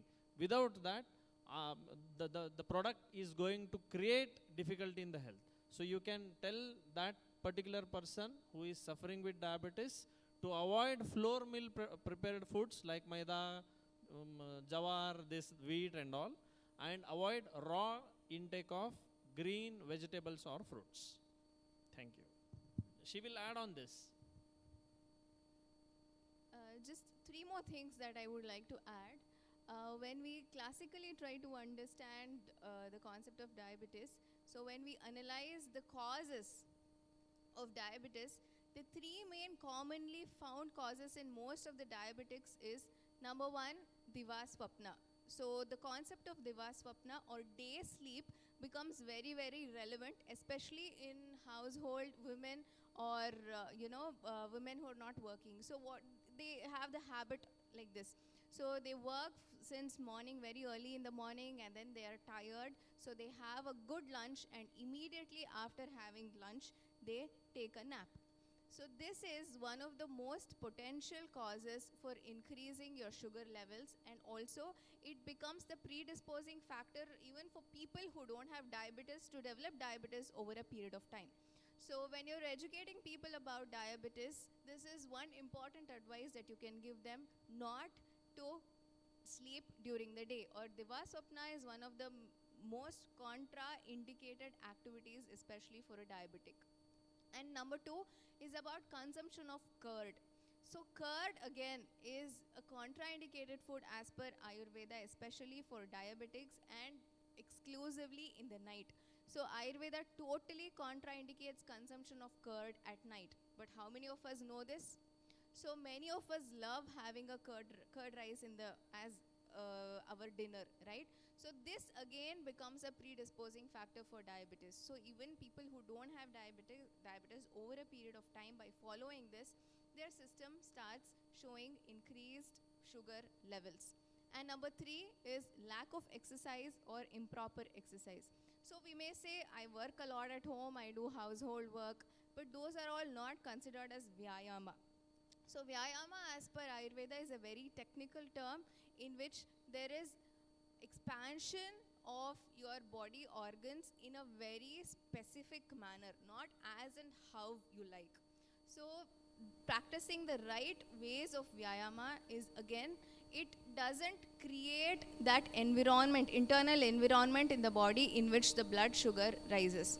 So it keeps the internal environment balanced so that the blood sugar is also under check. So you can, along with what doctor has just mentioned, You can add these three to avoid taking curd in the night.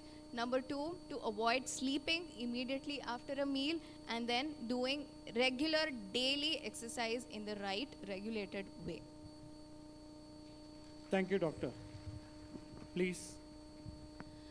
भैया आपने जो question पूछा उनका answer तो आपको expert से मिल गया. अगर फर्दर हेल्प चाहिए कोई भी, so what I and my colleagues have been practising on, पहले तो हम पेशेंट कैसा है, क्या होता है, कुछ लोग मोटापे के बाद दे गेन डायबिटीज़, कुछ लोग पतले होते हैं even after being a diabetic. तो जब भी कोई पेशेंट हमारे पास आता है, first we go for assessment, स्थूला या फिर कृशा, मतलब मोटापे के बाद डायबिटीज़ आया है या फिर वो जब पतला है फिर भी डायबिटिक है, और दोनों का ट्रीटमेंट अलग होता है, दोनों का खान पान भी अलग होता है. तो आप अगर कंसल्ट करते हैं डॉक्टर्स को, I would proudly say we are expertise in treating that in our institution. आपको फर्स्ट हम खाने के बारे में काउंसिल करेंगे.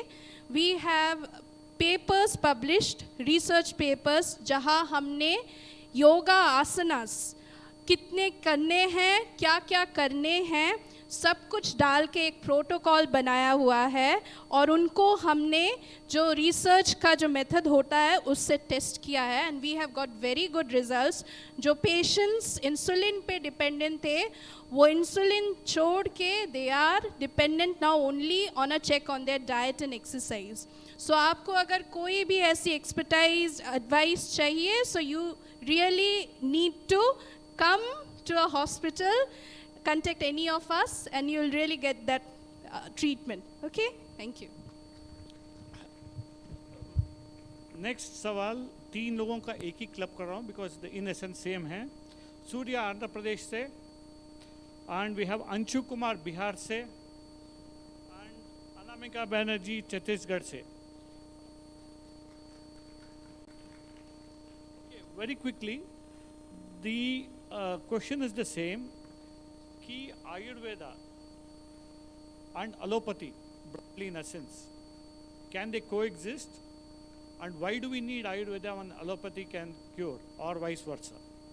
2 alternate medicines. Very quick, 2 sentence answers from each of you, please.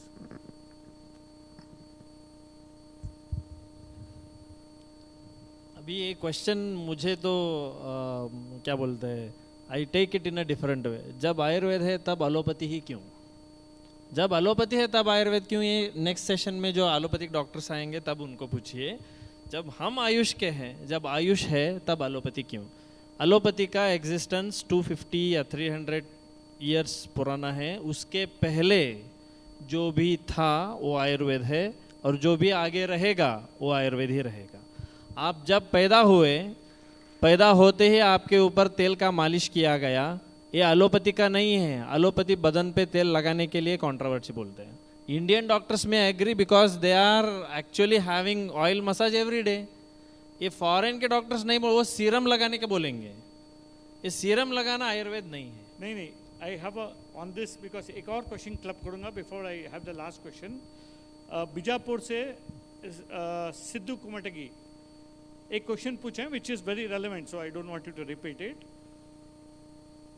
He says, how will Ayurveda work after allopathy? Body does not support if it doesn't support Ayurveda, because it was also related to, so I'm clubbing this. This is a wrong mindset kept in the people's mind. कि एक बार आयुर्वेद लिया उसके बाद में allopathy work नहीं करेगा, या जो एलोपैथी पे डिपेंडेंट है उसको आयुर्वेद काम नहीं करे. ये ऐसा नहीं है. Please come out of this mentality or this information and take a clarification. जब जब डिसीज है, जब जब डिफ़िकल्टी है, तब जो भी आप करेंगे वो आयुर्वेद है. सिंपल एक आयुर्वेद का बहुत अच्छा सूत्र है which is in Sanskrit, you may understand. देशानाम आमयानाम विपरीतम गुणम गुणैः सात्म्यम इच्छन्ति सात्मज्ञा चेष्टितम आद्यमेव च. जो देश है और जो व्याधि है, उनके गुणों के विपरीत आपका कार्यक्रम रहना है. आप जब कश्मीर जाएंगे, अगर आपने टूर पे कश्मीर गए तो वहाँ पे अगर आप रेस्टोरेंट पे ब्रेकफास्ट के लिए ऑर्डर करेंगे, वेटर आपके सामने आके इडली चाहिए, डोसा चाहिए नहीं पूछेगा। वो क्या पूछेगा? आलू पराठा चाहिए, आलू बोंडा चाहिए, थेपड़ा चाहिए। ये क्यों? वहाँ के ठंडी के मौसम के विरुद्ध जो आहार है वो पोटैटो में है। और कश्मीर का आदमी आके अगर बीजापुर में आके आलू पराठा दो बोलेगा, वो तो नहीं देगा। वो क्या देगा? ज्वार की रोटी ही देगा, क्योंकि इस देश के विरुद्ध आहार यानी देश के गुण के विपरीत गुण रोटी में ही है। ये जो जो देशों में, जो जो प्रांतों में आहार का पद्धति है वो फॉलो करो। That's it, that's the Ayurveda.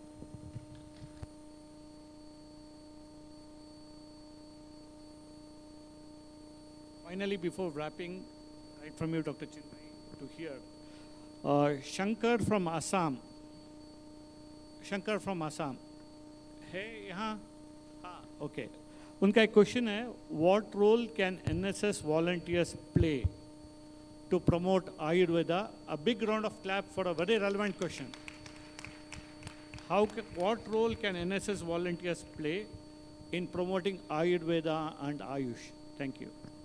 Okay, thank you. I would like to know the name. His name is? Shankar. Okay, Shankar. Shankar, question to Hooter karne thank you. Dhanyabad, আজি bihur dinakhon tumi ei question to hudisa. As I belong from Assam, so I am just having a gesture with my Assamese brother. So this is a very good question he has asked, and I am happy that a youth has addressed this question. So first, what we would like to say is, to spread awareness about Ayurveda, first you have to know what is actually Ayurveda. Ayurveda is not something that has been said in the roadside tents, what we call ये disease के लिए ये तेल लगा लो, वो disease के लिए वो खा लो. Having that kind of knowledge about Ayurveda, you can't spread the awareness about it. So what I would request is, all the NSS volunteers, we have over here NSS volunteers from the Ayurveda field also. So first get to know what is the main Ayurveda essence, what are the branches, what are the specialties present in Ayurveda, and then we will let you know how you all can help us. What I'll tell is, recently I had visited an international seminar, and they had a skill building workshop on it, and it was based on community health. Since I am a PG doing my MD in Swastha Vritta, that is the counterpart of social and preventive medicine, that is the community medicine, I would say, they had conducted a survey of 26 districts. And while doing that survey, it was not possible only for the Ayurveda doctors to do so. They had to take help of the local people.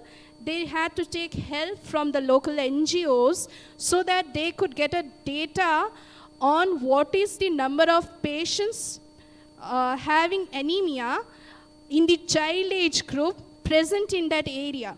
So we took help from the volunteers over there. We gained the data, and after the data was gained, we trained the volunteers. This is the state of anemia, how you can counsel the patients, not only the doctors, even the volunteers.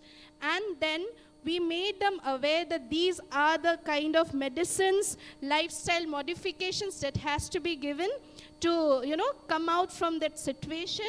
And it was then carried out by the local volunteers to spread the awareness among the patients. So this is how we can get help from the NSS volunteers.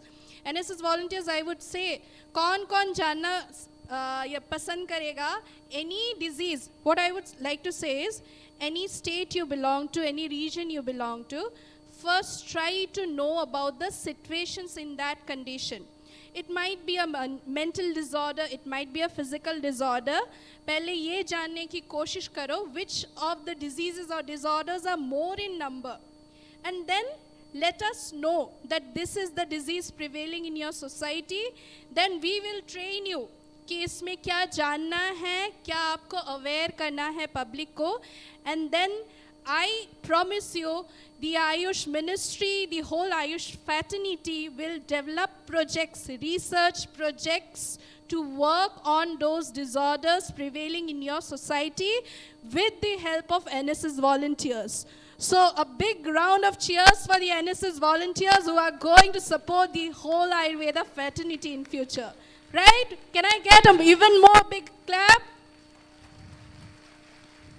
I hope this kind of cheer coming up from you when we really want to introduce the research projects in your area and you can help us. So I think, Shankar, your question has been answered, right? Okay. Just adding on to what Doctor just shared with you. So briefly telling you that Ayurveda has two main branches. So one is Swasthasya Swasthya Rakshanam, so the preventive care, wherein we help healthy people to maintain their health, and then Aturasya Vikara Prashamanam, that is treating the diseased. So you can definitely help us in the preventive care. So the main three branches of this preventive care are Dinacharya, Ritucharya and Sadvritta. So the daily regimen, the food habits, the seasonal regimen. So this holds good for everybody and anybody, even for a small baby till the eldest in your society. So number one step would be understanding these principles under a experienced practitioner or an Ayurveda Vaidya. So learn these basic principles and then adopt them in your life, and then make a group of like-minded people who would want to help you in this mission. And you can start with schools, because children are the budding minds, and then they grasp everything. They're like sponges. Whatever we give them, they simply absorb. So you can identify schools in your communities and go and then educate them about these basic principles of health. And number two, you can contact or you can approach women communities, because if you educate a woman, it's like educating the whole family. So to begin with, if you can start your journey in educating children on one side and women on one side, then you will be helping us in spreading the authentic essence of Ayurveda, and you will be helping us in carrying forward this wellness mission. So you can start with this little step and then see how it progresses to make it as a bigger mission. I would like to add just one or two information for this. NSS जो अभी काम कर रहा है, इसको मौजूद रखिए पहले, जैसे कि पहले के कोई सेशन में आयुष के डॉक्टर्स को ऐसे बड़े मंच पे बुला के शायद किया नहीं था. इसके लिए big round of applause. And इसको डबल अप कीजिए कि हर एस्पेक्ट पे आयुष रह सकता है. क्रीड़ा में आयुष है, क्या बोलते हैं उसको, कल्चरल्स में आयुष है, एजुकेशन में आयुष है, और हेल्थ सेक्टर में भी आयुष है. अब तो मंत्रालय में भी गया है, यानी आयुष के मंत्रालय ही हो गया है. तो वैसे NSS can contribute for building the supporters of Ayurveda. If NSS alone itself is supporting Ayush, then that means whole nation is supporting Ayush. Thank you. हाँ मैडम पूछिए प्लीज. श्रीमान आयुर्वेद आचार्य, सर्वप्रथम आपको प्रणाम. मैं राजस्थान कॉन्टिजेंट लीडर NSS, और सर मैं आपसे ये पूछना चाह रही हूँ कि आयुर्वेद के परिणाम को शीघ्रता से किस प्रकार प्राप्त किया जाए कि आज के युवा को आयुर्वेद पर विश्वास हो जाए. हमारे समर का एक प्रैक्टिस है. हम हर समर के वक्त पे हर एक भी खाएगा शायद. वो है सिजलिंग ब्राउनी. सभी खाए हैं ना सिजलिंग ब्राउनी. इसका ही परिणाम अगर आप जान लिए तो आयुष के सब कुछ आपने जान लिया. आइसक्रीम ये अत्यंत शीत द्रव्य है, यानी बहुत कोल्ड पोटेंट ड्रग है या आहार पदार्थ है. उसके ऊपर हम क्या कर रहे हैं, हॉट पोटेंट चॉकलेट को डाल रहे हैं. इसको सिजलिंग ब्राउनी बोलते हैं, है ना. मैं जब से आयुर्वेद पढ़ रहा हूँ ये सिजलिंग ब्राउनी खाना बंद किया है, इसलिए मैं भूल गया हूँ शायद सिजलिंग ब्राउनी ऐसा ही रहता है. तो ऐसे मिक्सचर को खाना पहले बंद करना है. इससे ही बहुत कुछ साइड इफेक्ट्स जो अपने हर दिन में होते हैं उसको हम टाल सकते हैं. साइड में आते हैं, इसके बीच में पूछ लीजिए टाइम.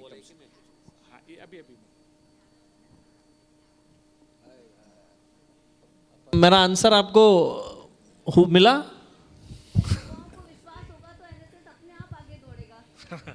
धन्यवाद। यस, फेथ है इसलिए इतने लोग बैठे हैं। डॉक्टर जवाब के पहले, बिफोर द आंसर, एक small announcement and then we have one more question so that you can take it. कल से हम एक ही प्राइज दे रहे थे। सुबह it was very difficult to जज which was the best question. Similarly we never expected, Ayush में भी एक सिचुएशन हो गया है where we have very difficult in choosing the best questions. So दो नाम आए हुए हैं, पहले मैं बोलता हूँ, please come to the side, the actual two guys. One is Mali Tukaram from Maharashtra और एक शंकर असम से। आप आराम से आइए, तब तक आपके रीजनल हेड एक क्वेश्चन पूछेंगे। The others are some very good questions which the panelist decided. 7 we are giving some wristbands and other things. Sheer Sagar Ankita Kashinath from Maharashtra, अगर है यहाँ आराम से after the question, I just wanted you to be there. Siddhu Kumtagi Bijapur से, कोमल महाराष्ट्र से बहुत आ रहे हैं, कोमल नगरूरकर, सूर्या फ्रॉम आंध्र प्रदेश, शिवम कुमार मिश्रा, बालराजू आंध्र प्रदेश से और नियाज कर्नाटक से। ठहरिए जब तक नेक्स्ट क्वेश्चन का आंसर ना हो जाए, then after that we will award the kids. Please पूछिए sir. Namaste sir, my name is Irappa Pattar, I am from Karnataka contingent. So my question is, there are some psychological related diseases, for example schizophrenia, so where you cannot immediately give any good medicine over to control that from Ayurveda. There is no allopathy will definitely immediately that control the minds of that diseased person. उसके लिए आयुर्वेद में ऐसा कौन सा इलाज है जो ऐसे साइकोलॉजिकल कंडीशंस का इलाज कर सकता है इमीडिएटली?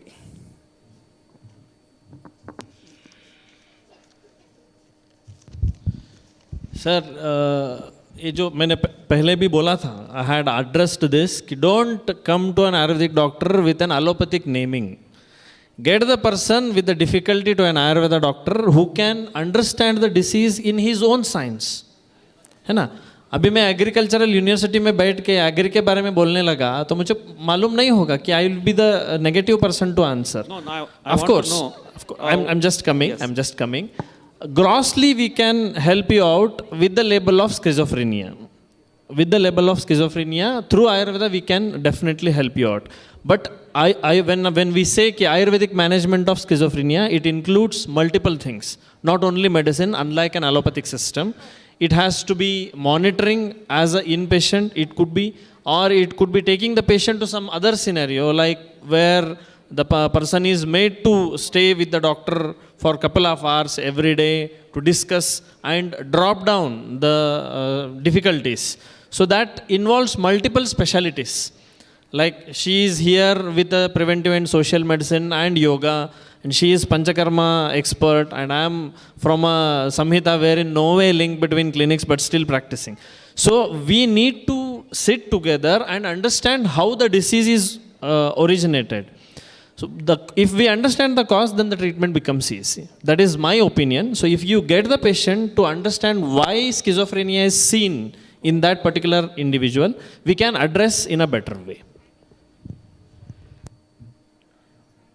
थैंक यू शंकर और हमारे महाराष्ट्र तुकाराम, प्लीज आइए.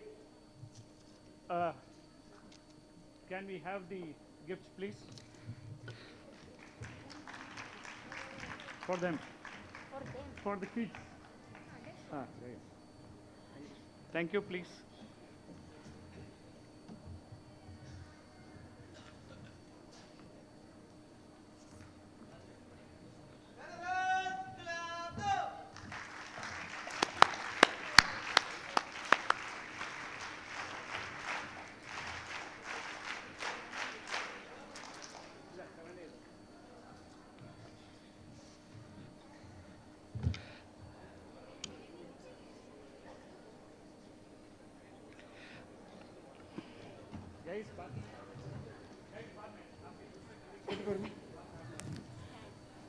सर, ये आपका जो क्लैपिंग सिस्टम था यही आयुर्वेद है और वो NSS में दिख रहा है. Very good, very nice to सी.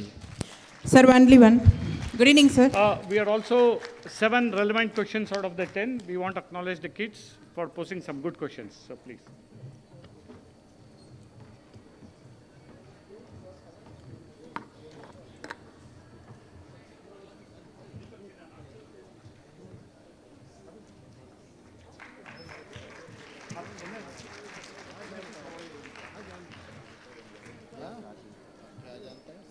आप जितना नहीं जाने सब कुछ जानते हैं।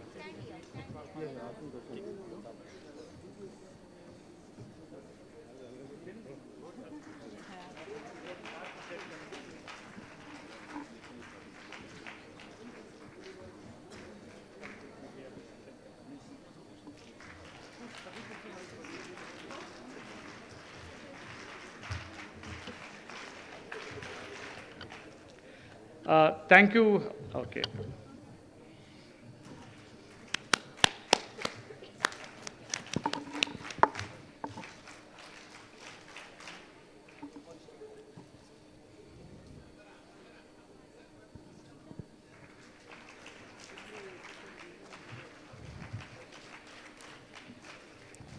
Excuse me, sir.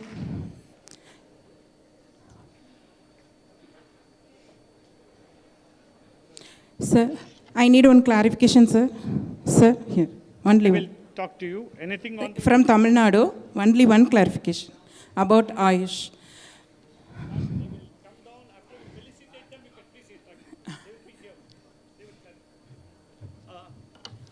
हमारे सभी पैनलिस्ट के लिए can we have a big round of NSS तालीफ।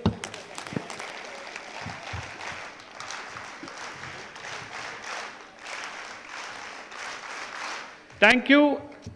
अभी मैं दीपक सिन्हा छत्तीसगढ़ से, he is an NSS awardee. I would request him to present to you a small memento on behalf of all of us. Deepak Sinha ji, Dr.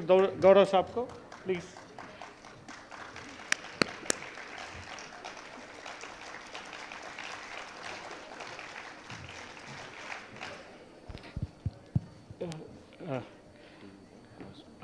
यति पंजाब से please doctor Sadhana madam को please we would request very small gift.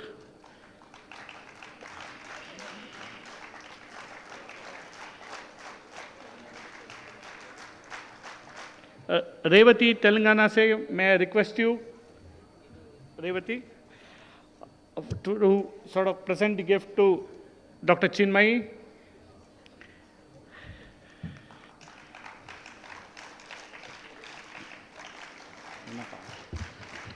Announcement for tomorrow, yoga,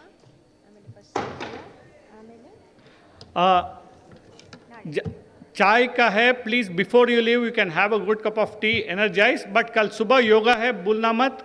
आपका जो T shirts है please लीजिए, और योगाथॉन जो Guinness world record है उसमें भी पार्टिसिपेट कीजिए। This is 2।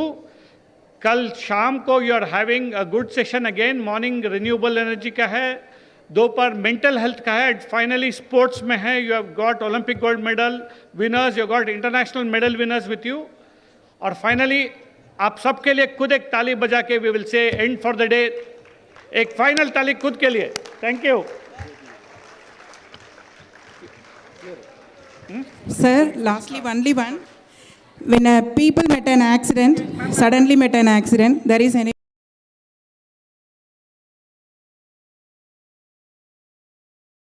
contingent leaders. All of you submitted your TA claim forms. Team leaders,